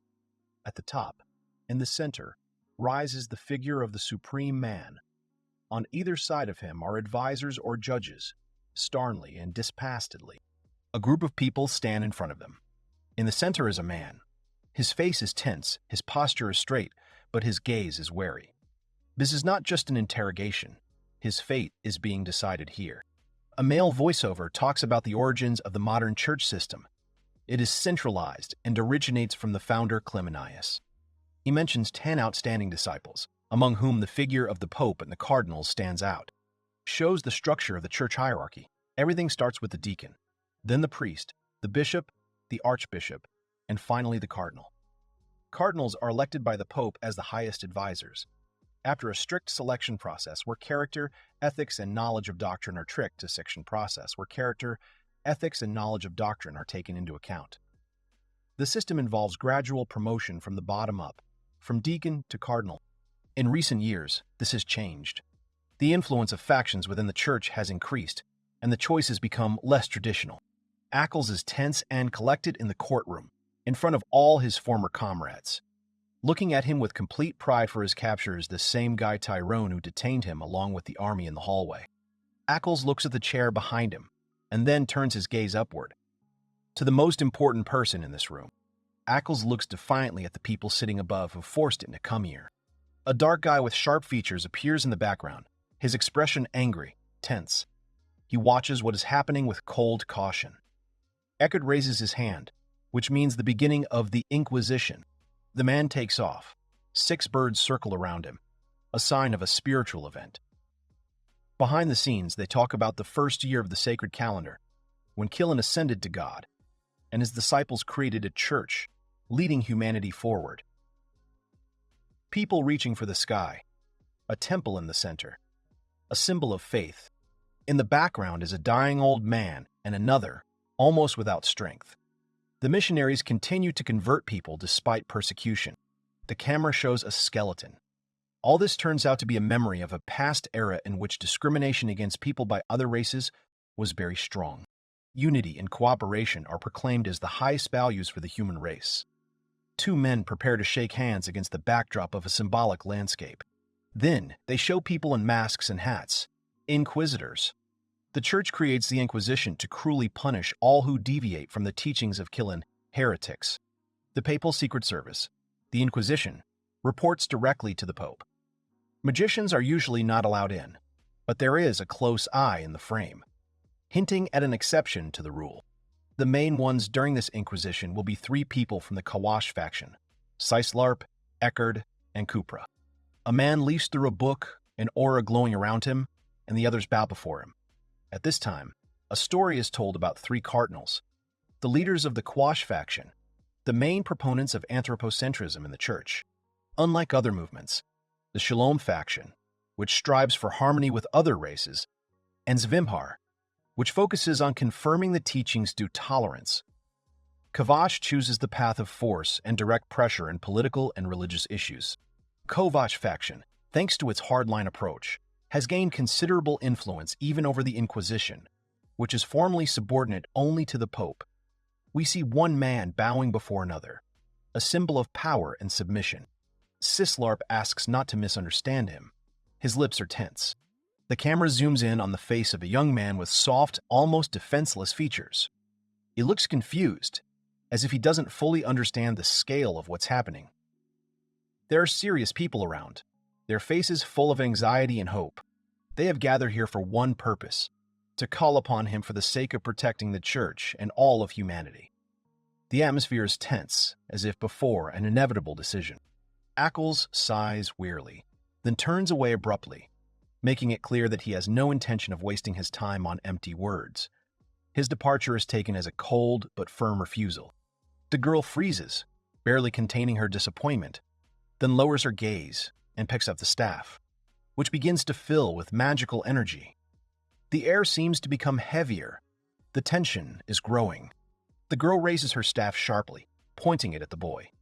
Magical energy pulses in the air, like pent-up rage. Everyone freezes. She shouts out an accusation. Archbishop Eccles' audacity to leave the Inquisition meeting without permission is perceived as a challenge. The situation immediately escalates. A discreet threat turns into an open confrontation. The man in glasses with a crown looks mockingly at the young man. His voice is irritated, behind which is hidden wounded pride. He throws out phrases with an arrogant grin, hinting at frivolity and challenge. Sislarpa is furious, saying that Eccles is making fun of him. The girl is beautiful, reserved, almost cold. She watches silently, her gaze not so much condemning as detachedly appraising. Then there is a close-up of the boy's face.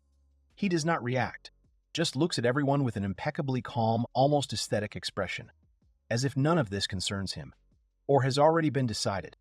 The man in glasses speaks with emphasis, raising his hand to his crown, a symbol of power. He declares that his 5-pointed crown is crying. He points to his crown as a sign of his burden and mission. His entire demeanor is a demonstration of determination, of the confidence in his right to speak on behalf of a higher power.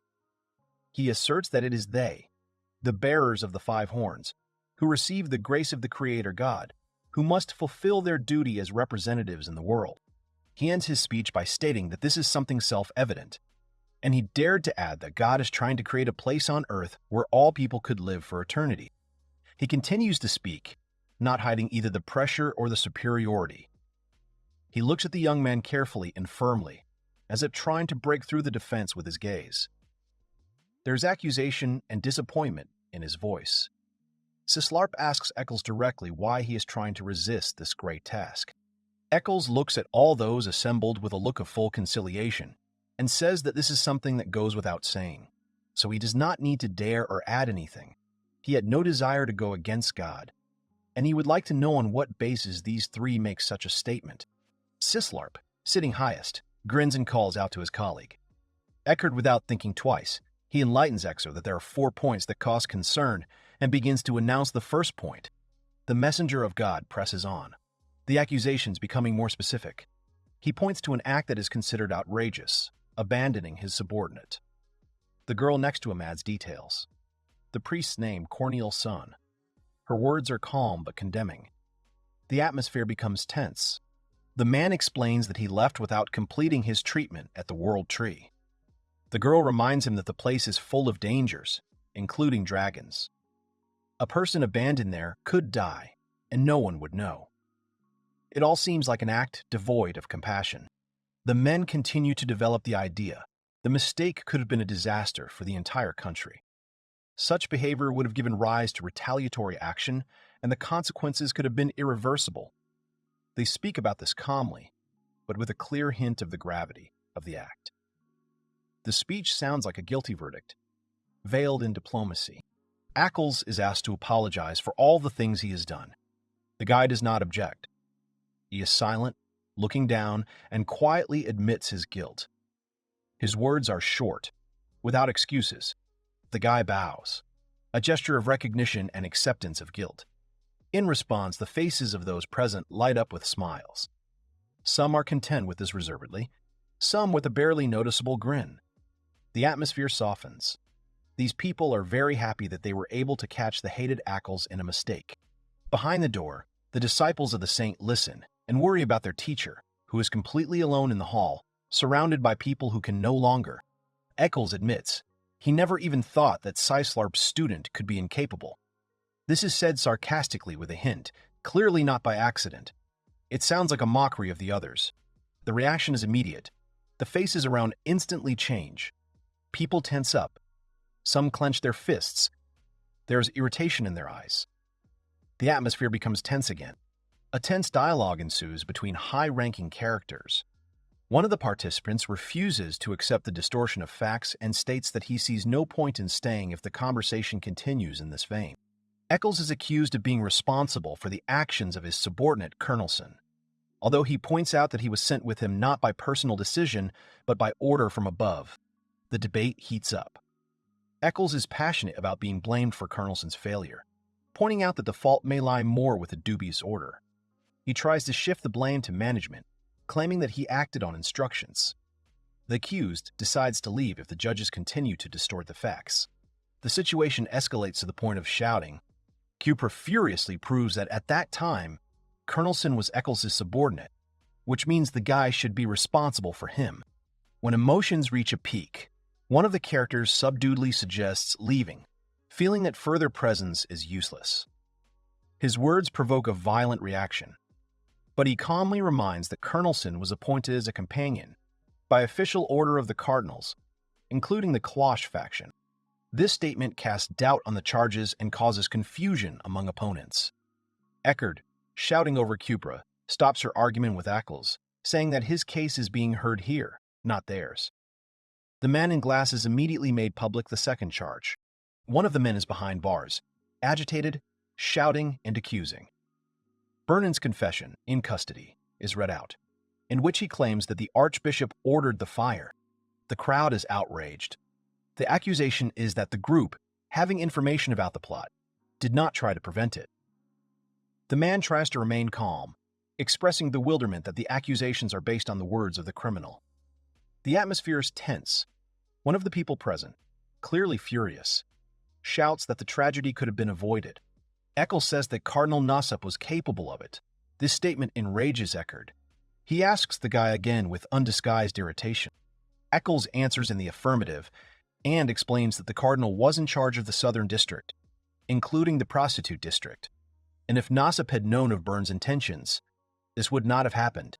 The calm and reasonable archbishop in the center of the room proposes that the seat be given to one of the oldest members of the College of Cardinals, Lord Nassep. Eckert was taken aback by the statement. He stood up and shouted that Eccles had set dragons on them, and now he wanted to set the cardinals at odds.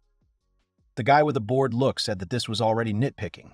Besides, Eccles turns to the girl standing next to him, confused as to how long she will continue to point that thing at him. Addressing her, he says that she is not an inquisitor and not even a cardinal. Therefore, he has a question about what right she has to behave like that with him. Eccles looks at the girl from under his brows and asks her to leave at his whim. The girl turns to Sislarp, hoping that he can solve this problem, but he only apologizes to the girl, asking her with his eyes to obey. She apologizes and comes closer to Eccles. She looks at the man who doesn't look back, with a blush on his cheeks, and runs out of the room, slamming the doors behind her. Sislarpa smirks and looks at Eccles, saying that there is still a spirit of rivalry in his relationship with Selena, suggesting that it was because of the girl that the guy let himself be brought. Eccles leaves the man without an answer to this question. The man who has gone on the offensive continues to speak with pressure and shouts, emphasizing that the investigation is only just beginning. Sislarpa triumphantly tells everyone that they are moving on to the third problem, which concerns the suspicious liquid that is in the pattern bottle, the liquid that the common people call holy water. The accused, calm throughout the scene, answers slowly. He explains that holy water is something symbolic, a folk remedy used to treat wounds. He was merely reinterpreting an ancient rural tradition and saw nothing sinister in it. The atmosphere in the courtroom becomes increasingly hostile. The man conducting the proceedings raises his voice, clearly expressing dissatisfaction with the other man's explanations and questioning their validity. At the same time, a woman intervenes from the background, supporting the accusations. She indignantly declares that the use of fruits grown in the slums in religious rites is blasphemy and a brazen disobedience to God. The unperturbed man, remaining calm and reserved, listens to the attacks without visible emotion. Eckert, the previously disgruntled interlocutor, intervenes in the conversation. He accuses that Byrne was used to produce this very water, and then a fire was allegedly started to cover up the traces. Everyone present speaks sharply with increasing aggression. The atmosphere increasingly resembles a judicial or religious persecution. The unperturbed man, breaking his silence, speaks calmly and ironically, questioning the validity of the accusations, asking a direct question. What exactly are they based on? His interlocutor with a dissatisfied face is at a loss, not knowing how to answer. Then Sislarp intervenes and demands an explanation from the accused himself, insisting that he prove the groundlessness of the accusations. He notes that grounds can be invented as many as you like, hinting that the case is based on speculation. Many people stand together, expressing joy. There are sincere smiles on their faces, and they hold wooden boxes in their hands, as if they were something precious. The previously coolly calm man now shows weakness for the first time. His face distorts into a displeased expression.